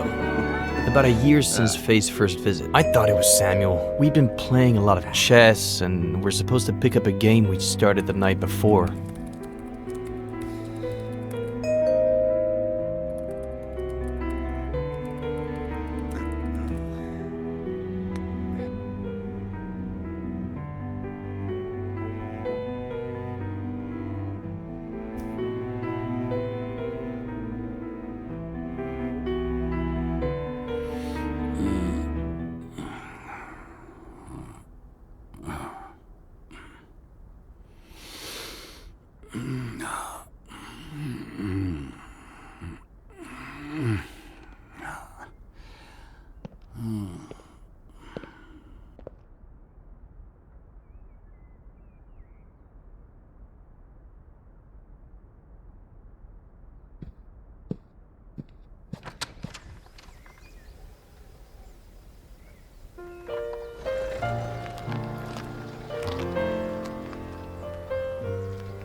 What did you think when you saw her?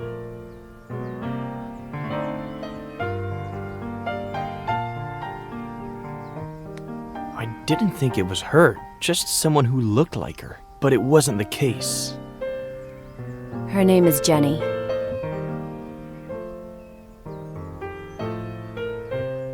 She's your daughter. It wasn't surprising to you that she had the same name as your sister?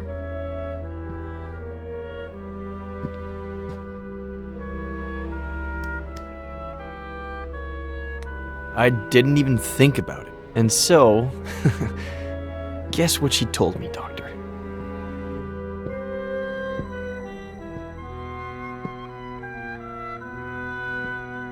She said it was up to you whether you acknowledged paternity? Exactly.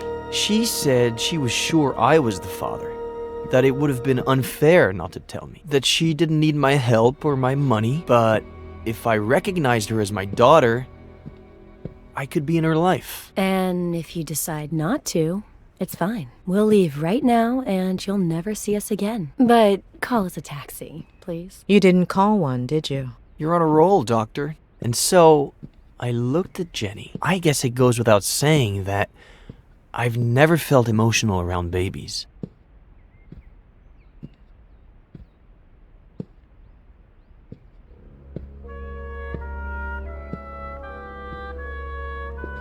And yet, I felt something. But, don't get the idea that I let my emotions take over. It's so easy to fool yourself in times like those. Of course, I didn't give Faye an answer. I was confused and I told her I needed time to give me a few days. I said they could stay with me instead of at a motel.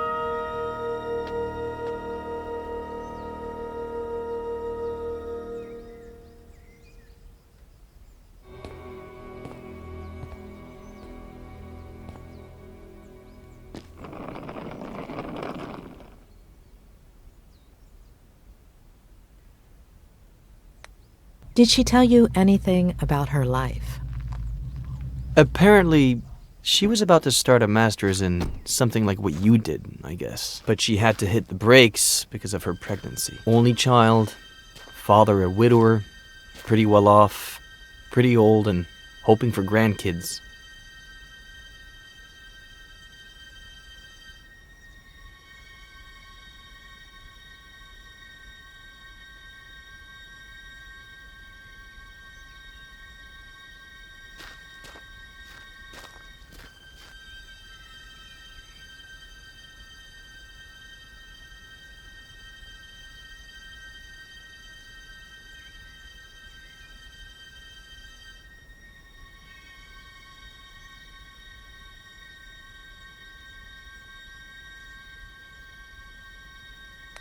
After that first night, did anything ever happen again between you two? No.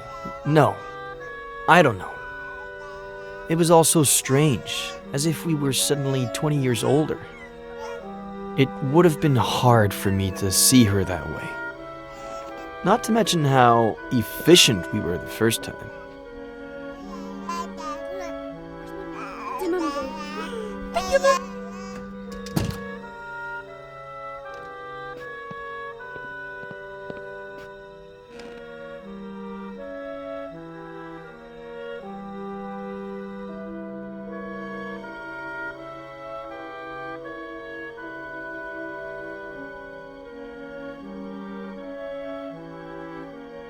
Did she tell you why she disappeared that first night? Did she apologize? No, and I didn't ask her to. You have any idea how many times I've done that? I've got the gist of it.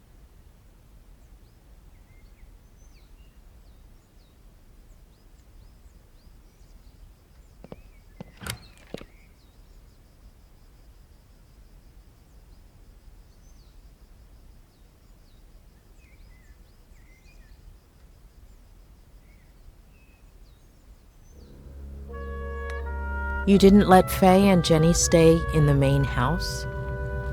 There's just my room there.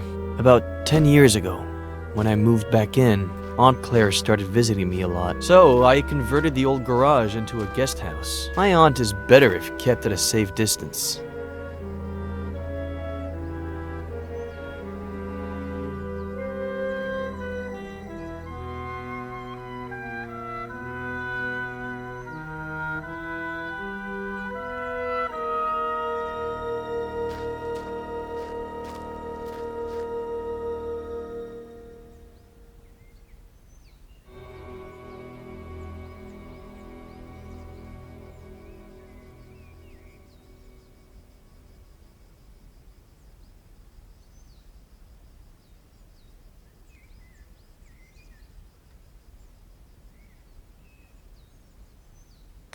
She never told you her last name?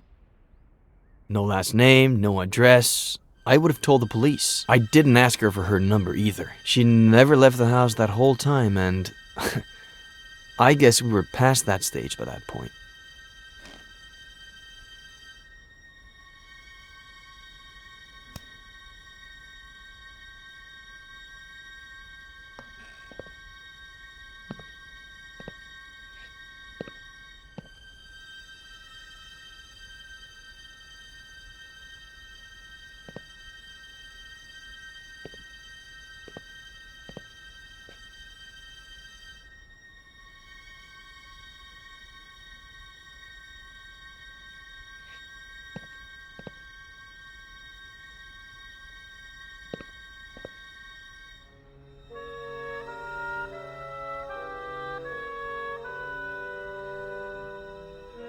How long were they here? I've been thinking back on it these days, and I'd say it was exactly 3 weeks. They got here on a Sunday, and as you know, they disappeared on a Sunday. Are you okay?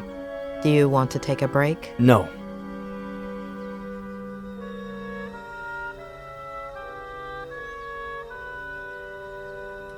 Did Faye do anything strange?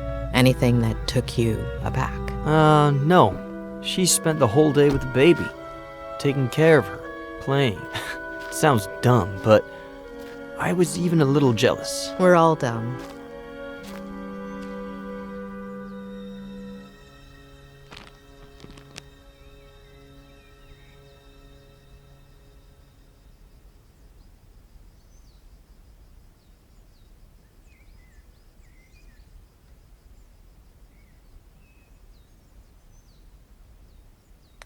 When you slept together the first night, she said she was on birth control, didn't she? Did you talk about it afterwards? She was sure she hadn't skipped a single day. But, of course, no method is 100% effective.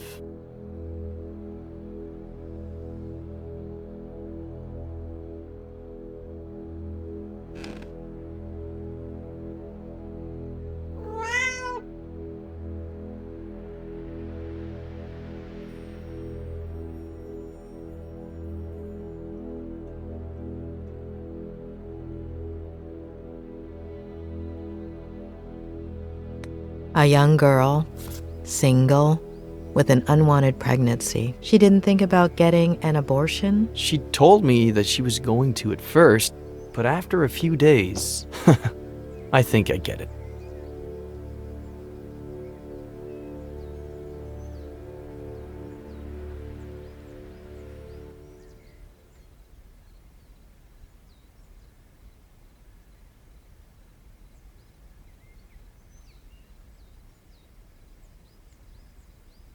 Anyway, the first 2 weeks felt good, but then things got warped. Like my head started to rebel. Like if it was pissed off that I was doing well.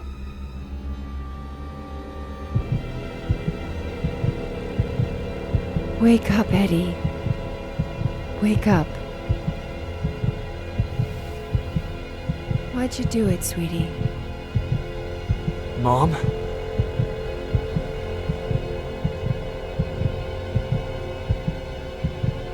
It was Dad. He meant to. We're doomed because of you, sweetie. You're no better than him.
Was it a recurring nightmare? Every night.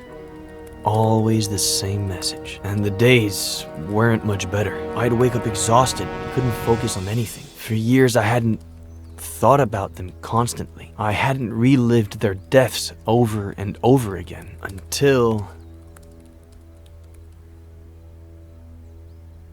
Ed! Ed! Ed! Huh? Jenny's temperature is 103.6. Huh?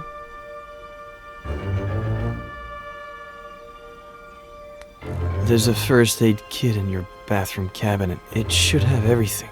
Did you check if there was any Advil? She's a baby, Ed. Let's go to the hospital. Get dressed. I'm unlocking your car. I'll wait for you in there.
Why'd you take so long? I got the book, just in This case. is not the time for books!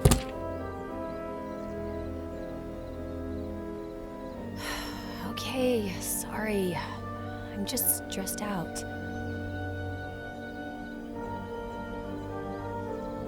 There. Ugh, no.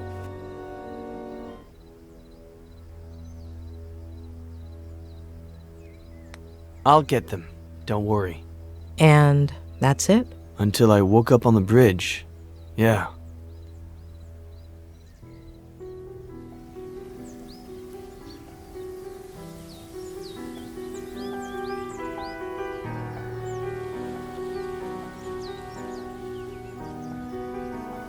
It was like another one of my nightmares. It's clear as day that my car plunged down into the canyon, that the truck driver found me on the bridge, but what I remember seeing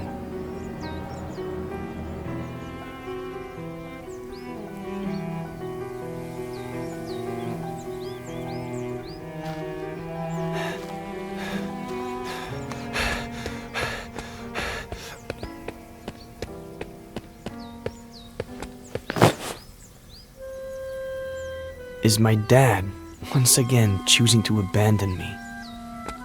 I tried to reach him without him noticing me, but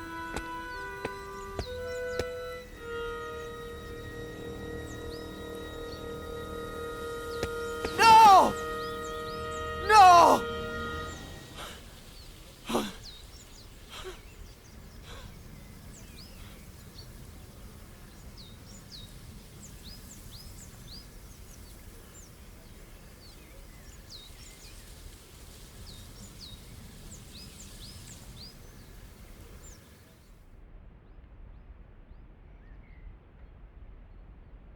well, we both know what I remember. Should we try what I forget?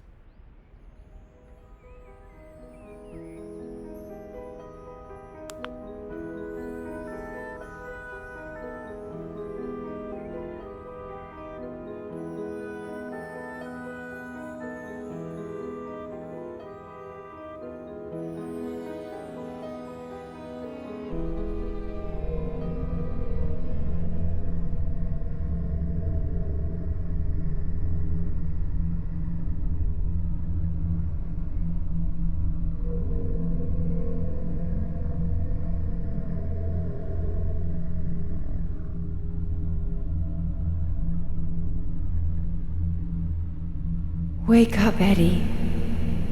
Wake up. Why'd you do it, sweetie?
Do you remember what time you went to bed that night? Around 11? Very early for me, but I was exhausted.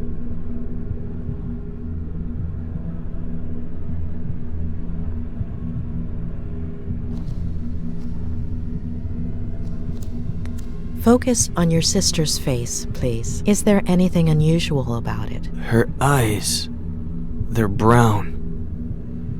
They'd always been blue. And do you remember what color Faye's baby's eyes are? Brown.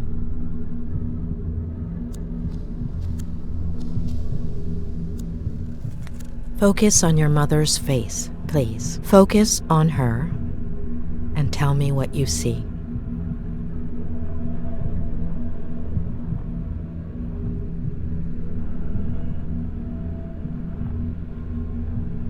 She has Faye's face.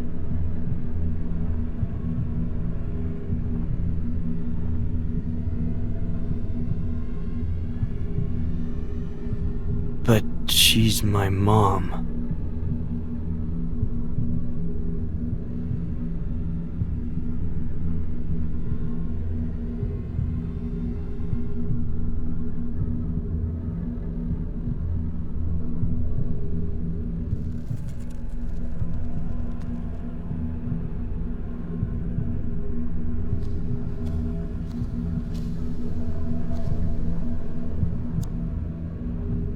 Can you see anything unusual outside? No, there's nothing weird. The moon, the stars, the lake, everything's normal. Nothing missing or extra. Nothing.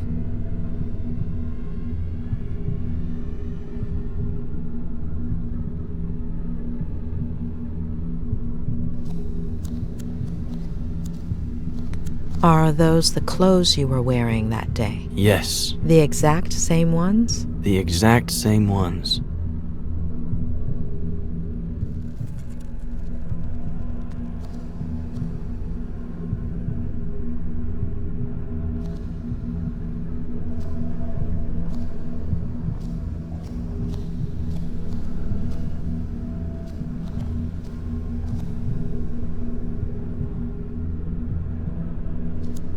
Is there anything odd about the bathroom? Anything out of place? No, everything is normal.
Can you make out your father's features? He's really far away.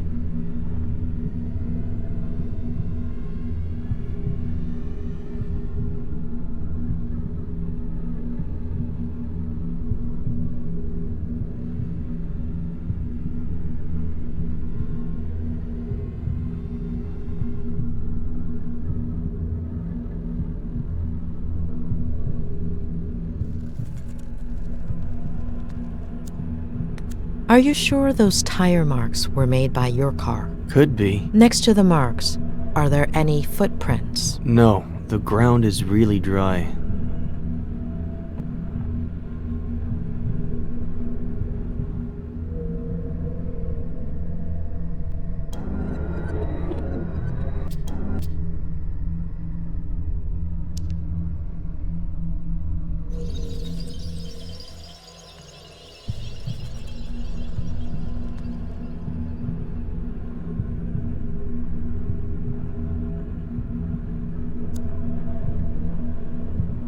Focus on your feelings, on your body. It's weird. I'm exhausted and at the same time full of energy. My head hurts.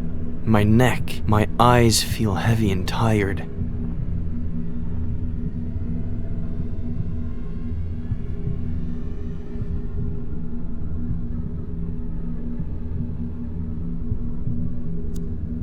Do you recognize your father, his face? His back is to me. And his body? He looks a little shorter.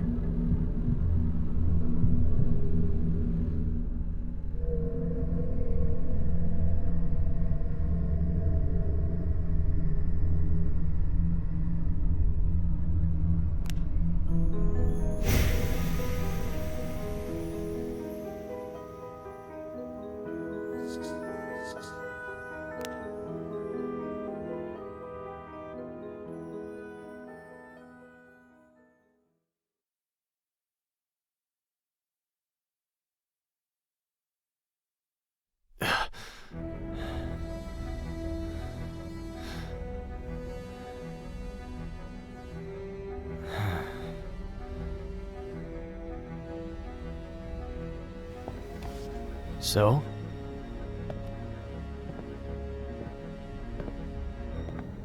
So?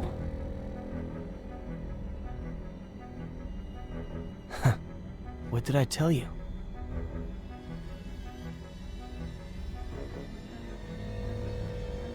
Doctor, you're scaring me.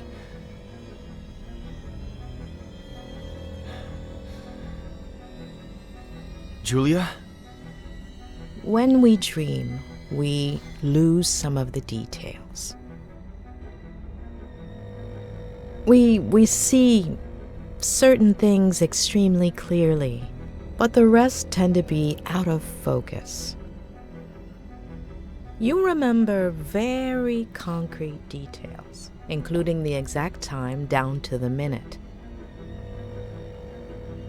Doing the math, the first time you dreamt about your mother, you should have been in stage 2 of NREM sleep. The probability of dreaming during that phase is minimal.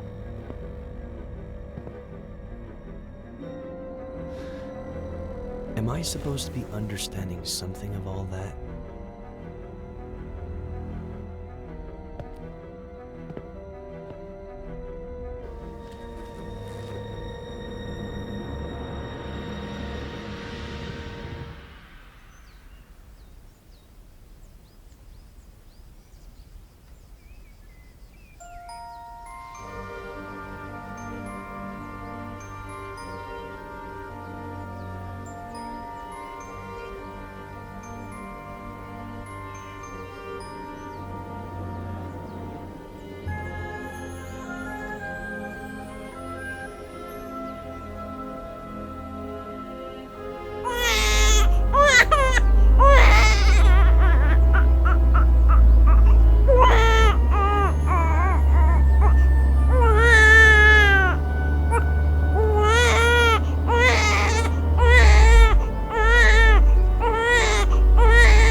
Shit.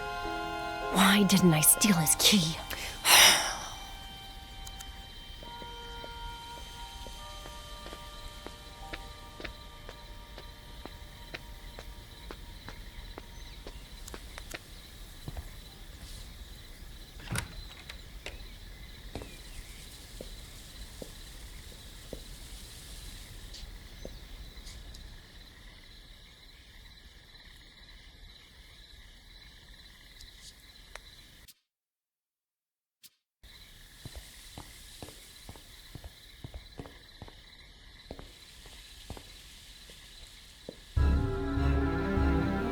Your little sweetheart is drugged up, but if you start meowing and wake him up...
Faith.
Ed!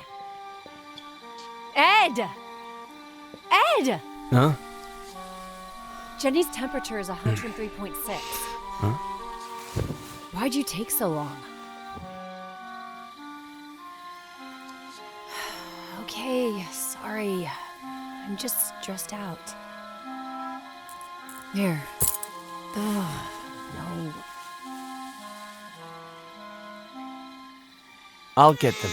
Don't worry.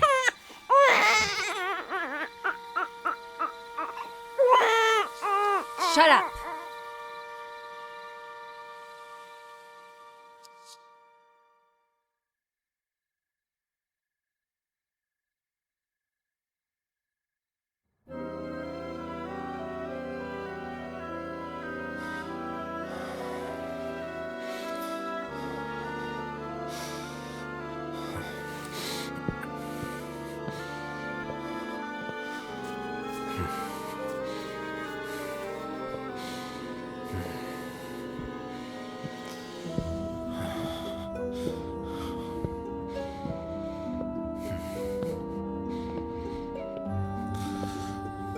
Seriously? Are you sure Fate...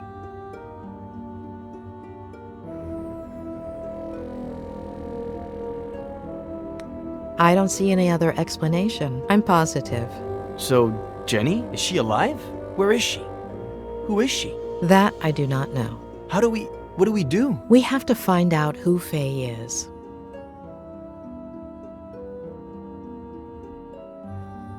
She said she was a fan, right? Now we're gonna believe her? The best lies are partly true. Touché. I have a folder with fan mail, and I could look through Twitter. Could Faye be a girl who got offended by the way you ended things? There are quite a few of those. Don't look at me like that. I never make any promises, and I'm always honest about what I don't want. But I know what you're thinking. I could look, I don't know, through my text messages?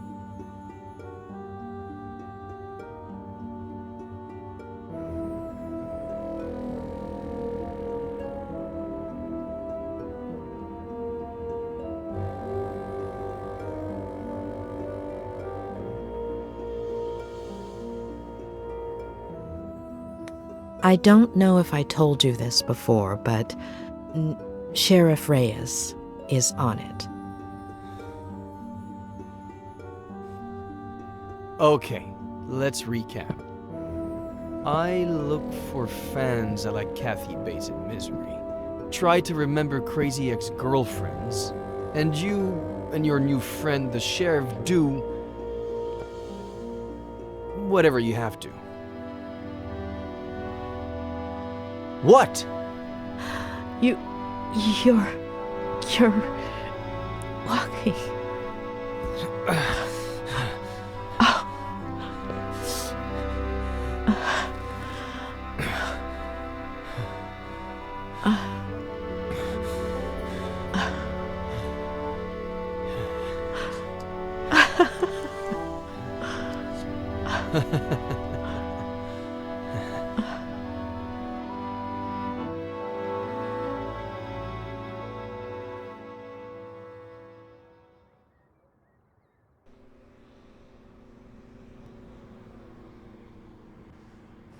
It's a fucking gunshot. Just analyze the damn bullet and see if it came out of Miller's gun. What's taking them so long? Why don't you call them? Get serious. Tell them Reyes is pissed off. If there's still no word by the time I'm back, I'll call them. Alright. Are you gonna be a while? In 500 yards, take the exit towards Airport Road. Hold on. Are you at the airport? It's kinda hard to explain. That's out of our jurisdiction. I'm following, a false lead. What? Why? It's information that Dr. Lomas got from Miller. I want her on our side. So however distorted the lead may be, we have to keep her happy. Jula, Doctor? Am I missing something?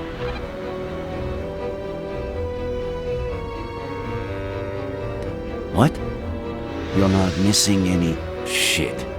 What's wrong? I missed the place because of you. If I get a ticket, You're paying for it. All right. Will you make it for the search party? South Sector, 5:30? South Sector, 5:30. I'll be there. Find her today, right?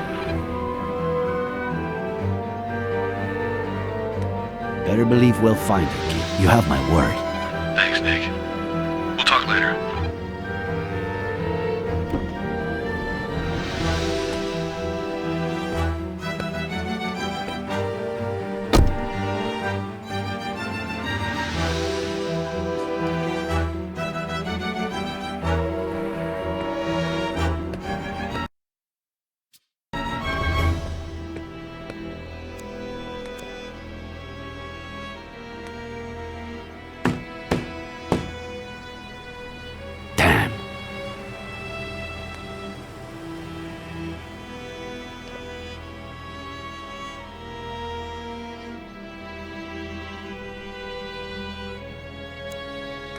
Did they leave? The owner and the mechanic?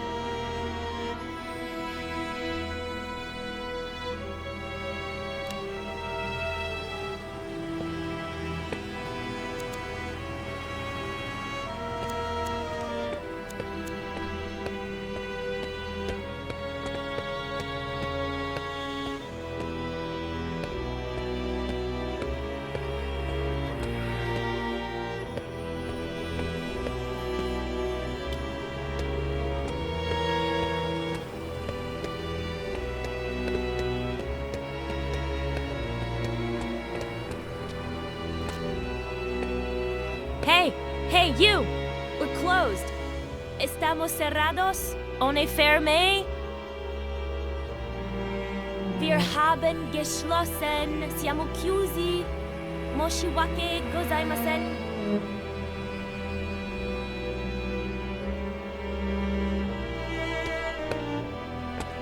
Sorry, sir. Do you speak my language? We're out of cars, comprende? I do. I can't rent you a car. They're all booked. 0 cars available. Well, I should say I have -1 car available since this one broke down and they're supposed to pick it up in 2 hours. But I have 0 mechanics plus 1 shitty day, so if you'd be so kind, take a right on your way out. You'll see my competition in 300 yards. Tell them Amber Wong sent you and that they owe me one. Have a nice day.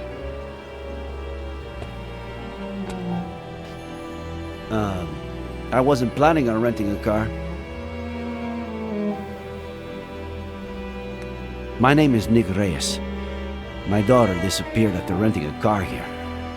About a year ago. Oh, I can't tell you how sorry I am, Mr. Reyes.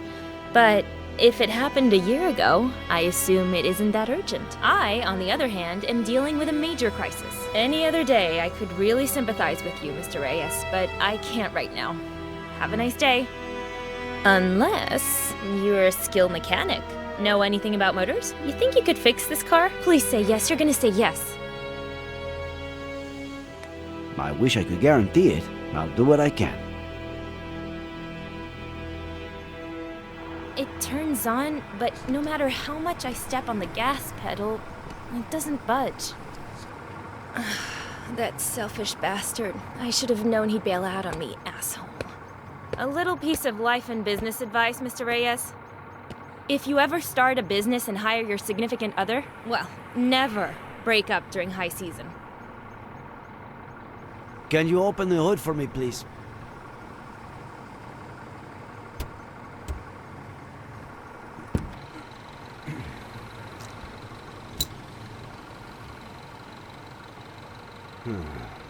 What? I don't know yet. Wow, that's a great start. Try turning the key in the ignition, please. Can you press the accelerator? I just told you the car won't budge no matter how much I press that pedal. Are you sure you know how these things work? Now I see why you said you'd try. Put the car in drive. What? It's what I thought. That's why I asked you to put it in drive. The clutch cable is loose. I'll need to unscrew the cables from the terminals Remove the battery, attach the loose cable. Where do you keep your tools? In the parking area. The big chest.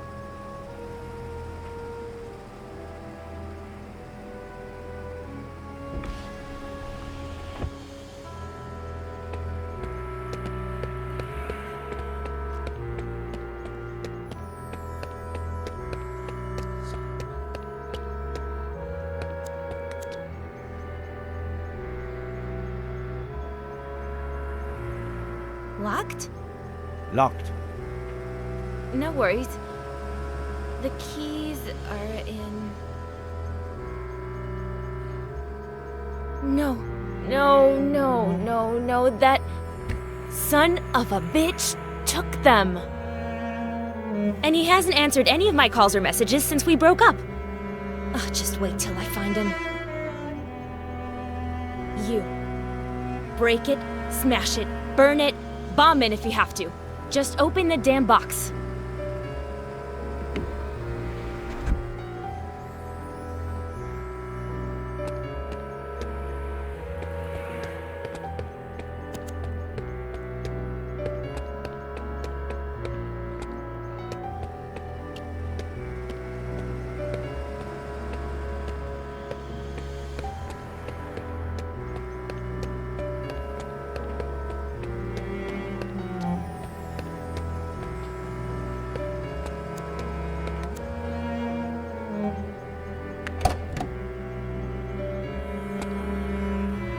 Huh.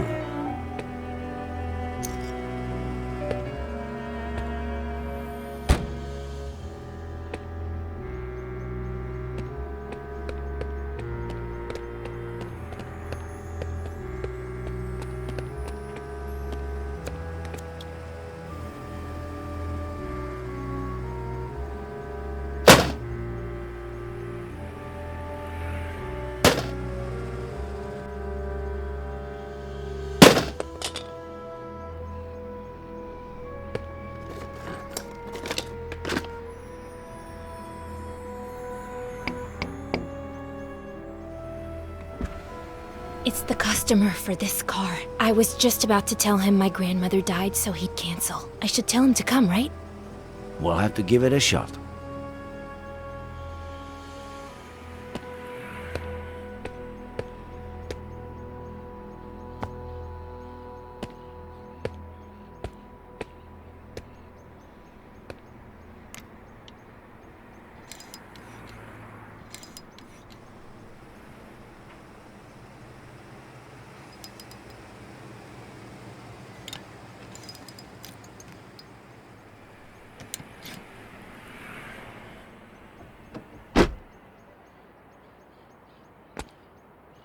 Give it to me yourself. Start the car.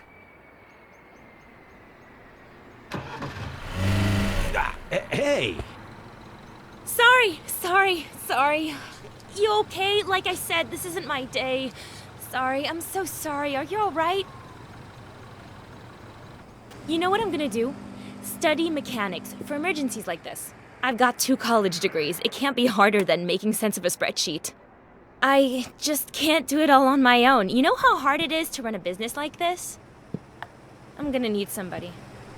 A good mechanic. Better one than that idiot. Your turn.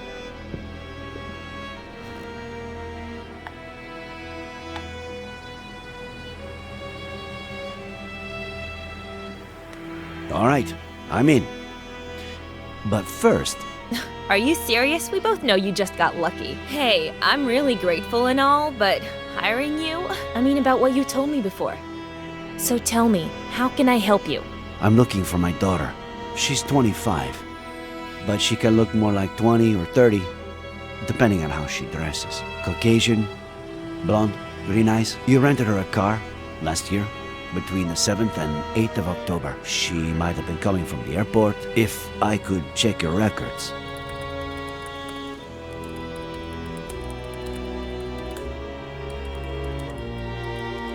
It'll just take a second.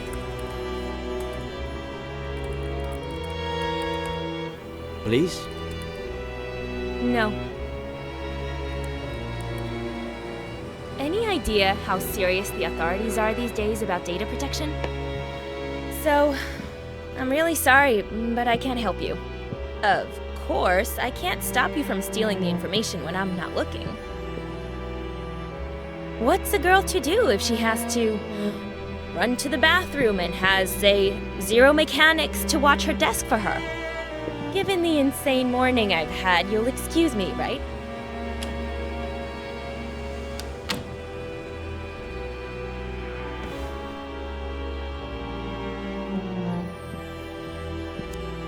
A list of customers who rented a car between the 7th and 8th of October of last year. How about that?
I hope you find your mechanic soon.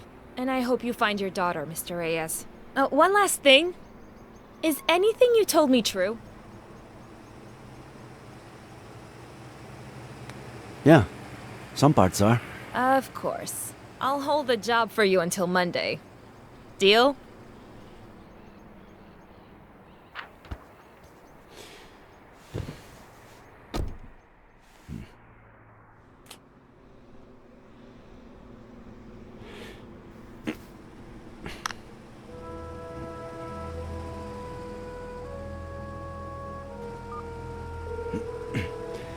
I'm all ears. Where the hell were you?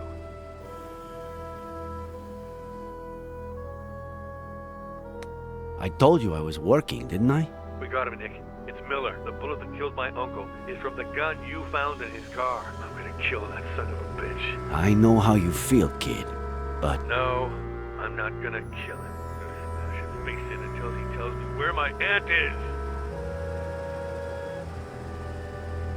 Adam, tell Harley to make you some tea or punch a pillow or whatever you need to do. Just don't leave the station. We'll go together, all right? Madam? Shit.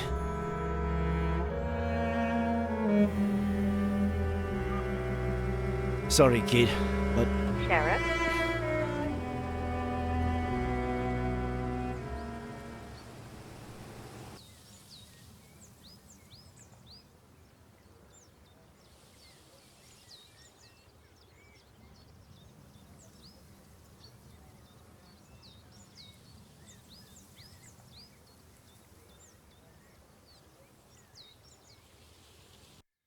I just received some crucial information. Not only does Faye exist, but... I'm going to arrest Miller. What? No! The gun from his glove compartment killed Samuel Franklin.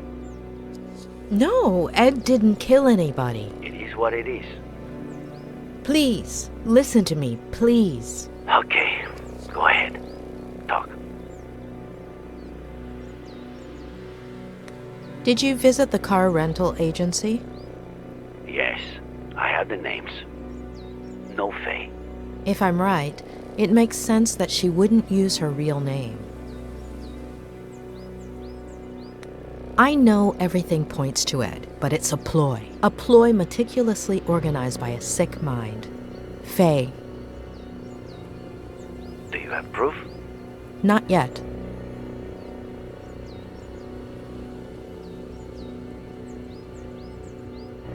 Nor do you have evidence that the gun belonged to Ed, let alone that he was the one who shot it. Not yet.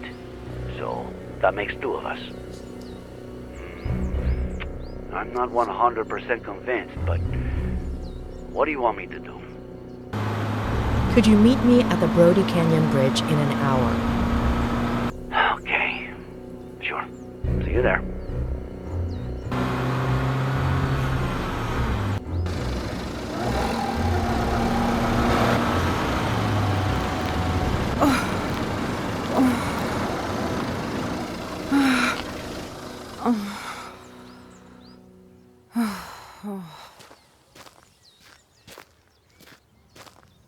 Are you all right?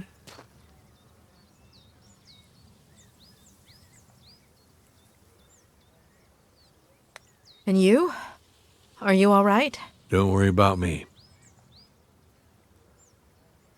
What are you looking for? He's at the house, isn't he?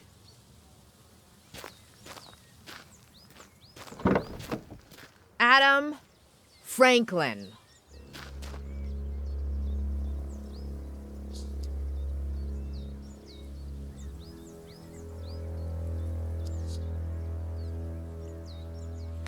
You won't find the person who killed your uncle in that house, but I know where to start looking.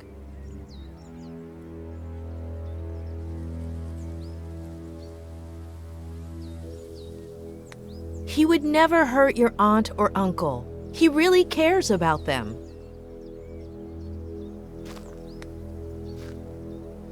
He can't help you find your aunt, but I can.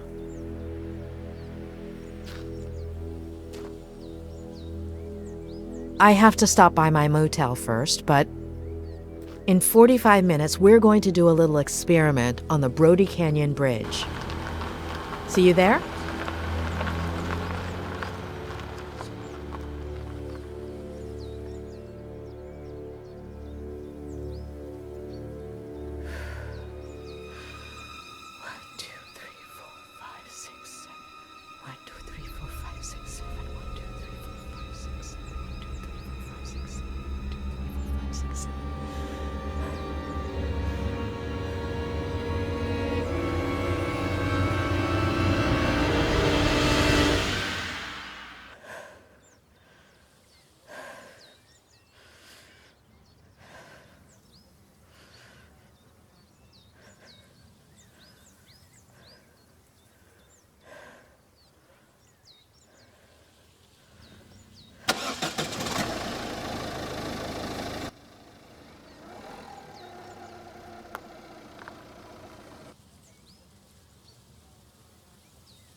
I had to make sure.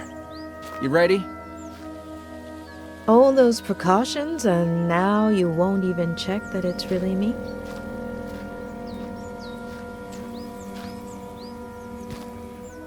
Come on.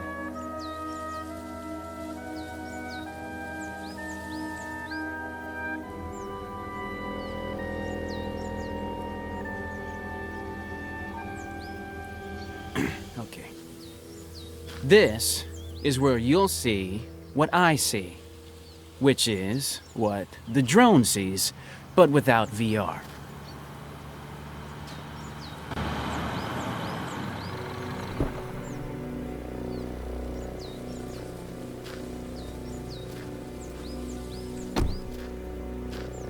Dave, do I have to arrest you again? Oh, God, what the I'm not Are a you a cop, cop? and nobody's arresting anybody. Sky D, Dave, offered to help us. The images his drone provides will help us test out a theory, and we'll see everything from here. Okay?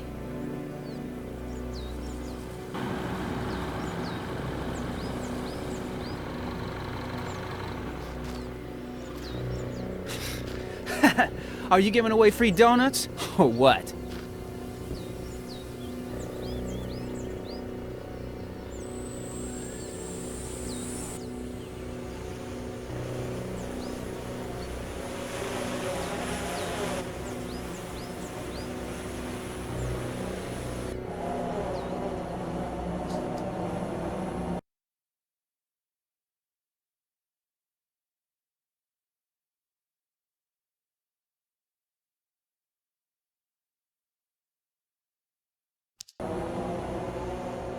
Your call, boss.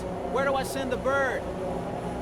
I think Ed did see someone jump off the bridge, but I also believe that person made a pit stop before hitting the ground.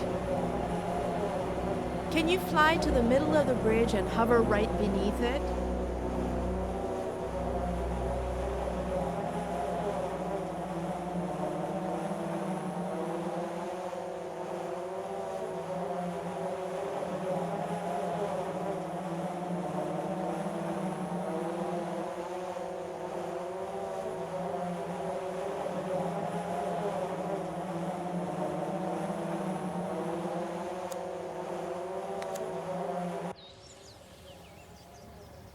A duffel bag? So what? People come here to do yoga? For the views? Adam, call Harley, all right? We need a tactical unit to deploy rope operations under the bridge. I'm on it. Oh, and one more thing. Find that good Samaritan who saved Miller. The truck driver. In case we forgot to ask him anything. So now what, boss? But why would she leave that bag there? Unless... Dave? Can you cross over to the other side of the bridge and head straight down to the bottom of the cliff?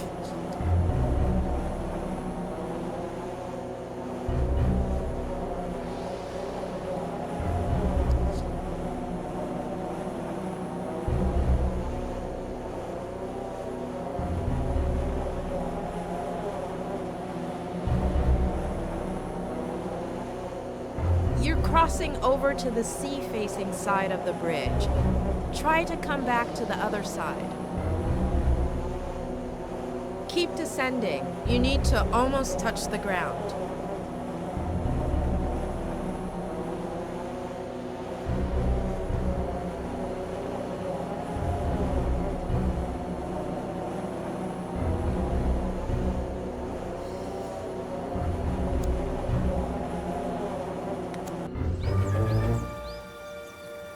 Oh, shit! What? What do I do? It can't be Esther. Boss! I didn't hear you! What do I do? We need a clear view of the face, Sky D.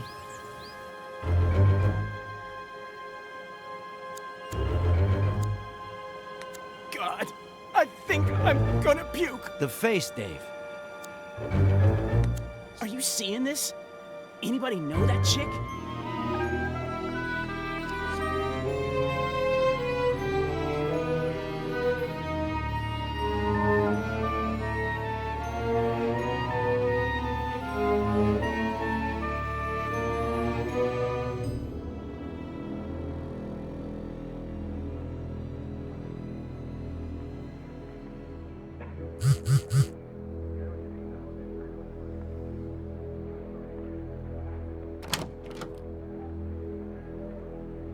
Sorry, the medical examiner was late.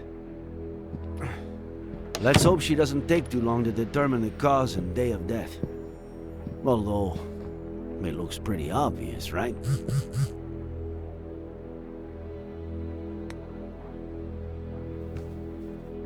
Yes, it looks pretty straightforward. Well, it always looked pretty obvious to you. If only I had listened to you sooner. I wouldn't have listened to me either, in your position. None of this made any sense, other than in Ed's head, and I was the only one who had access to his mind. Should we examine it all? Please. I honestly don't know where to start.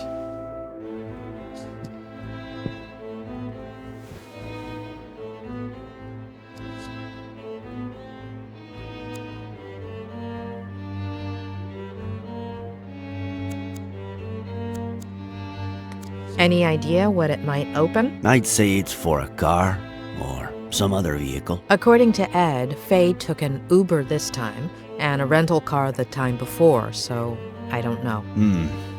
I still have to check the names I got at the agency. That's a really strong neuroleptic. In layman's terms? An antipsychotic used in acute cases of schizophrenia or manic disorders. Medication belonging to Faye, or? It has plenty of side effects, the mildest being its narcotic properties. It can cause almost immediate sedation. Narcotics and antipsychotics. Both were found in Miller's blood.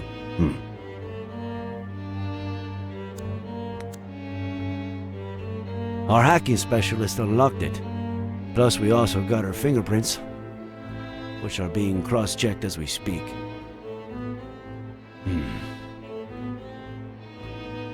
No text. No contacts. No calls. And I'm sure there aren't...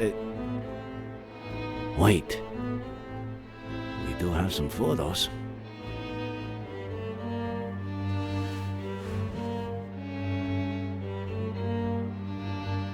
Miller sleeping. Miller on the computer. Miller at the window. Damn, she was obsessed. Miller and... the girl exists? She exists, but where is she? Oh, God. The living room.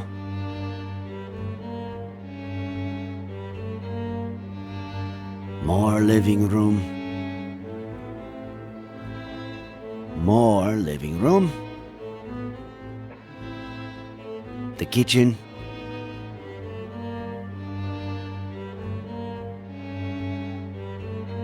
The office. What does she want? To build a model of the house? Basically, a mental one. Her smiling. Another smile. And another smile.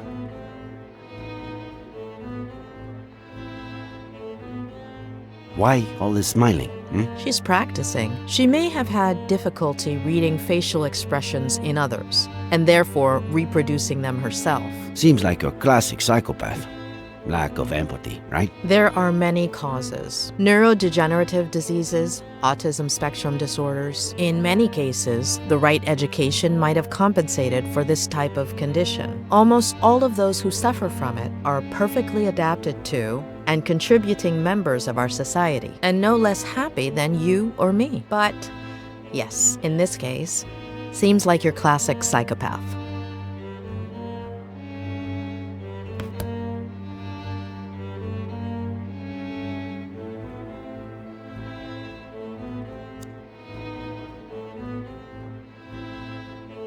So, Faye dressed up as John Miller. Did he always dress like that? Well, when he was young, he was more casual. Ed would have been, I don't know, 5 or 6 when John started dressing like that.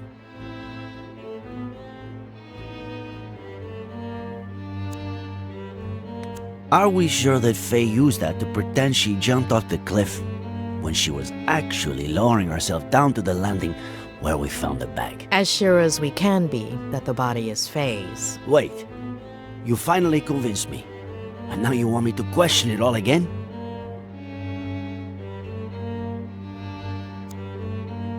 We'd need Ed to confirm, but from what he told me, it's just the kind of clothing Faye wore. Okay. I don't know how I'm going to take this all in. We haven't finished yet.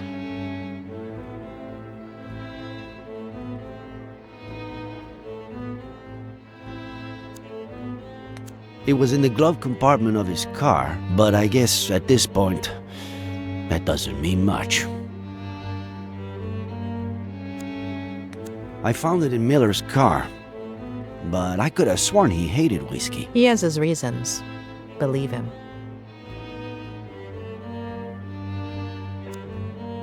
Where'd you get that? I found it on the cliff, near Miller's car. I thought it was his, but I guess I was wrong. Faye was a psychopath. She was obsessed with Miller. She sedated him, drugged him, planted false evidence all over the car, including the gun that killed Samuel Franklin. Dressed up as John Miller, waited till Ed woke up, pretended to jump off of the bridge, and ended up killing herself? Was that her plan? There are too many loose ends. And a baby that we have to find.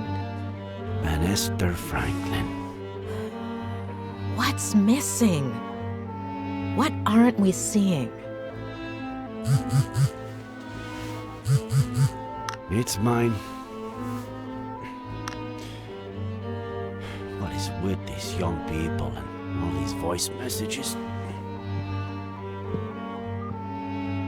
Hey, I went to the company that truck driver Barry Dennison works for, but he was done for the day. They told me about this bar he goes to, but he wasn't there either. But I did see this picture on the wall. I'll send it over.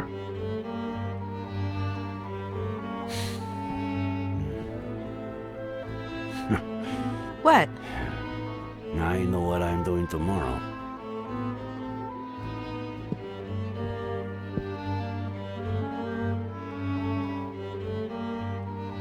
I'd go right now, but I'm hungry as a wolf, and this place, they should have been closed down months ago. Actually, I know some much better places to eat out in this town. Well, it's way past dinner time. If you'd like to, we could eat at one of those places you mentioned.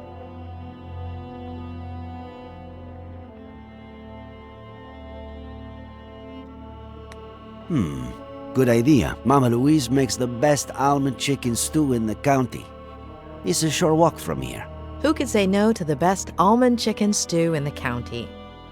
Wait, we haven't even looked at the list of drivers. We can look at it tomorrow. Afternoon? Afternoon.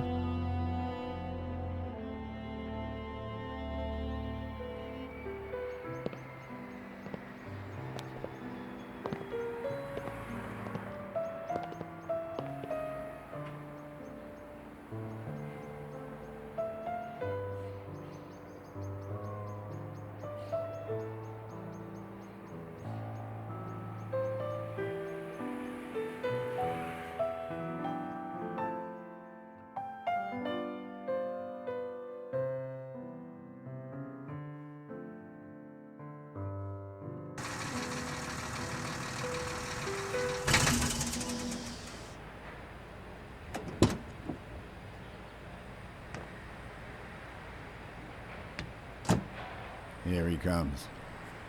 Careful there, old geezer. Late again, Dennison. I had a rough night. Okay? If this happens one more It won't. I'll hook on the trailer and be out in a second. Hand over the routing sheet. Boss. There won't be any routes today, Mr. Dennison. The county, in appreciation of your work as a good Samaritan, on the 20th of September, on the Brody Canyon Bridge, would like to offer you a guided visit of the police station. Bastard.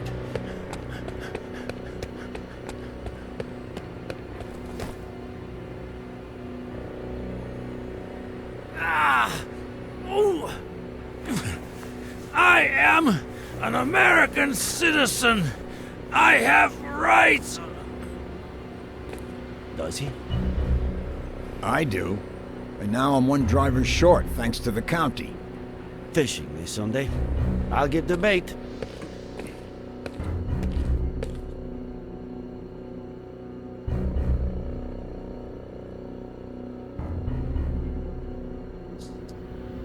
Normally, in these cases, my assistant plays good cop and I play bad cop. But unfortunately, since you two started off on the wrong foot, I've got to do it all.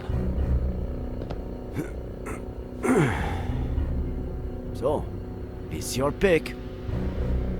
Which role would you like to see me in? In the role of a beaner? See?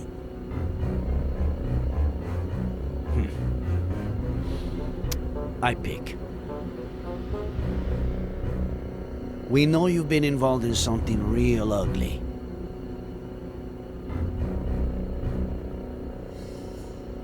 I'm sure you know the minimum sentence for what you did. And I'm assuming you also know that a lot of the guards at those big Sur prisons are, how did you put it before? Beaners? I'll personally see to it that they know what you think of them. That is, unless you tell me everything. I have no fucking clue what you want me to tell you. I see.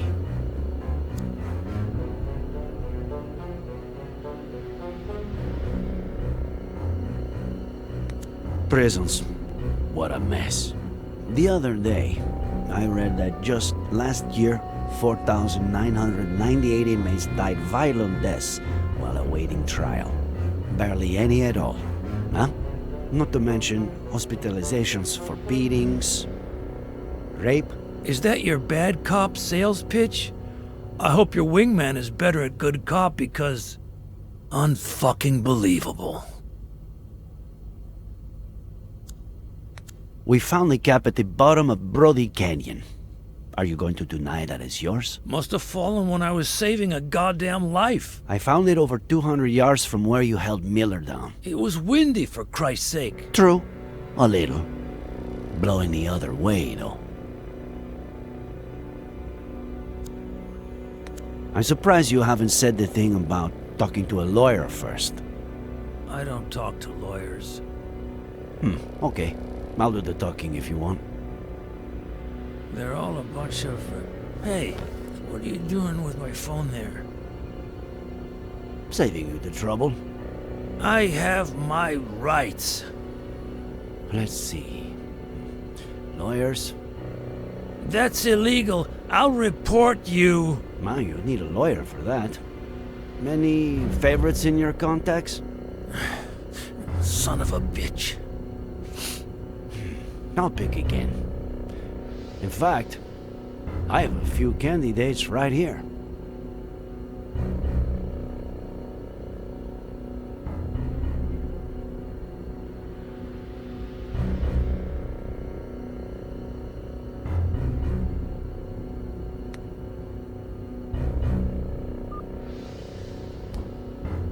Hello? Sheriff Reyes, why is this number in Barry Dennison's contact list? Barry who? Oh, he looked decent on the app. I deleted his number after the first date. Bitch. Thanks, Miss Thompson. An agent will call you shortly.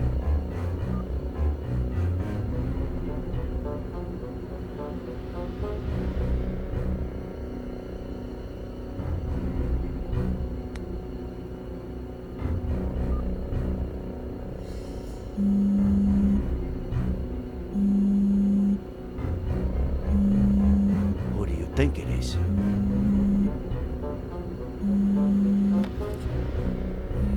Oh boy.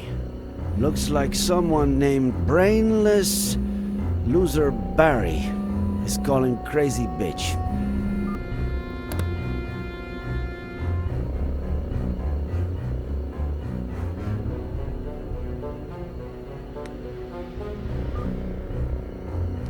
Hey, how's my favorite customer? Detained. Sheriff Reyes speaking. And you are? Oh, Tom DeLucci, owner of the Golden Blonde. So, what did he do?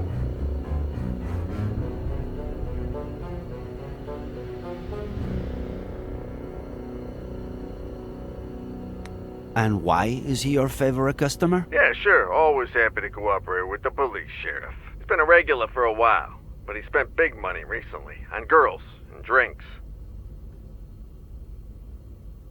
Exactly what day are we talking here? Let me see here. Not last weekend. Oh yeah, September 20th. He got here as soon as we opened. We'll be in touch, Mr. DeLucci.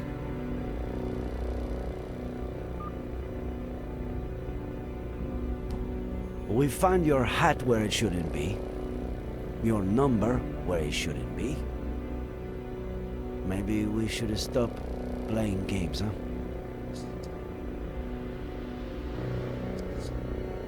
Sheriff, I just...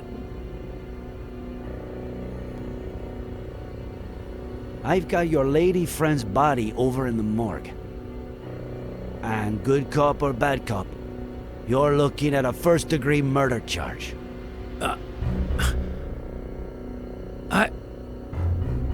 I didn't. She jumped. From the beginning, Dennison.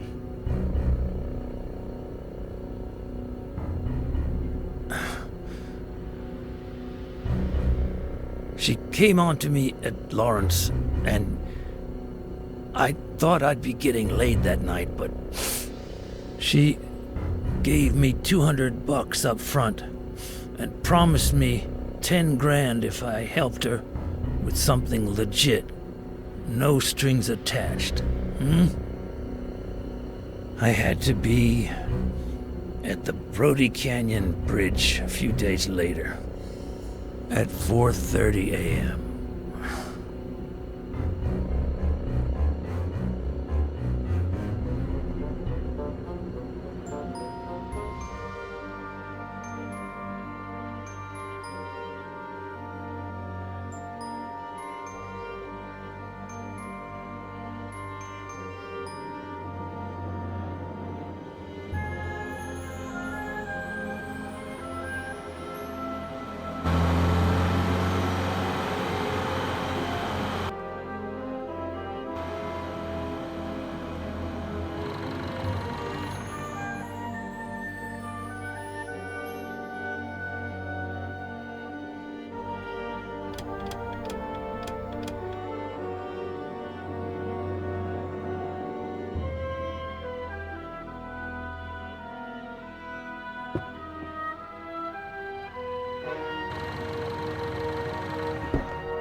No. What the hell? Is that a stiff? Darling, you can count me out. No way.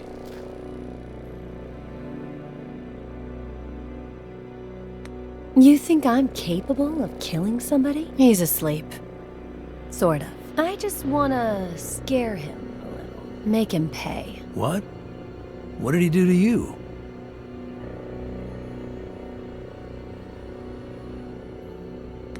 He abused me. but I don't want to talk about that. Oh, sure, yeah. All right. What do I have to do? Wait.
See you in the insane asylum, sweetie.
Not me. Not now.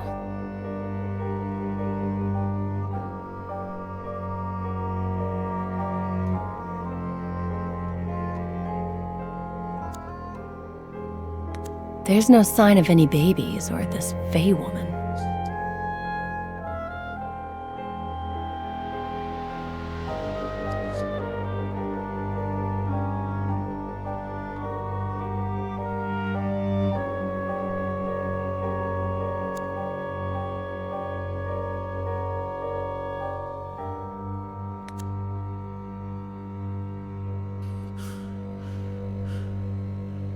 What is it? In your hand or in your vein?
It's a lot of money. If you mention any of this to anyone, you won't have time to spend it.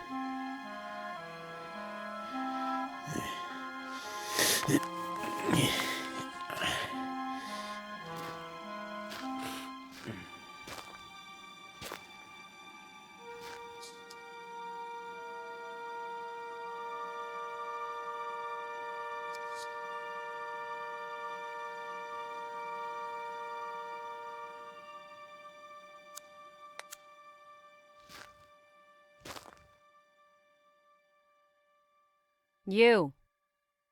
Come.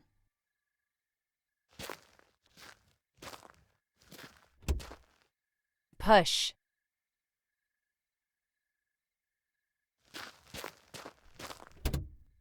Come on.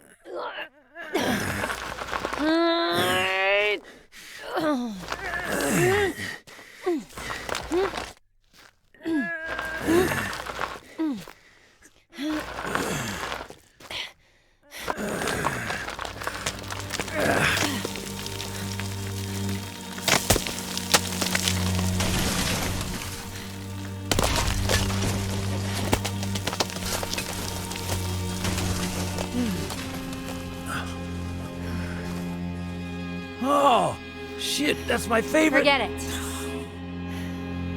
Wait here.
He'll wake up.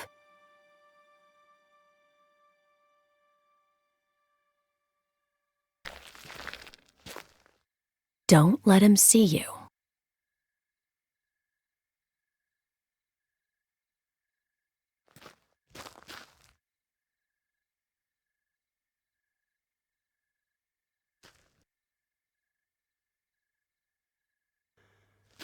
He'll end up coming towards me. Follow him.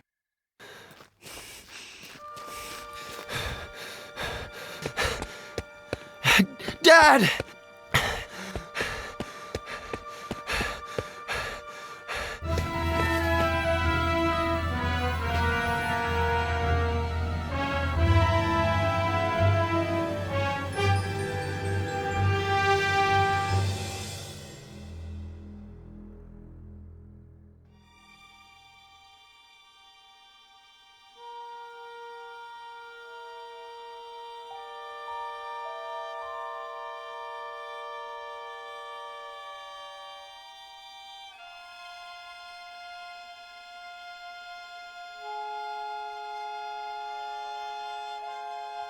Make sure he doesn't kill himself.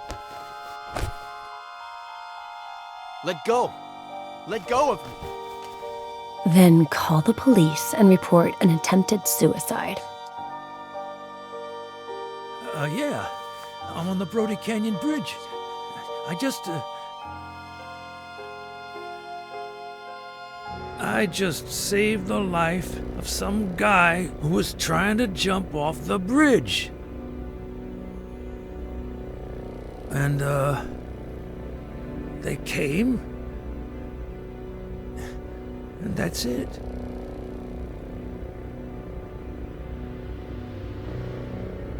You know what, Dennison?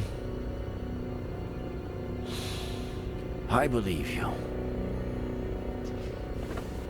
So, I'm clean? Innocent?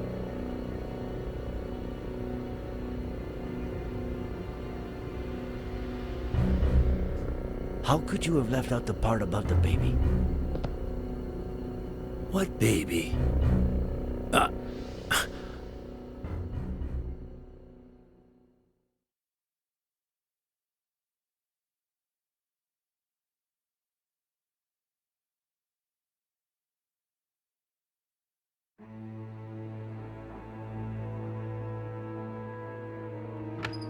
Sorry I always keep you waiting. Harley was still printing the Horowitz file for me. Whose file? Lisa E. Horowitz. One of the 3 women to rent a car at Wong's just before Faye popped up at Miller's place. And considering her age, the only one who could be our buddy. I asked Harley to get us some details on her. We could take a look at it, if you want. And I thought this only happened in movies. Welcome to my life. Would you rather take one last look at the board before reading her file? Do a run-through of the investigation? Just in case, I'd like to take a closer look at it. Okay. Where should we start?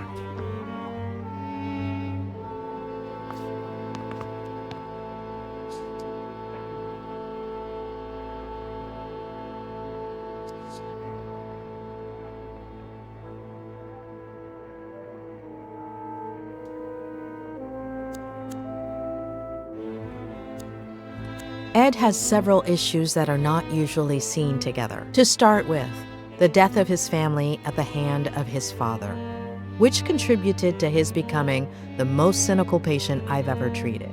Then, there's the repression of that trauma, spurred on by his Aunt Claire. And finally, somebody arriving who was capable of harnessing that trauma to intentionally drive him crazy. And is that the case?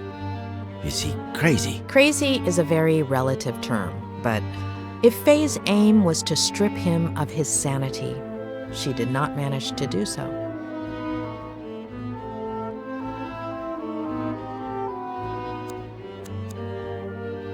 Frankly, after 4 days of searching, I'm starting to lose hope. I really want to believe she's still alive, but...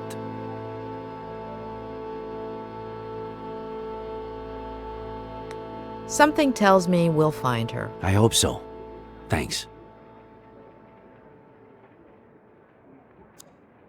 We know for sure that the bullet that killed Samuel Franklin came from the gun found in Miller's wrecked car, and which we now know was planted there by Faye. It's no secret that she wanted to frame Miller. So she may possibly be the murderer, but why did she kill him? What did Samuel Franklin do? What did he know?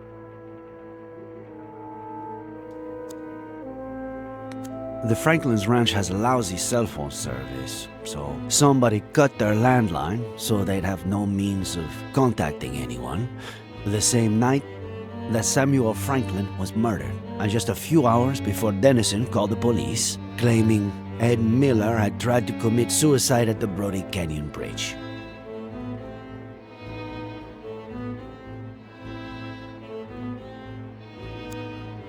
We know that on October 8th of last year, she showed up at Miller's house, slept with him, and vanished, only to show up a year later with a kid, Jenny, supposedly the daughter of Miller, who she'd been gaslighting and drugging for weeks, disguised as his mother. Her motive? Revenge. According to what she told Dennison, Miller abused her. Do you think that could have happened? Ed is afraid of committing to a partner, maybe because of his family history. But he doesn't fit the pattern of behavior of an abuser, much less a rapist.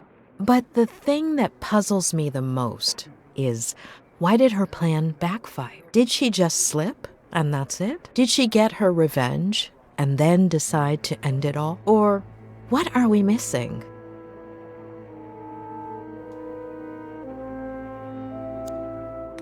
There was a men's suit in a bag we found under the bridge, which Faye wore to look like John Miller, who'd committed suicide by jumping off the same bridge. There was also a neuroleptic, likely used to put Ed Miller to sleep.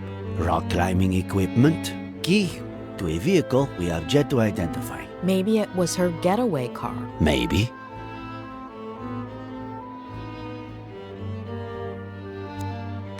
Faye paid him $10,000 to help her execute the last part of her plan. Together, they pushed Ed's car into the canyon. Later, Faye dressed up as John Miller, waited for Dennison to wake Ed up, and pretended to jump off the bridge. But wearing a harness with a rope hook to it, she hid right under the bridge and put the disguise and the climbing equipment in the duffel bag, while Dennison made sure Ed didn't jump and called the police.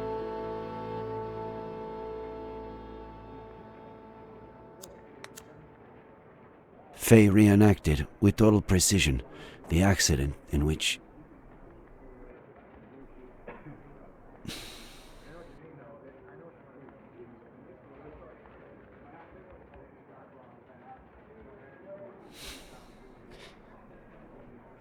Maddie Miller died, as well as her daughter. Ed Miller claims that his daughter, the new Jenny, was in the car, but the only evidence we have of her existence is a picture found on Faye's phone. On top of that, Faye wanted to make extra sure to frame Ed, so she planted a gun in the car, the exact same one that killed Samuel Franklin, and a bottle of whiskey, which is exactly what John Miller had been drinking before he killed himself. Well, I'd say I've got a pretty clear picture. Let's look at the file. Great.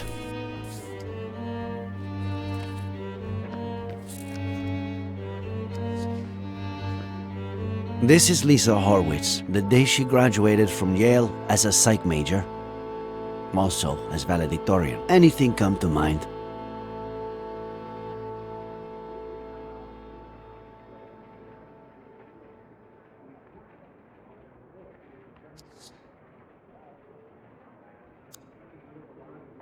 This isn't her best picture, but it's pretty clear this could be the same person.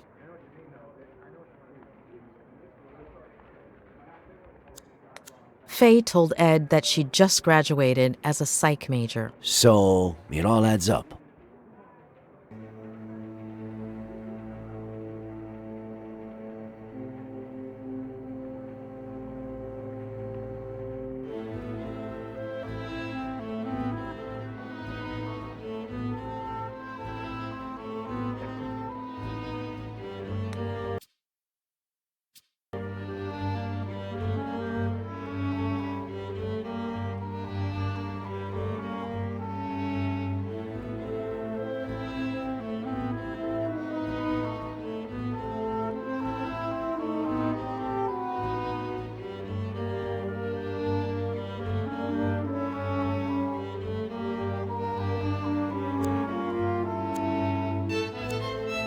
Her studies would explain why she had knowledge of the narcotic effects of that drug, wouldn't it? Maybe. Let's see what the file says. Daughter of Peter and Marlene Horowitz. Upper middle class. They were well off. They both died when Lisa was a little girl. Should we stick the picture on the board or skip to the next one?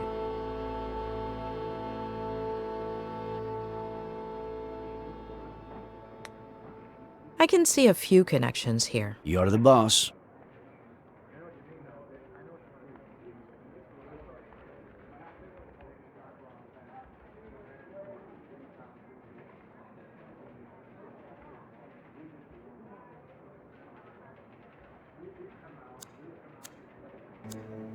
I guess her family's social standing explains why a 23-year-old girl would have $10,000 on hand to give to Dennison.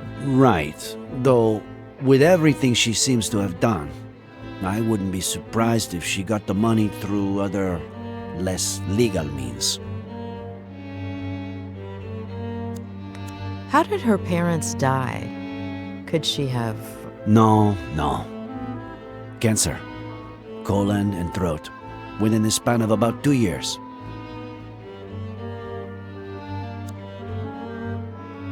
Father and mother died when she was a child. Her story resembles Ed's.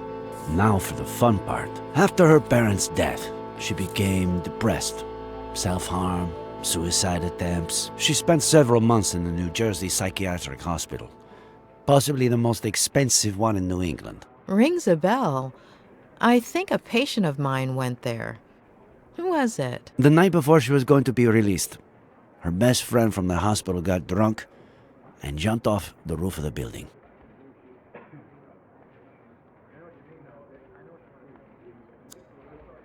Isn't it odd that her best friend from the hospital killed herself by jumping off a building and that she ended up the same way? Yes. Maybe she jumped too. Maybe she was trying to emulate her. But why?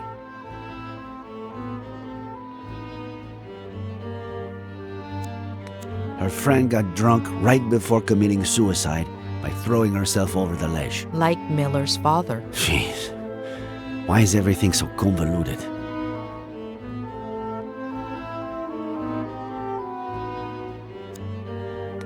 Did Ed Miller, after everything that happened to him as a kid, never go to a psych hospital? He almost did, but his Aunt Claire kept it from happening. She took him home to San Bernardino and essentially brainwashed him, burying most of his negative memories.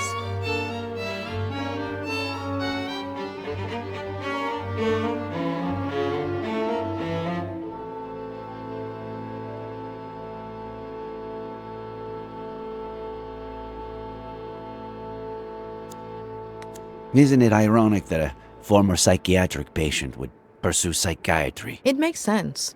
A few people in my class had similar backgrounds. Some did it to get to know themselves better. Others wanted to give back, help people who had gone through something similar. When she was released, Lisa went back to New York under the guardianship of her paternal grandmother, Diane Horowitz, who a few weeks later fell down the stairs, breaking her neck. What do we do with this one? Stick it there or pass? Don't you feel like her grandmother's death is too much of a coincidence? Yes, absolutely.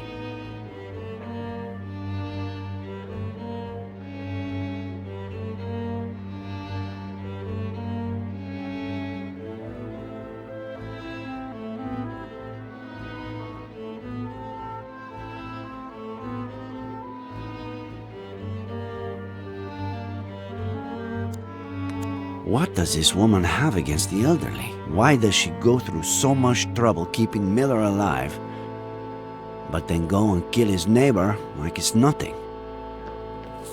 This is from a couple of years ago. A climbing wall in her neighborhood in New York.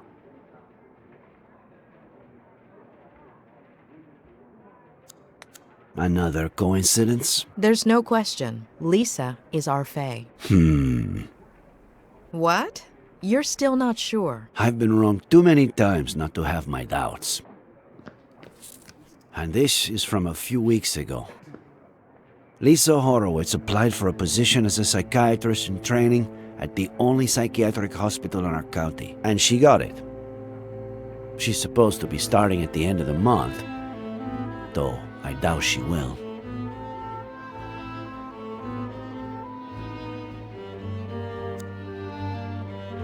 Why would a wealthy young woman from New York with an outstanding academic record want to work at a hospital with such a poor reputation and so far from home?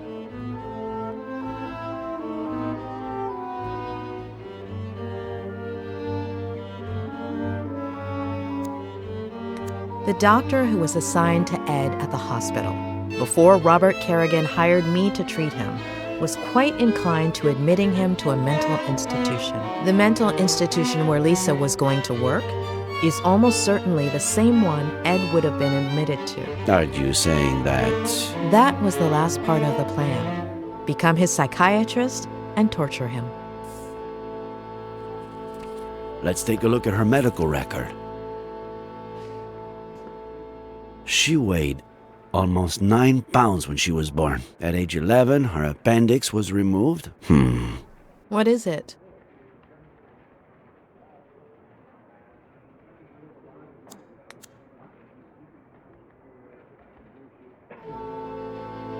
Let me make a quick call, just to double check. Pat? It's Reyes. Remember the body we brought in yesterday? The blonde girl? Ah, perfect. Can you tell me if she has a scar? The kind you would have from getting your appendix removed?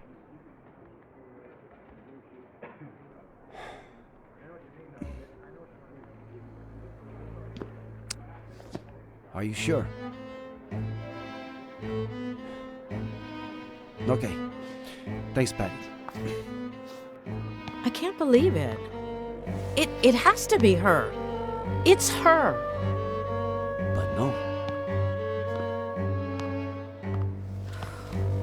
No. We were so close. I'm sorry. It happens a lot. You think you have a bite, you tug at the line, and all you have to do is reel it in, but just at the last minute.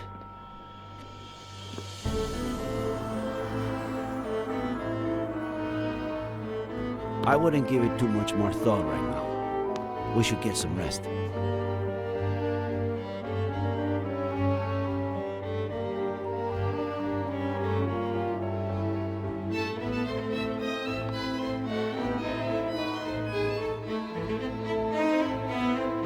It wasn't my patient. Who? What are you talking about?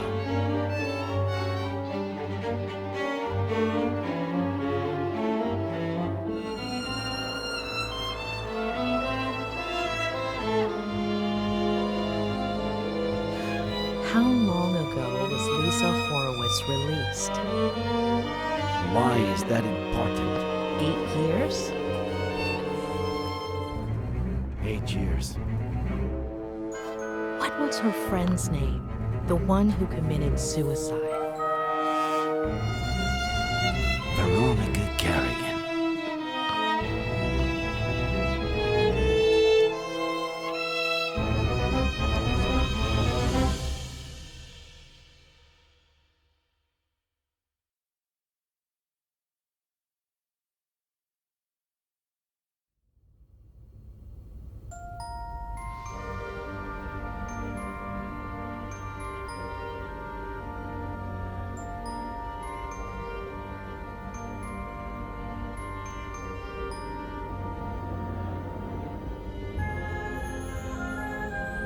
Tremble not,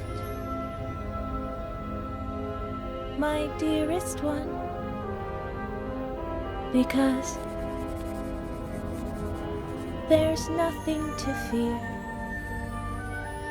Let's wait together for the sun to show us the monster's not here.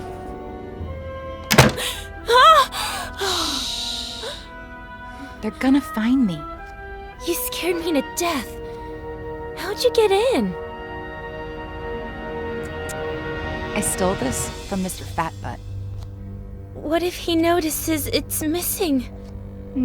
He got really sleepy all of a sudden. He'll be in bed for a while. If they catch you... I wasn't about to leave you all alone on your last night here. Are we best friends, or what?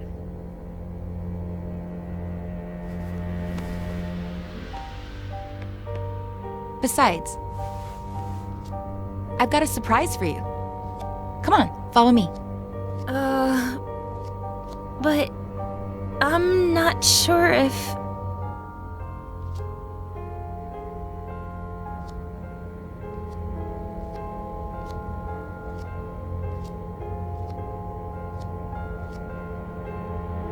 Are we best friends or not? Besides, you're not a patient anymore. They can't touch you.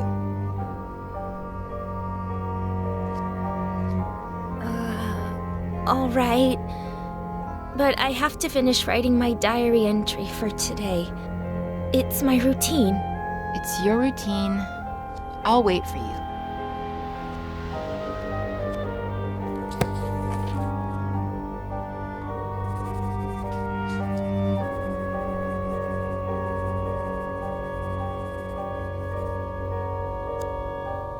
We're the same age, aren't we? You're 15 too, right? Why? No reason.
They let you wear earrings that aren't clip-ons?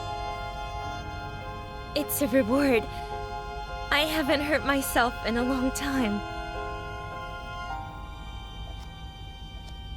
My grandma sends them to me. She's so sweet. You're so lucky. You know what? Take one. No, I couldn't. Are we best friends or what?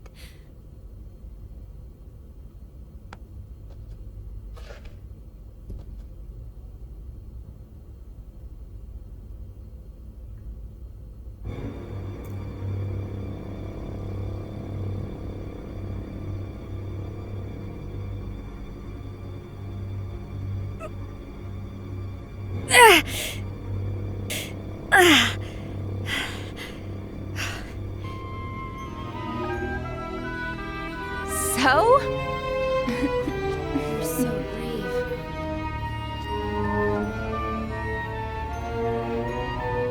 I finished my entry. I'm gonna go pee and we Hold can... on. I want you to have something of mine, too. It's my lucky pendant. Nothing bad can happen to you as long as it's around your neck. But... Are we best friends, or what?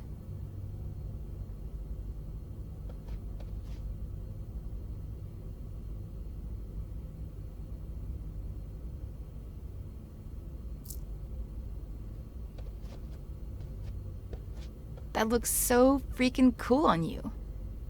It's beautiful.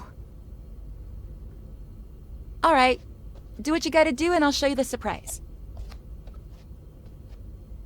Oh, tremble not, my dearest one, because there's nothing to fear.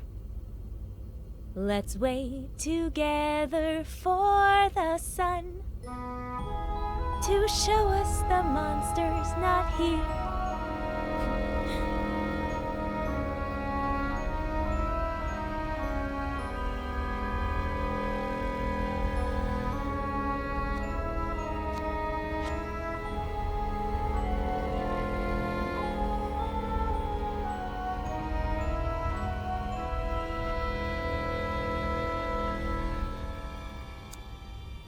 Completely empty.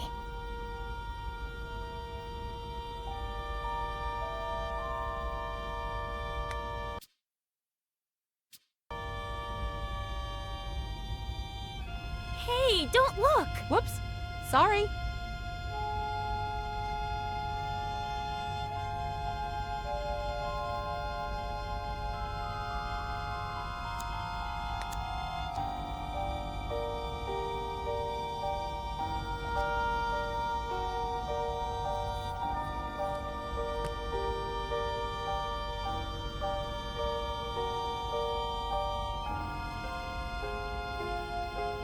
Starting tonight, you're my new best friend.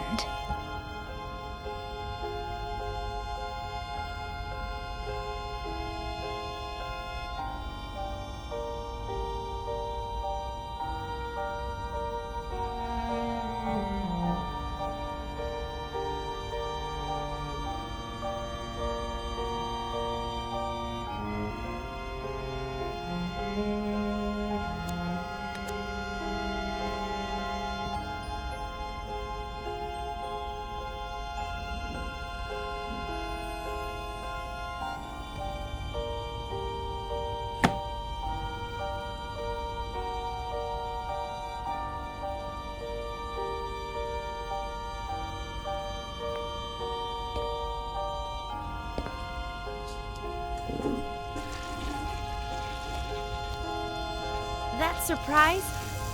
You sure you can't give it to me here? Positive. Now I'm scared. What if you don't like it? Of course I'm gonna like it. This is so exciting. Wait for me here while I finish getting it ready, okay?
Not here. You wouldn't fall far enough. If there's one thing I'm going to miss, it's climbing therapy. I know what I'm gonna do first thing when I get to New York.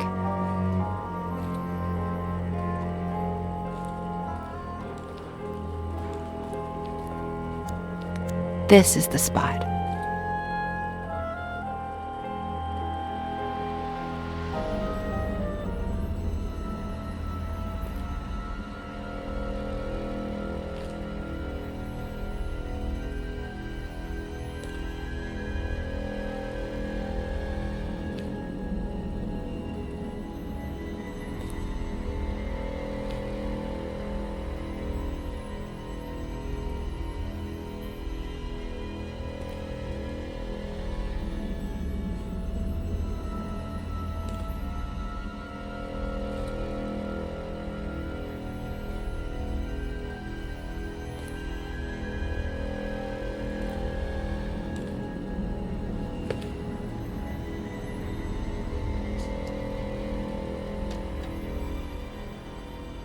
Close your eyes and give me your hand.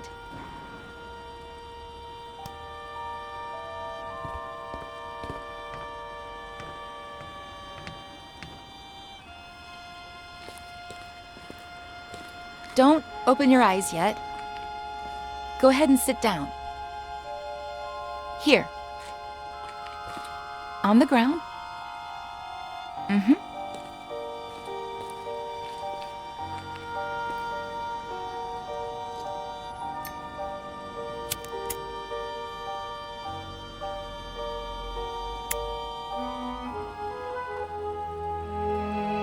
Ready. Open your eyes and make a wish.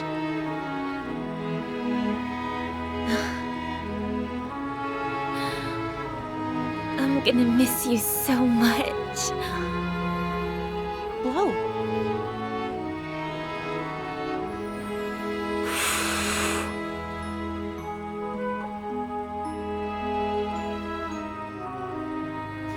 Seriously, why did I meet you so late? When I already knew I was leaving.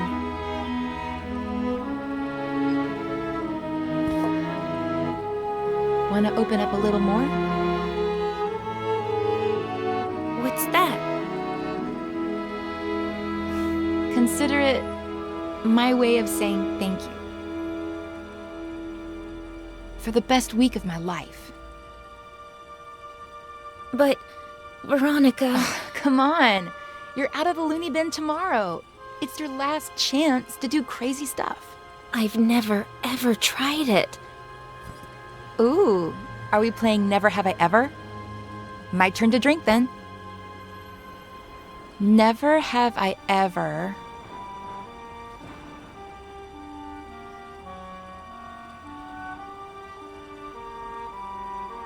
been to New York. Cheater! Guilty! Well, you know.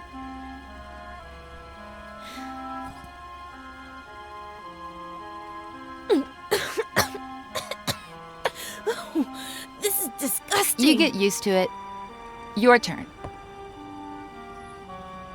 Never have I ever kissed a boy. What about a girl? Veronica! Well, either way, really.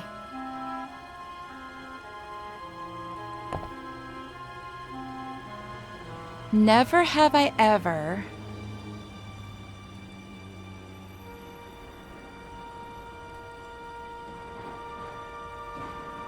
had a room to myself. You haven't? But here... Here doesn't count. This isn't real life. Ugh. I had a really pretty room at my grandma's house. And now you're going to be living there again. Tell me everything about it.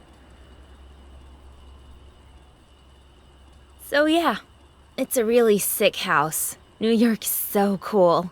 But it's my turn. Never have I ever made my own breakfast.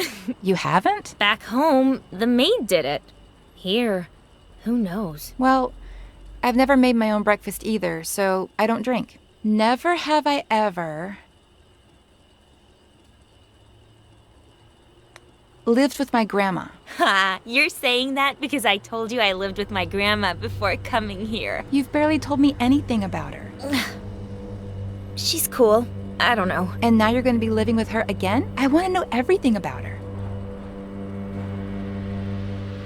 And she's a cool grandma.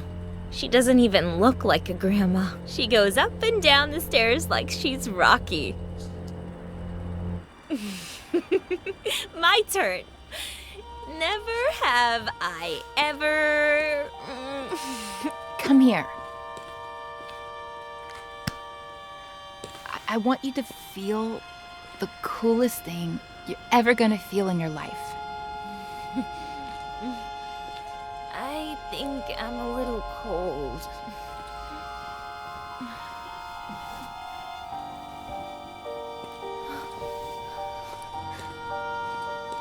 Follow me.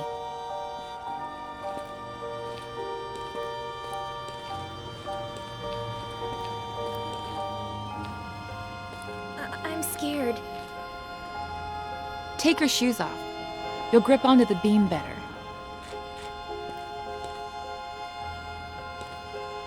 But I'm scared. What did we say? That this was my last night to do crazy stuff. Plus, not only am I your best friend, but also the best climber in this madhouse. Who would you be safer with? But I'm a little drunk. Give me your glasses. That way, you won't see so blurry.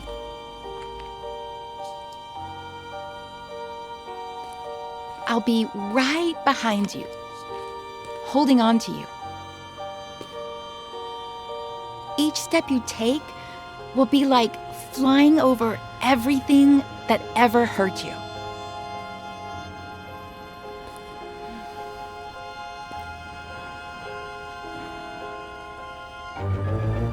Veronica? When I'm not here anymore, will we still be friends?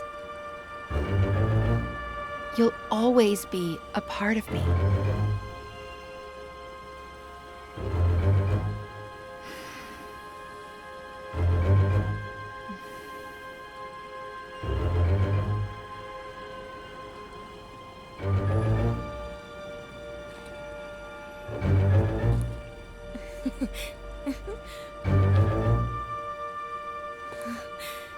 You were right. It's like flying.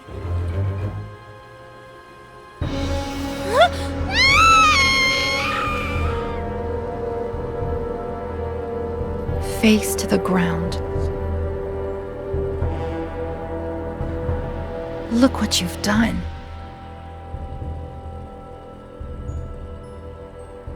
I hate you.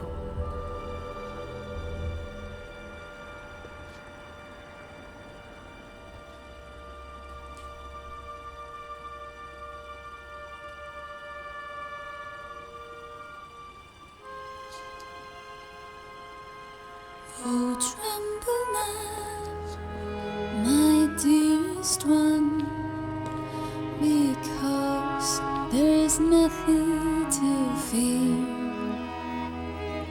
Let's wait together for the sun to show us the monsters not here. I have to talk to Ed.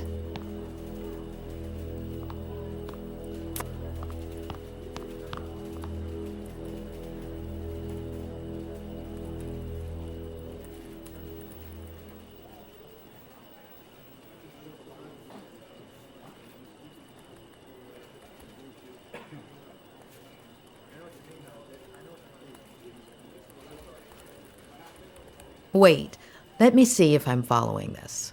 All of the girls on this list are random hookups or fans that may possibly have something against you, with reason? Oh no. Oh no. No. No way. Oh, I was worried there. It's 3 pages long. Those are the ones I remember. I've lost contact with a lot of the others or forgotten their names. The number on the left is my guess for how angry they are. if that helps. Doesn't help, does it? Anyway, there was something important you had to tell me? I don't know what the best way to put this is, but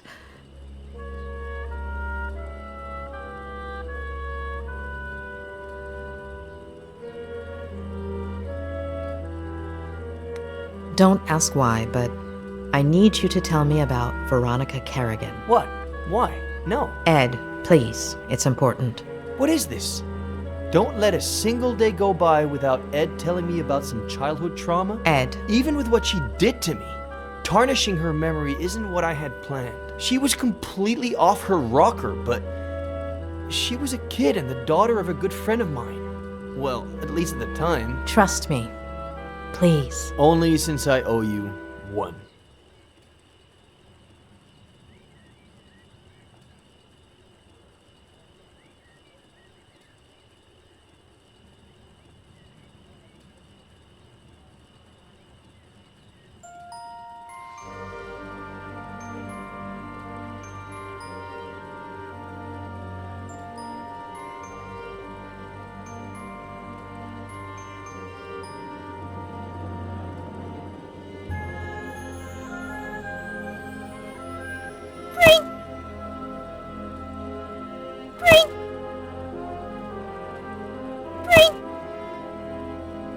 Sweetheart, what did the bread do to make you want to torture it like that?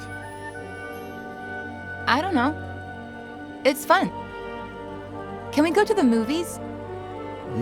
Yeah, sure. If you take your medicine, we can go this weekend. Oh, Dad. What did the doctor say?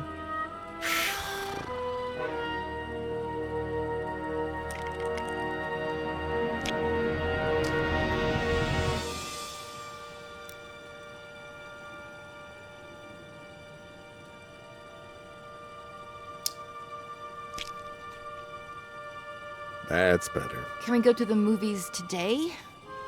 Oh, right. Not today. I have to work. You always have to work. Sweetheart, I'm meeting Ed Miller at 5, so... It's always Miller. Did you like our vacation last summer? Mm-hmm. Well, we wouldn't have gone to Paris or Rome if it hadn't been for Miller's book tour. It's always that Miller guy. And that's a good thing. If his second book goes like the first one did, I'll have a ton of time to spend with you. Besides, he's a great guy, and he really cares about you if you just give him a chance. But it's just... Sweetheart, I'm running late. I have to brush my teeth. We'll talk about this later.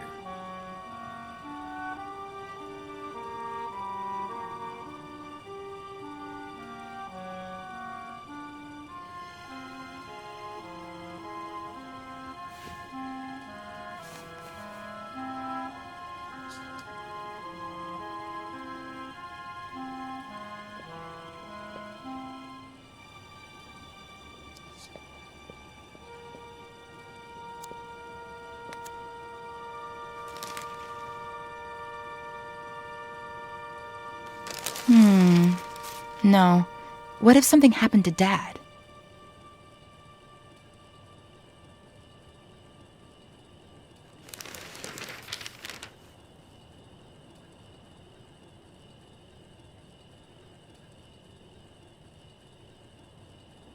I have plenty of pills, but they'd know they were mine.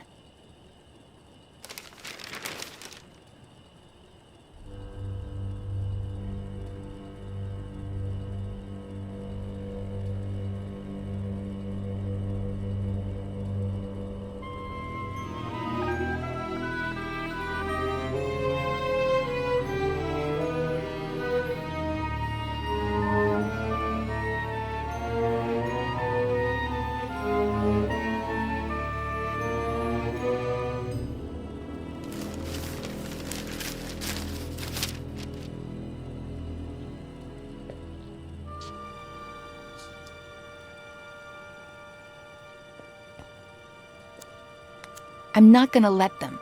Not the doctors, not Miller, not anybody. No one's turning me into a lame brain or stealing Dad from me.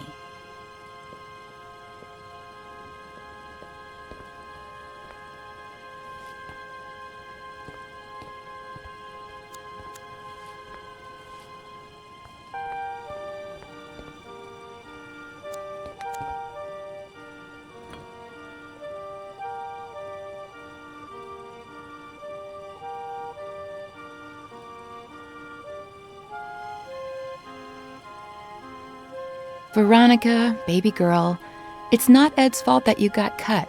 It wasn't his job to pick up the broken glass. The idea I got from the newspaper is better.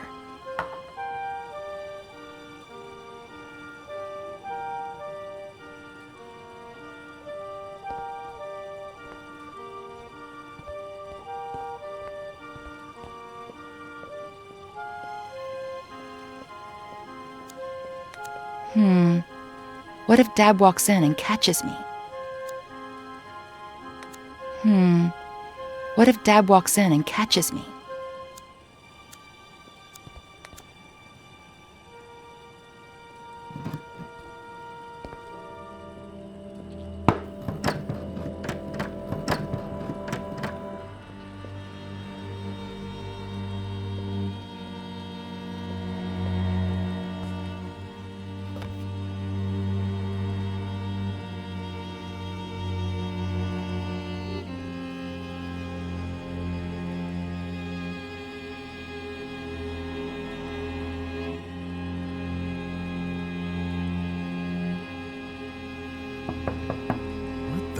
Sweetheart? You in there?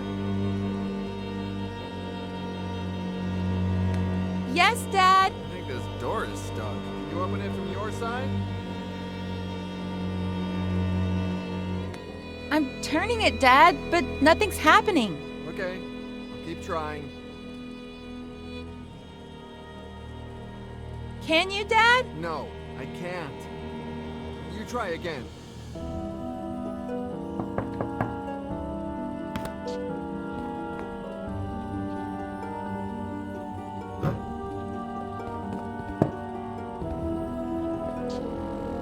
I was really scared, Dad. Hey, come on. It wasn't that bad.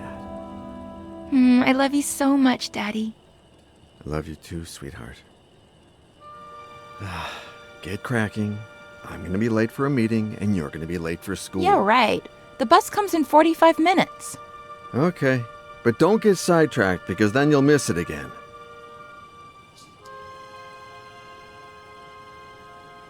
Don't stare at it like that. Be patient. 10 months till your birthday, and a promise is a promise. Who's Daddy's pretty little girl? Veronica. Be good, sweetie. Of course.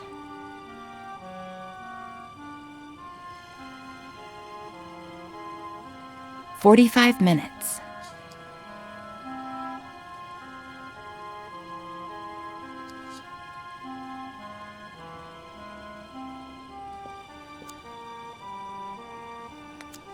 You're the only one who knows what really happened to Mary. Yeah, I know I barely talk to you anymore, but I've grown up.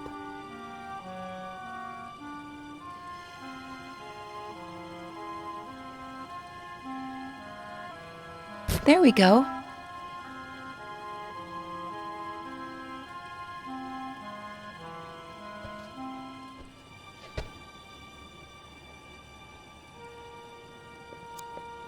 We are the same.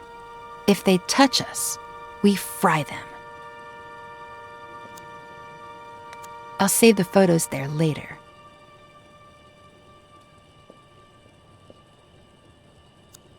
Everything was going just fine till Miller showed up. Daddy is mine, and everything will go back to being just fine.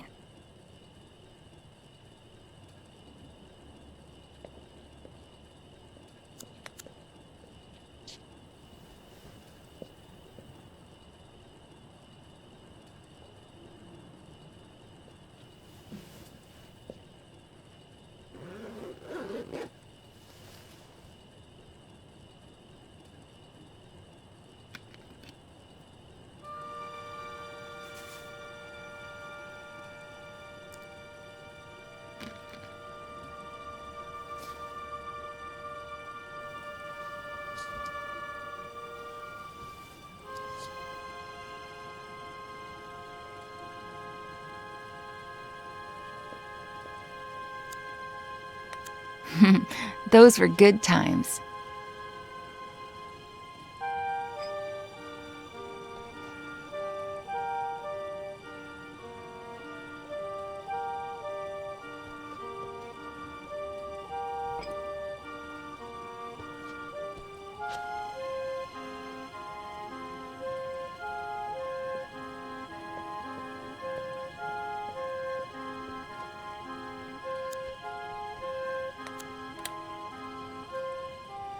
Maybe not.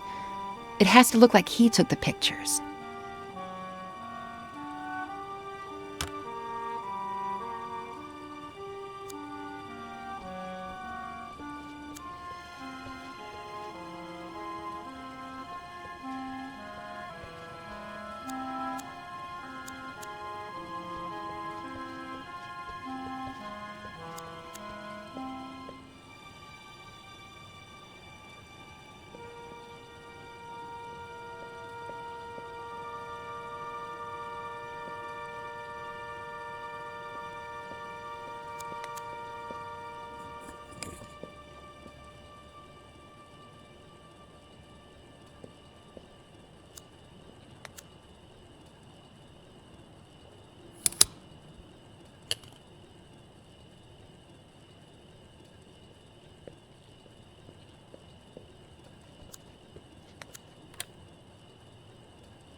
Miss Veronica! The bus! I'm coming, Reginald!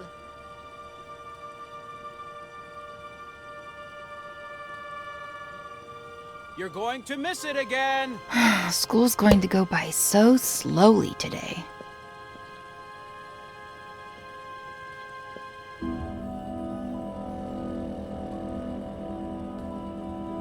Hi, Ed. Where's my dad? I was just going to ask you the same thing. Oh. Then I guess I have to be nice to people at our house. Be the host. Yeah. You writers are so cool, knowing all those complicated Well, words. you know, we're not that cool. Should I tell Reginald to bring you something to drink? That's okay. I'm all right. Oh man, I want to be a good host. Oh. Well then. Yes. Whatever you want. Okay, thanks.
I brought you the whole picture, in case you want more. Wow. You're the perfect host. Well, it's hot as Hades. Even worse in this uniform. I'm gonna get changed. Have you heard from your dad? No!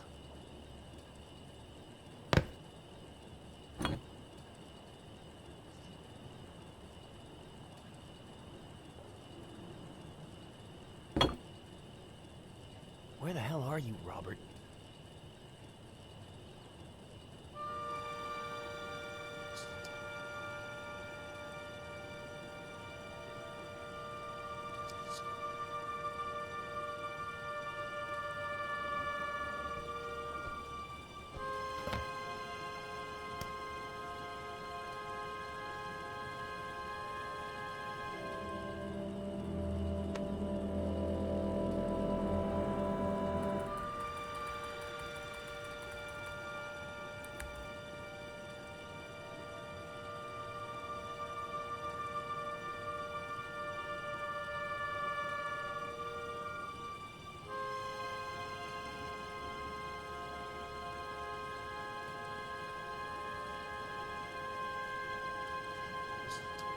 cool. It'll be our little secret. I won't tell a single soul. Huh? Oh, Robert, finally. Dad! I didn't think you'd be here so early.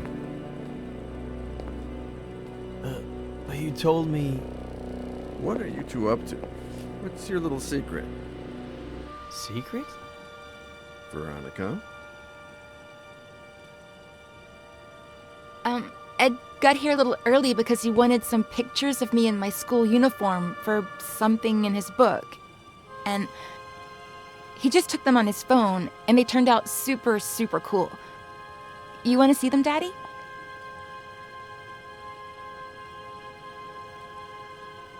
That was the end of a beautiful friendship. Robert threatened to report me to the police, but I did it myself. They arrested me, obviously, but when they inspected my phone, the picture's metadata indicated that the photos had been taken with another device. Plus, the time didn't match Veronica's testimony either. They found the same drugs in my blood as the ones present in Veronica's meds, as well as all the pills she hadn't taken still in her room. Robert apologized, but we decided not to continue working together. We grew apart. Not long after that, Robert checked Veronica into a mental hospital. When I heard about her death, I called Robert in case, I don't know. He thanked me. We hung up and haven't spoken since. And that's it. I have no idea how Robert's been these last few years. I do. He came to me shortly after Veronica's funeral. He needed help and told me his story. Veronica was 2 years old when Robert adopted her. I never looked into her previous life, nor her biological family story. But I have a friend who might... Doctor, are you going to tell me what on earth Veronica has to do with any of this? Veronica did not die in the psychiatric hospital. She died 2 weeks ago. What? Veronica is Faye.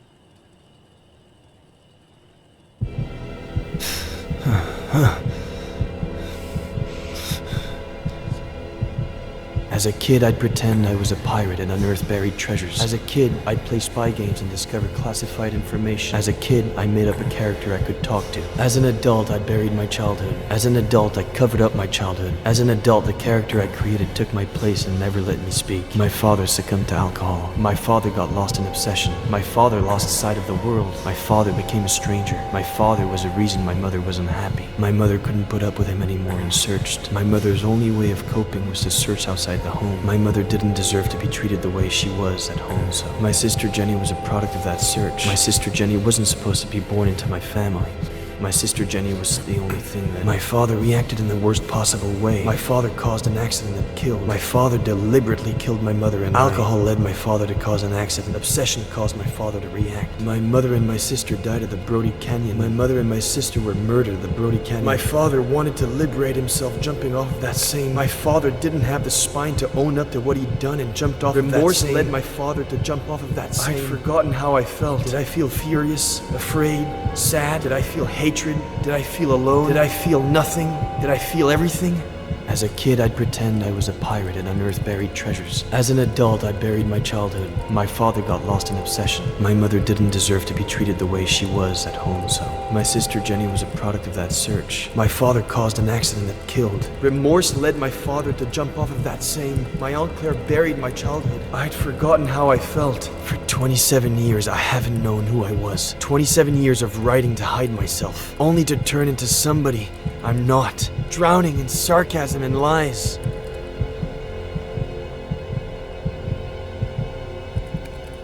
It's over.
I'm not ready to ride a motorcycle yet.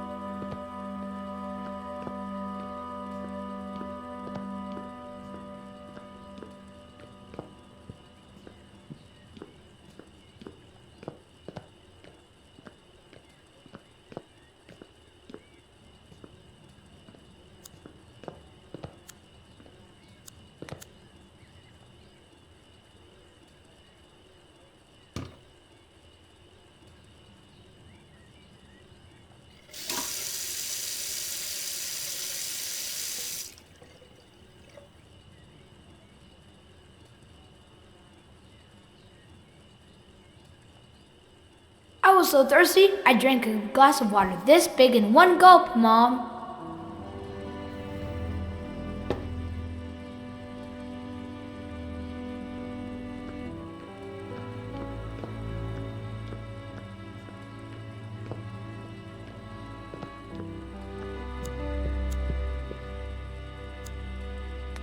What did you say your name was? My name is Ed. Thanks, Ed.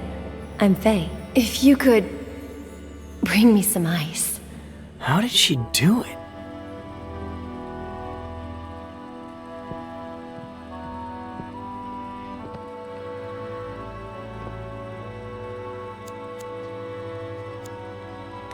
Hi! Guess who's calling? The thing is, I'd like to see you again. Oh, and I think I lost an earring. If you find it, can you give me a call?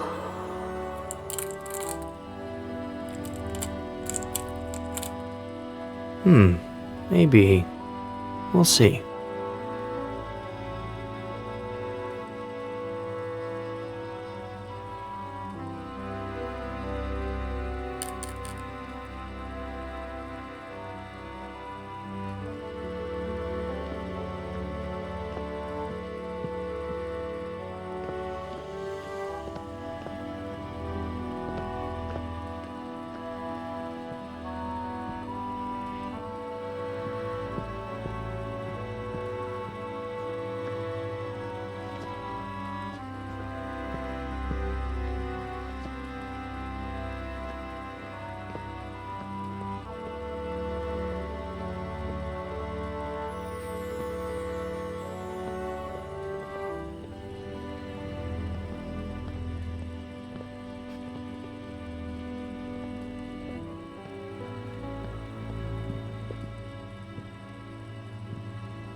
A pleasure meeting you, Ed.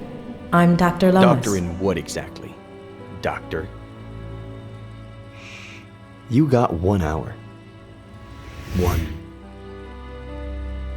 Pathetic.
Mom, I'm sorry. I didn't mean to. It's not your fault, sweetie. It's just that when Daddy's sad, he gets upset. You're never going to get sad or upset like that. Promise me. I promise.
Knight to B6, Sam.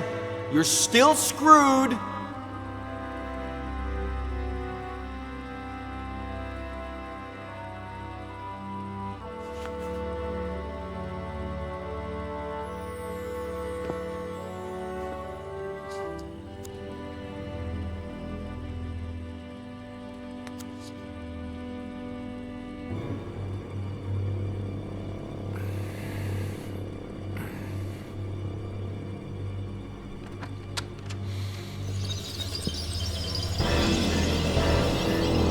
Where do you think you're going?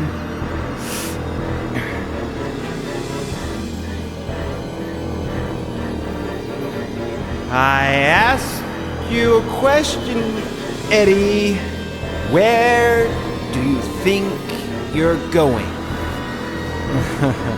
You think going out there and facing the world will make you someone? The hell it will.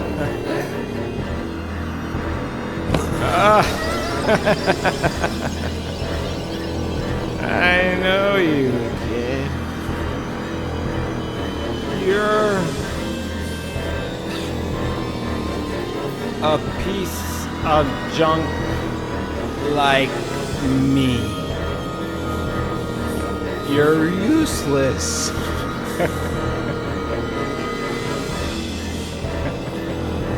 You don't know how to love without hurting me.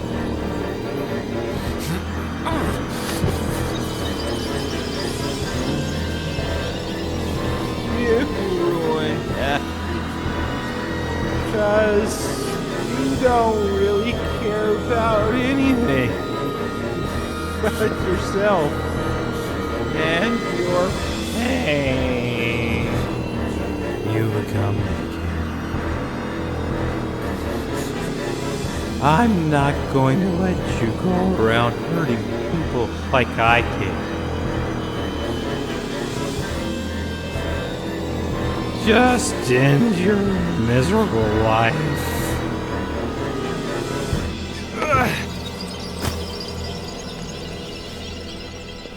Ed, honey, you finally went outside. Come and give your aunt a kiss.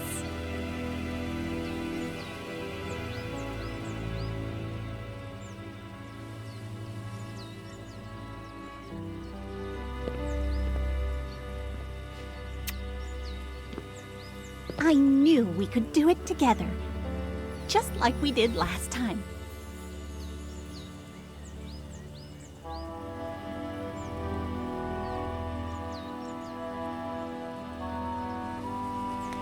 The victory isn't ours. It's Dr. Lomas's. Eddie, honey, we've already talked about that. Maybe you should lie down for a little bit. I'm fine.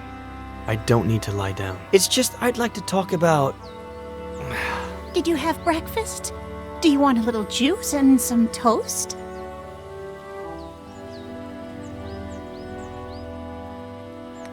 Why did you make me forget everything that happened? What Dad did? Eddie, what have I always told you? Some things are better left unsaid. Or do you want some bacon and eggs instead? When Mom and Dad died and you took me with you to San Bernardino, I remember night after night of you telling me how much Mom and Dad loved each other. How both of them watched over me from the stars with Jenny, happy to see me happy, because I had to be happy.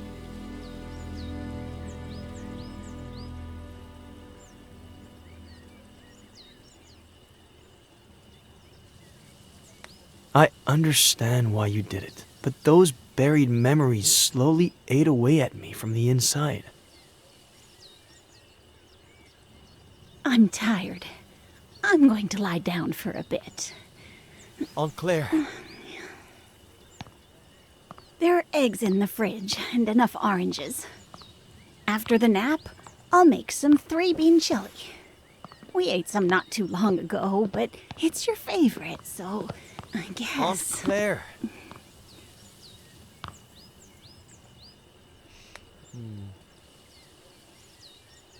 Please, Aunt Claire. I don't know what happened to your dad. I don't, or why he changed like that. It happened so fast. Over the course of a few months. 2 years before the end. No reason or explanation. Your mother and I, we tried everything. We talked to him. We asked him. We begged him. We supported him. We got him help. But in the end, we lost him.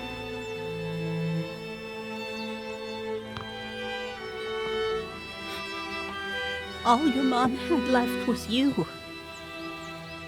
The possibility that you could still be happy in spite of it all. And when we lost her, I did my best.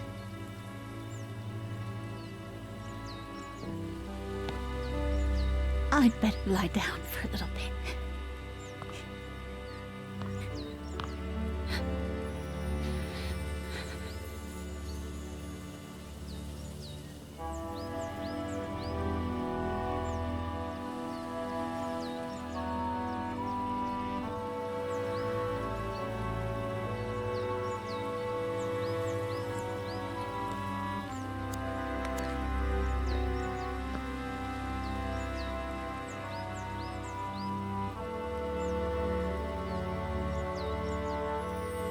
Yeah, I'd better not bother her for now.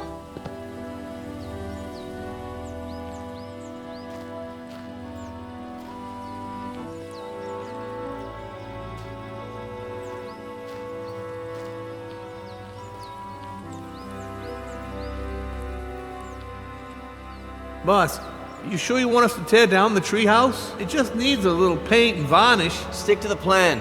Tear it all down. Whatever you say, boss. But any kid would be thrilled. Where are you?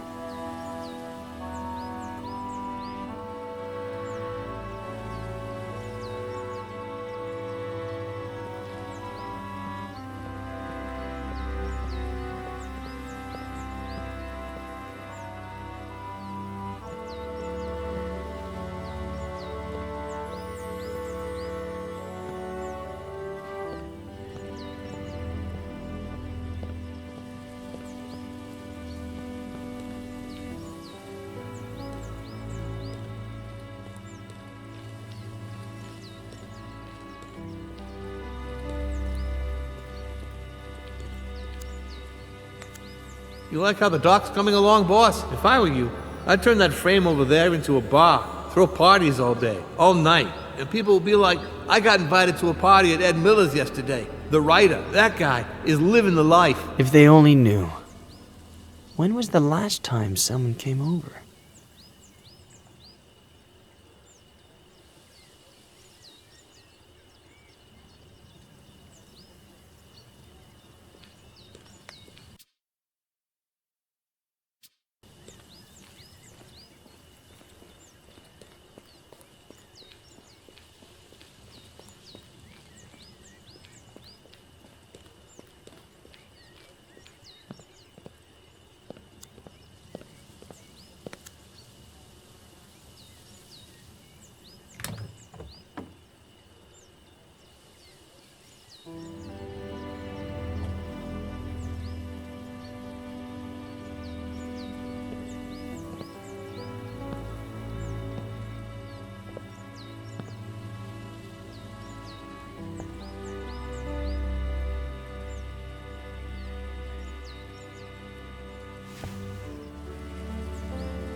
Knight to B6, Sam. You're still screwed. Boy, don't you remember anything I taught you when you were little, huh?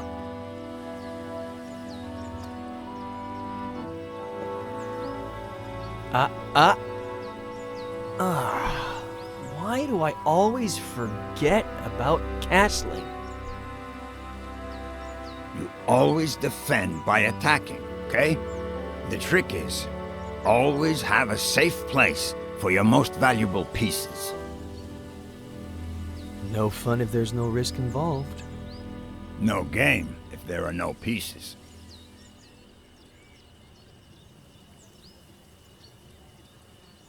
What's wrong? Aren't you gonna move? You're a wise old man, Samuel Franklin. Your chess and fishing advice is never really about chess and fishing, is it? I'm just an uneducated old farmer boy. Stop reading into everything. The one using all the pretty words here is you. Not true. We're more alike than you think. You wish.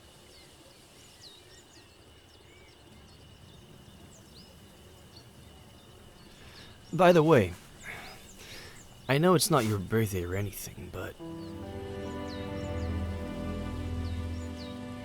I saw this the other day in the window at the antique store on East Main, and I thought, well, Frankie Lane, chess, so, I don't know.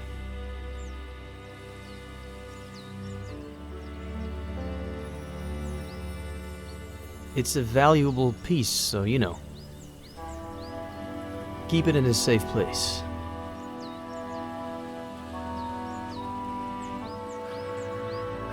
Know what? In the early 80s, I was convinced that the Russians were going to fry us all with a nuclear bomb. So I built a bomb shelter under the ranch. I built it myself, with no help from anybody. You're kidding me.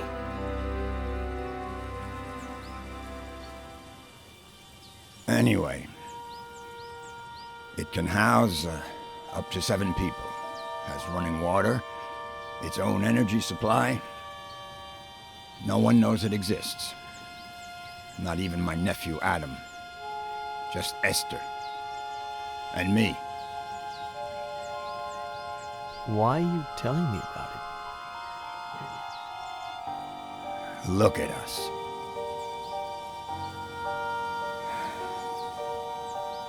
Look at us what? Neither one of us has... I mean... We're both missing... We're family.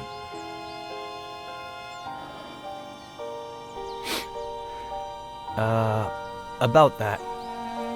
I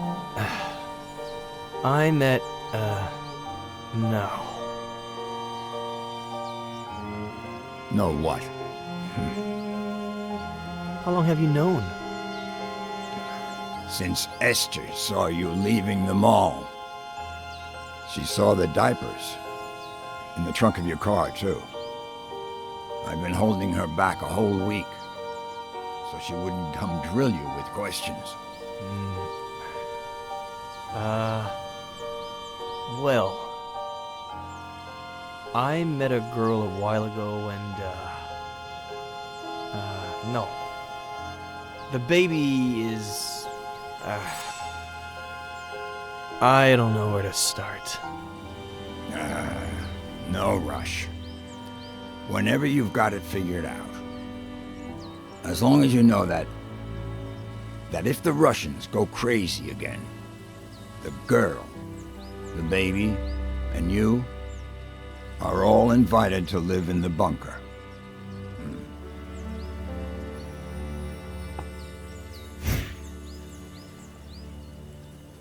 Anyway, boy, your turn.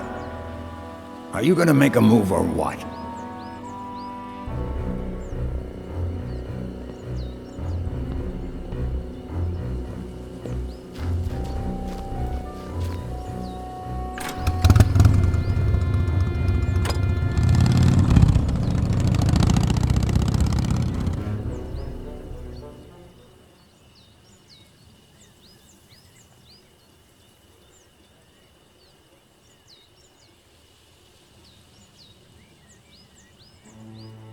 Thanks, Robert, for coming right away. It's no problem. I got the first flight available. Anything you need, sweetie. Robert, this is Sheriff Nick Reyes from Cerro Lake. Pleasure. Please.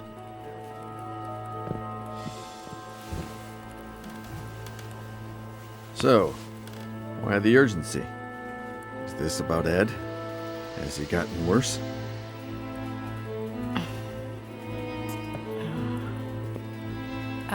Robert, this might seem a little odd, but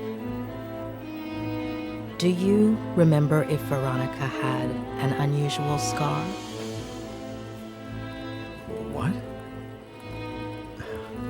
I don't know. Why would you ask that, sweetie? Mr. Carrigan, we're asking about a very particular scar. On the right glute.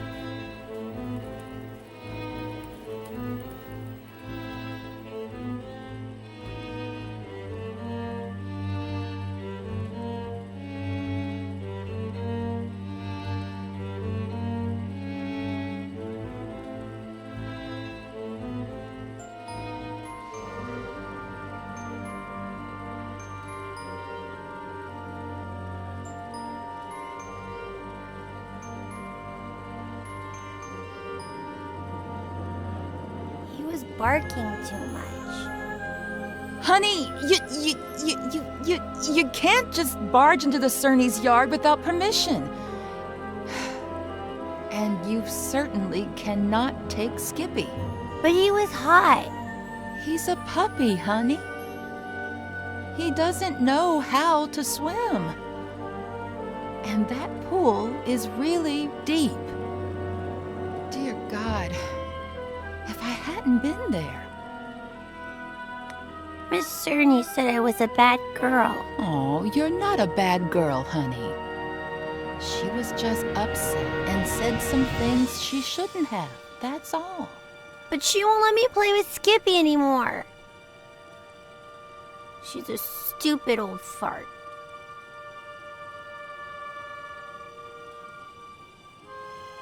Sweetie, they were only scared, that's all.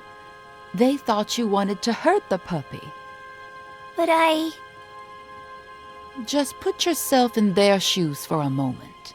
Imagine if someone took you to the park without your dad's permission when he wasn't around. And let's just say that, God forbid, you fell off the slide and hurt yourself. Wouldn't your daddy tell that person that they couldn't take you to the park anymore? You can't tell Daddy. I don't want you to. I can't lie to your dad. Plus, we should always tell the truth.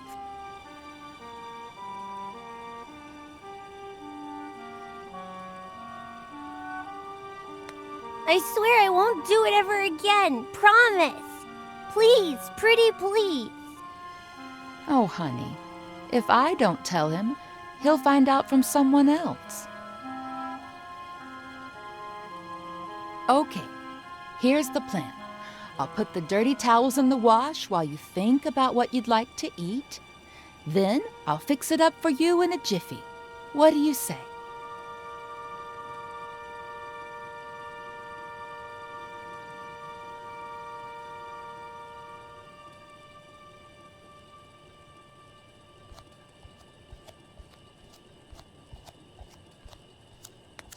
And let's just say that, God forbid, you fell off the slide and hurt yourself. Wouldn't your daddy tell that person that they couldn't take you to the park anymore?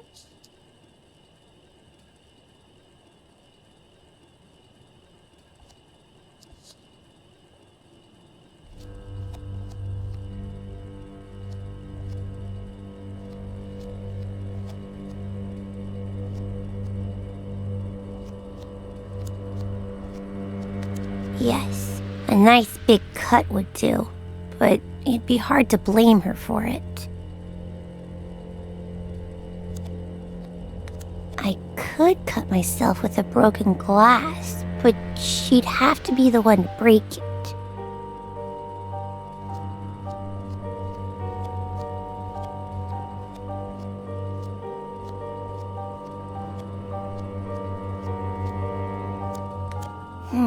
It wouldn't hurt me that bad, and how would I blame her?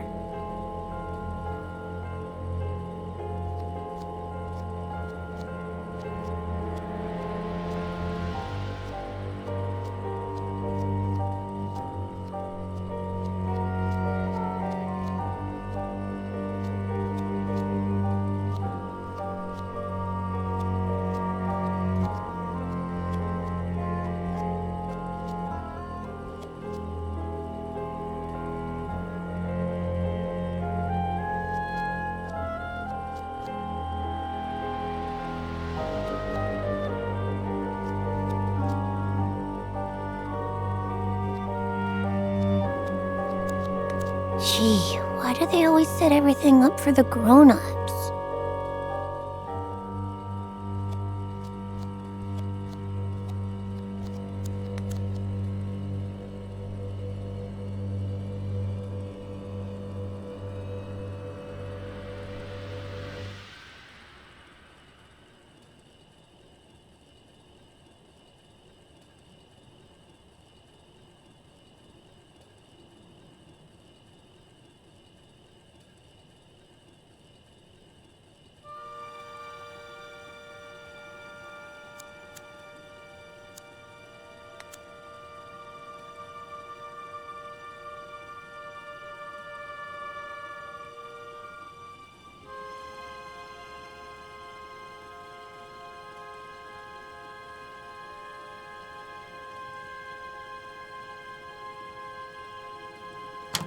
So, Veronica, what would you like to eat? I want a PBJ and a juicy red in my fruity glass. Oh, a PBJ and a juicy red in the fruity glass. Everything tastes better in that fruity glass, doesn't it? Oh, what a klutz. I'm sorry, honey.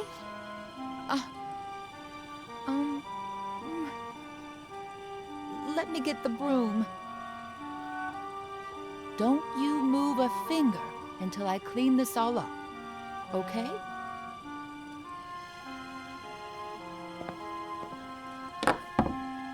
I'll get you another glass just like that one before you even know it. They sell them at the... Oh, look! That must be your daddy.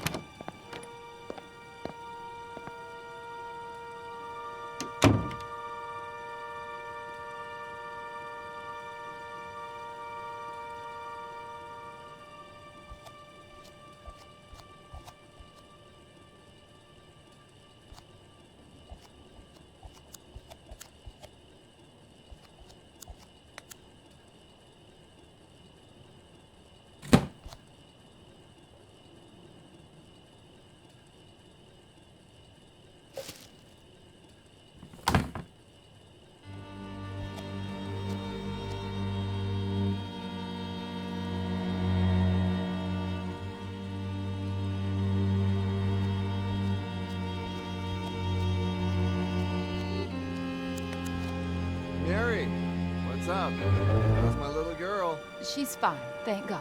But I need to talk to you about something a bit, well, a bit sensitive.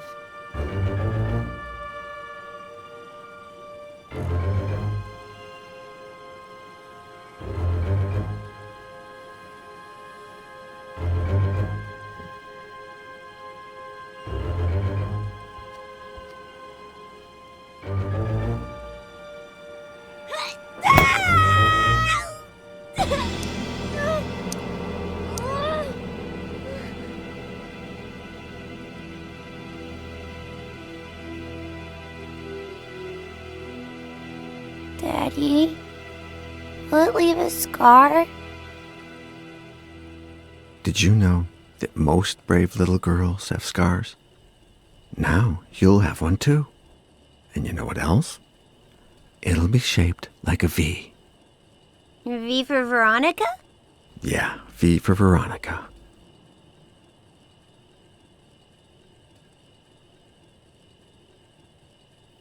Daddy, is Mary bad? No. It's just... Don't you worry about it, honey. We'll find a better babysitter. No one will ever scold you again without a good reason. I love you so much, Daddy.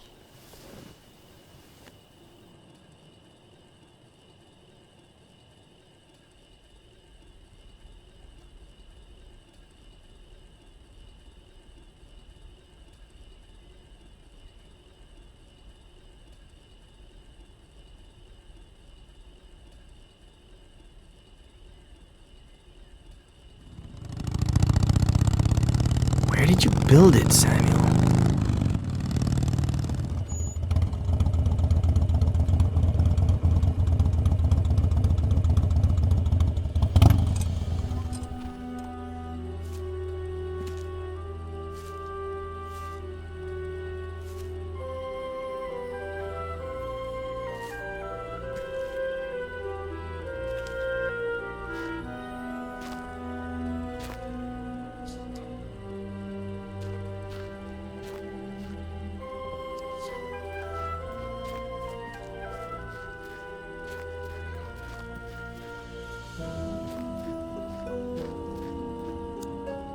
Could be in that field, but without any kind of sign.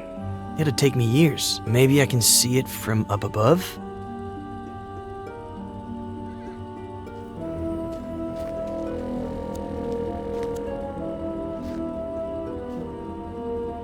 Bunker entrance could be anywhere. Can't hurt to try.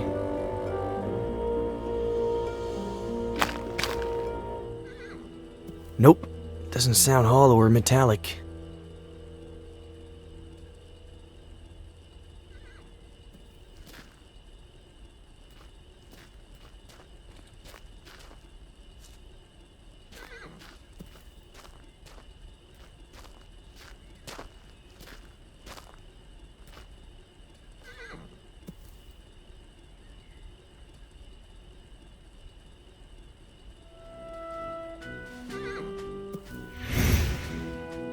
Come on, say it.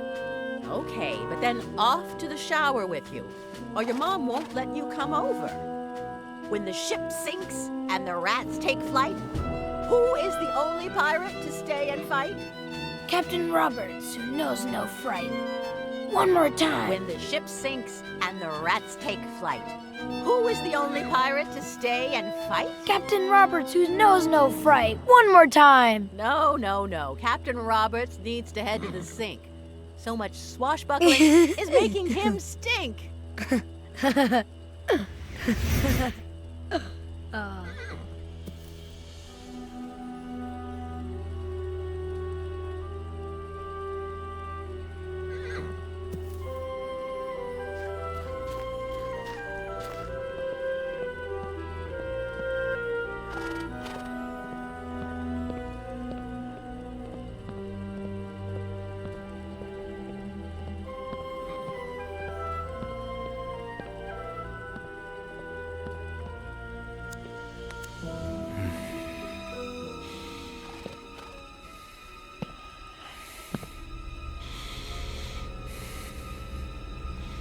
Where is it, Samuel?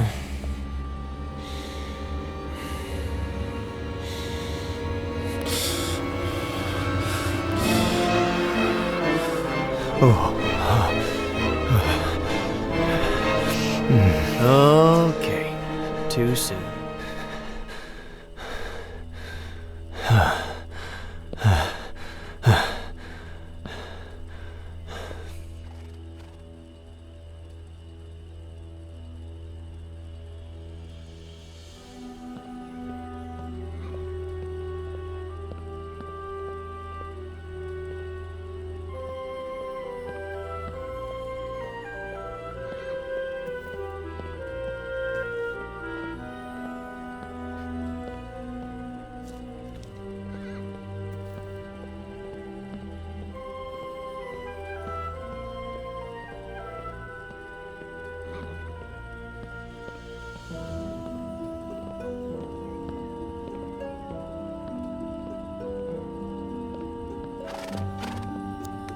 I think those blueprints are still somewhere in the barn.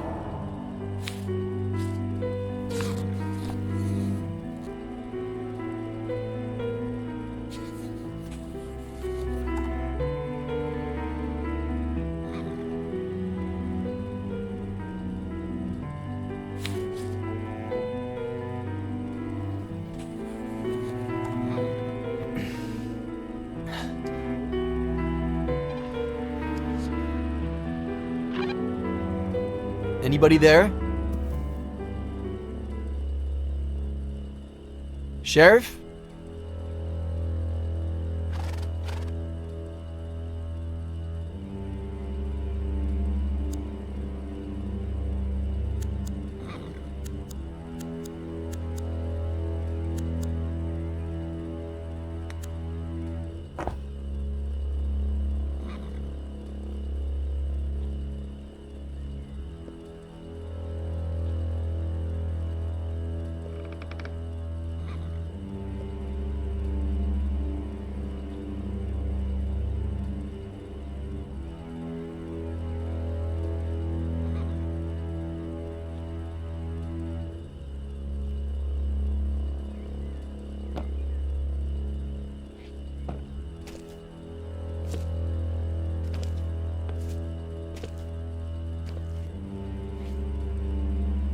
Give me a reason.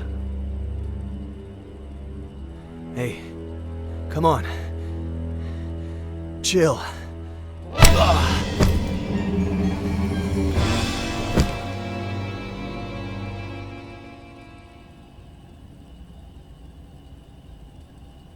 Robert. She was 2 years old when I adopted her. I always thought I'd be compensated somehow for not seeing her birth. And yet, I've seen her die twice. Mr. Garrigan, I beg you. You don't know what it's like to lose your daughter, Sheriff.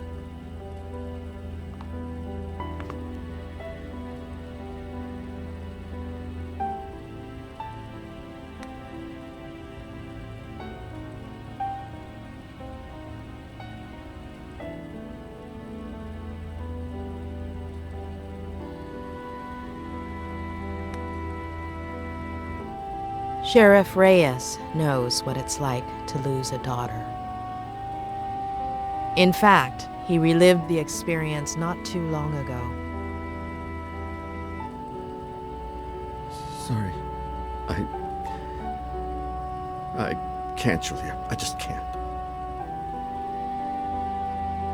This whole time, she was alive. Not a single call in 8 years. It can't be her. Robert. No. Why would she call me? She hated me ever since I had her committed. How did she die? What was she doing all these years?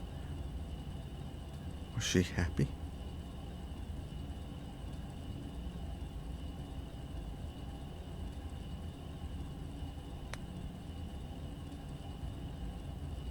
Robert.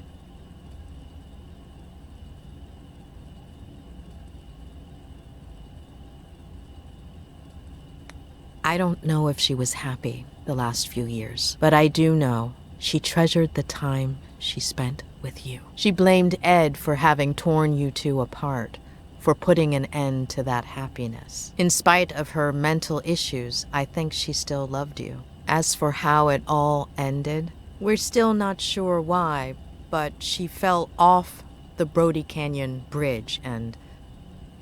Due to the extreme height, and the fact that it took us a while to find her body,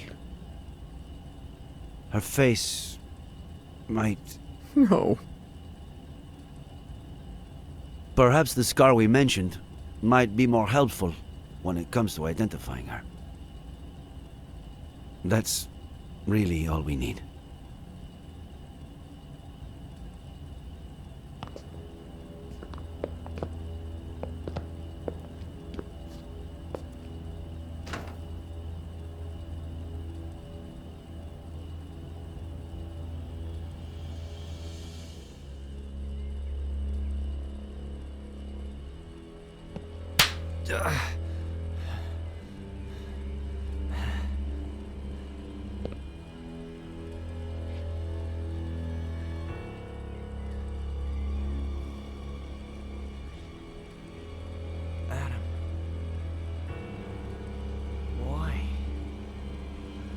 Why? Why? Why?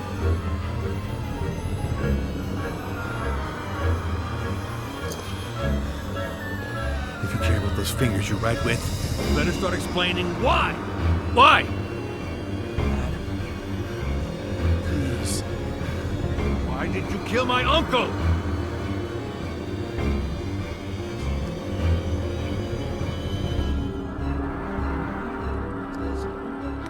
Adam, your uncle was my friend.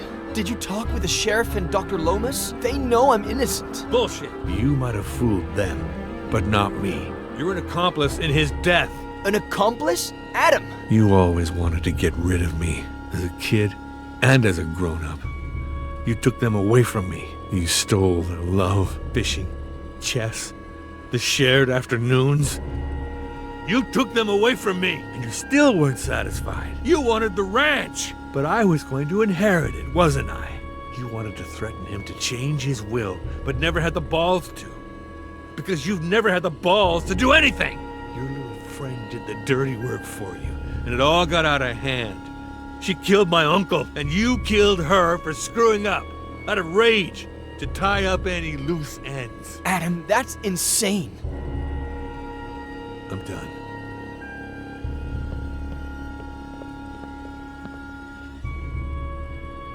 Did you kill my uncle? Adam, I didn't. I don't care who pulled the trigger. Did you kill my uncle? I know where you're... Did you kill my uncle? No! I had nothing to do with his death. Nothing! You just won't give up, will you? All right. Better tell me what I want to know before I lose it. 3. Your aunt is alive, and I know where she is. What? She's in the ranch bunker. There's no bunker on the ranch. The blueprints are downstairs. I know where the entrance is. How do I know this isn't just a plan for me to let you go? This is not who you are, Adam Franklin. You're a good man, but if you do this... You asked for Ah!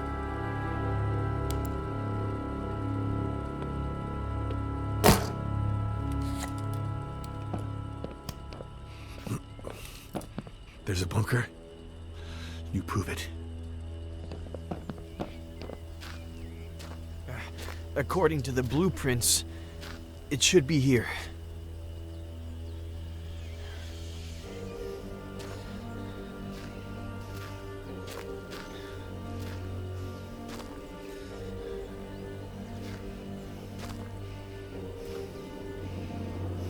We should hear the sound of metal.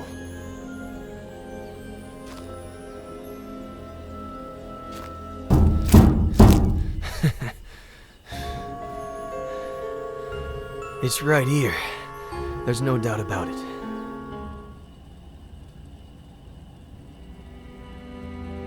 Is it her? Did you know that most brave little girls have scars? And now you'll have one too. And you know what else? It'll be shaped like a V. V for Veronica?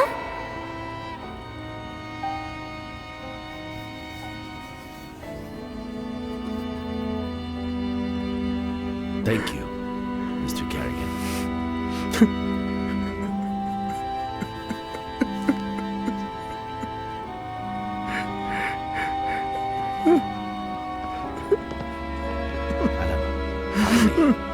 Where were you?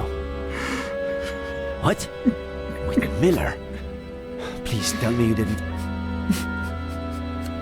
What tractor? Come again? That has to weigh a ton. How did you plan to...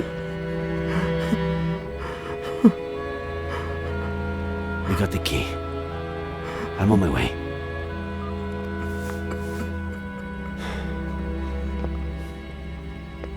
I need to go to the Franklin Ranch. Let's catch up later. Sheriff, can I stay a little longer with my daughter? Mr. Kerrigan. Perhaps... Would you like to meet your granddaughter?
Auntie Esther?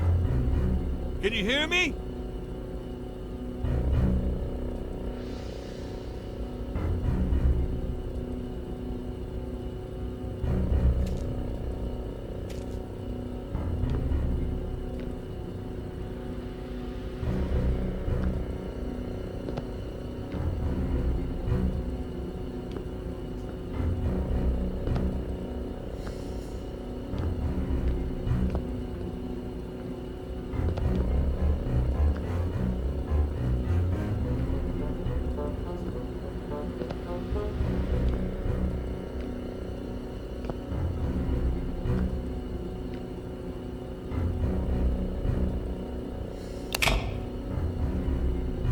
Auntie? We're going to get you out of there!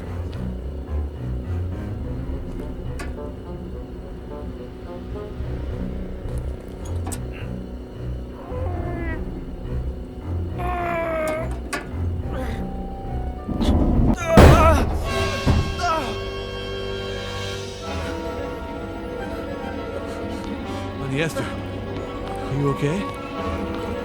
It's me, Auntie. I'm Adam, your nephew.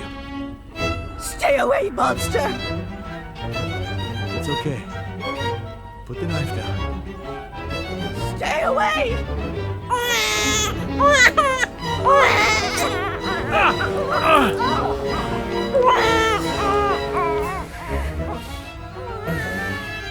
Go get her.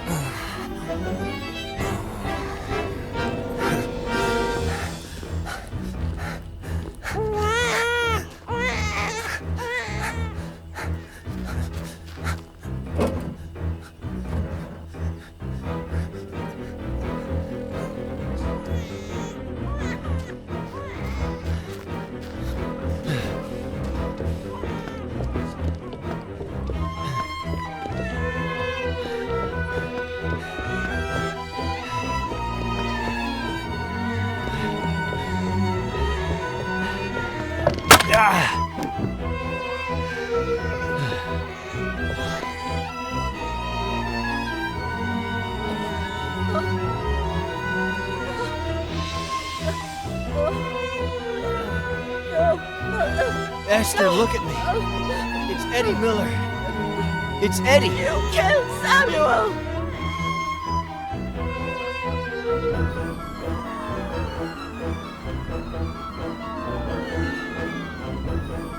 When the ship sinks and the rats take flight, who's the only pirate to stay and fight?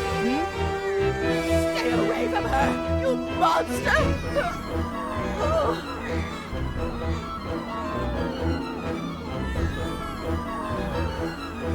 When the ship sinks and the rats take flight, who's the only pirate to stay and fight? Captain Roberts, who knows not fright.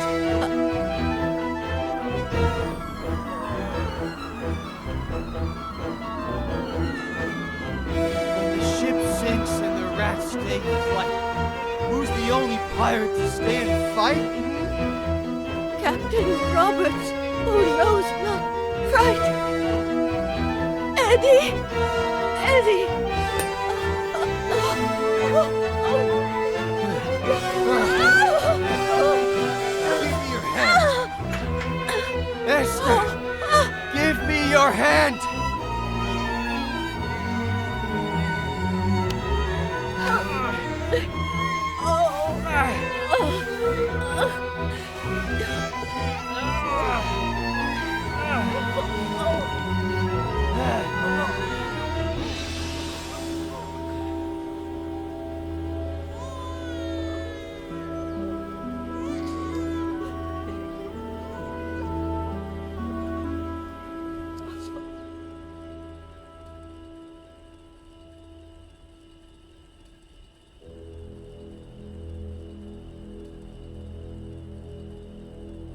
Oh, my dear boy, what did I do to you?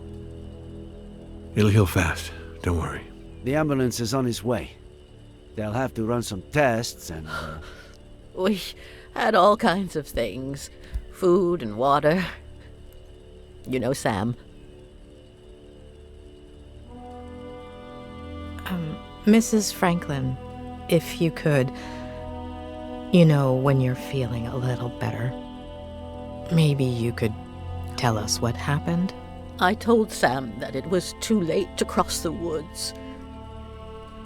That he should take the car instead. But he insisted on walking to your house.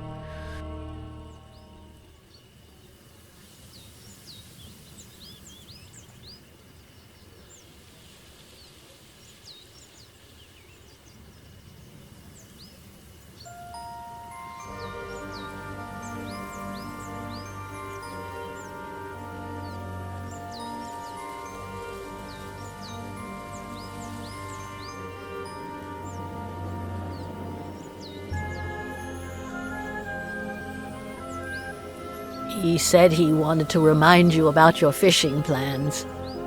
But I know that he just wanted to have a beer with you. I was surprised when he came back so soon.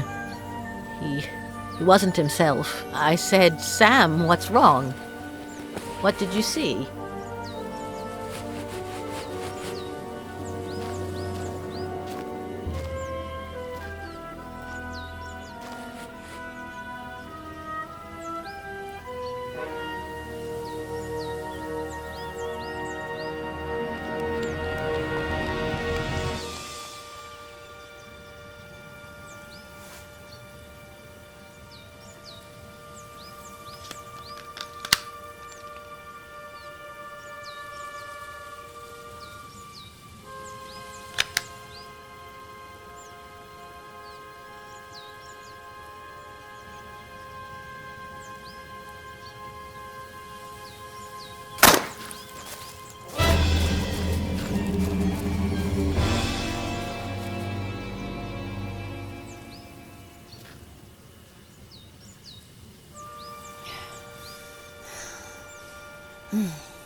Let's do this tonight. Same time. You better not be late.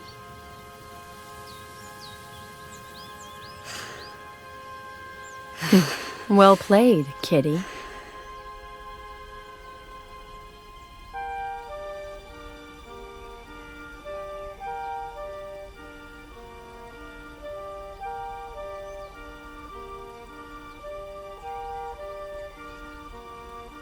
I told Sam to call the police right away, but you know how stubborn he was. He said he'd tell you the next day when you went fishing. He didn't think much about it. He said a lot of youngsters did target practice in the woods and that she was probably shooting at squirrels. We didn't sleep well that night. Got up earlier than usual, just before dawn. While we were having breakfast, we heard a car. We thought that was odd.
But that wasn't the case. Sam! Oh my God! She made me cover him with a blanket, and then she dragged me away from him. She locked me up with the baby in the bunker and said she'd be back in a few hours.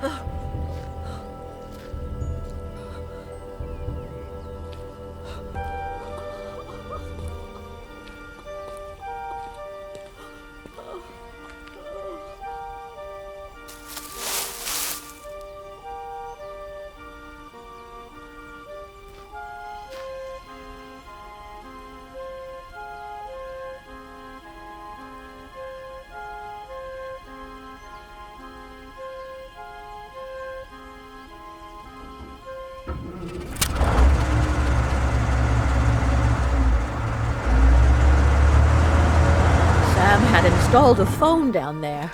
I tried to call the police, but I no longer knew what time it was, so I braced myself for her return.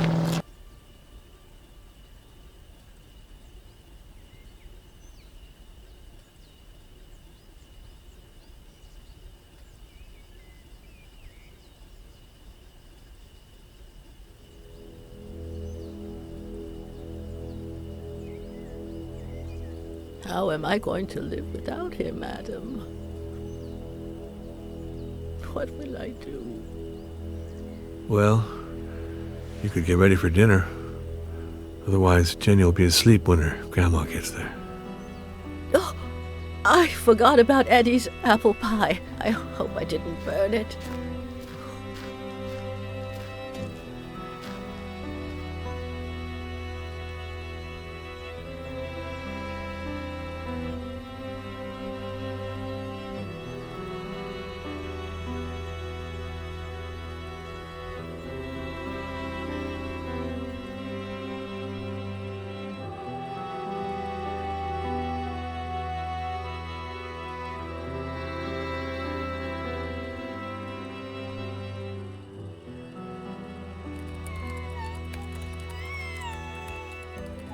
Jenny, sweetheart, tell your daddy to stop playing and come play with us.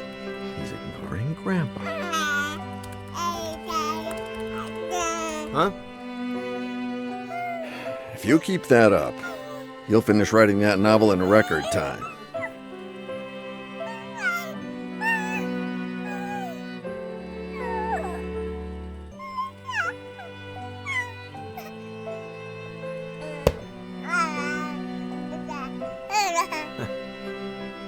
Maybe. Does 10 years sound record-breaking to you?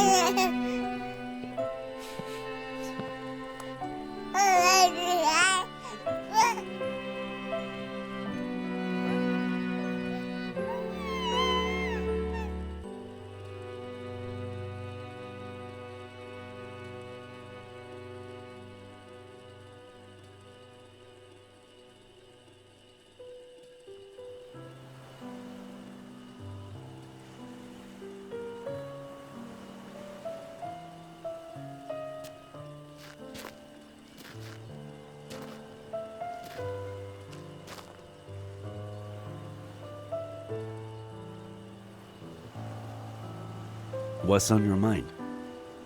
This morning, I finally got a call from my acquaintance at the state adoption agency.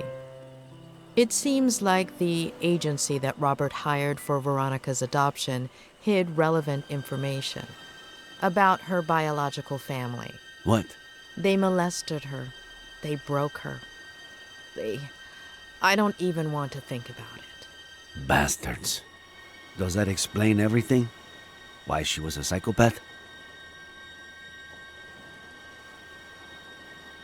Many victims of abuse become abusers themselves. But sometimes, when they find a better family where they feel loved, that somehow compensates for the previous trauma. In Veronica's case, not even Robert's profound love could help her. The causes are multifaceted: personal, social, even biological. We'll never know. I suppose we are all broken in one way or another. We don't all become Veronica, but we're not saints either. I thought you didn't want to interfere with my job. Hey, who's been interfering with mine for the past week?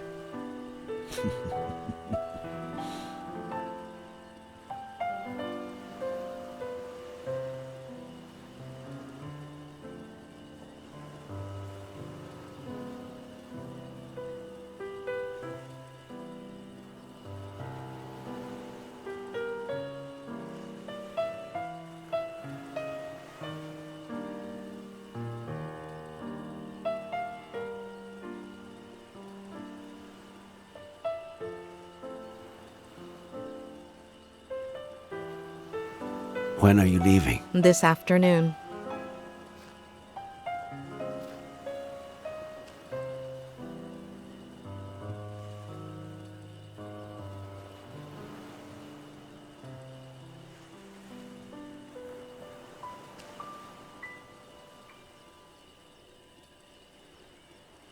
When I'm done with all the paperwork, if you're not busy, I know there's someone waiting for you in L.A., but Cerro Lake is beautiful this time of year, and, There is someone, but I've given him far too many opportunities, and none to Cerro Lake. We could go back to Mama Louise. there are so many things I haven't tried yet.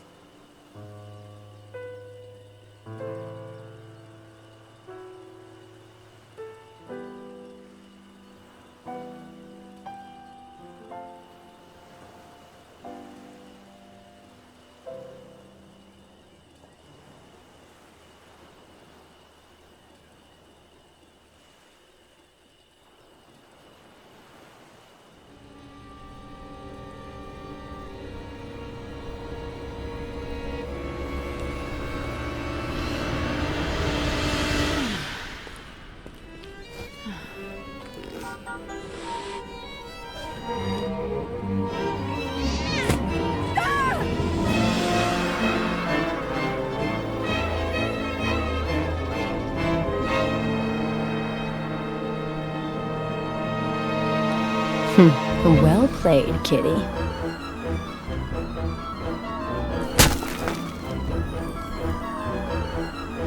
Please, don't touch her. She's just a baby. Don't touch her. She's my damn daughter. Can you point where he touched you on the dog? We found you a new daddy. Do you understand what I'm saying? I love you too, sweetie.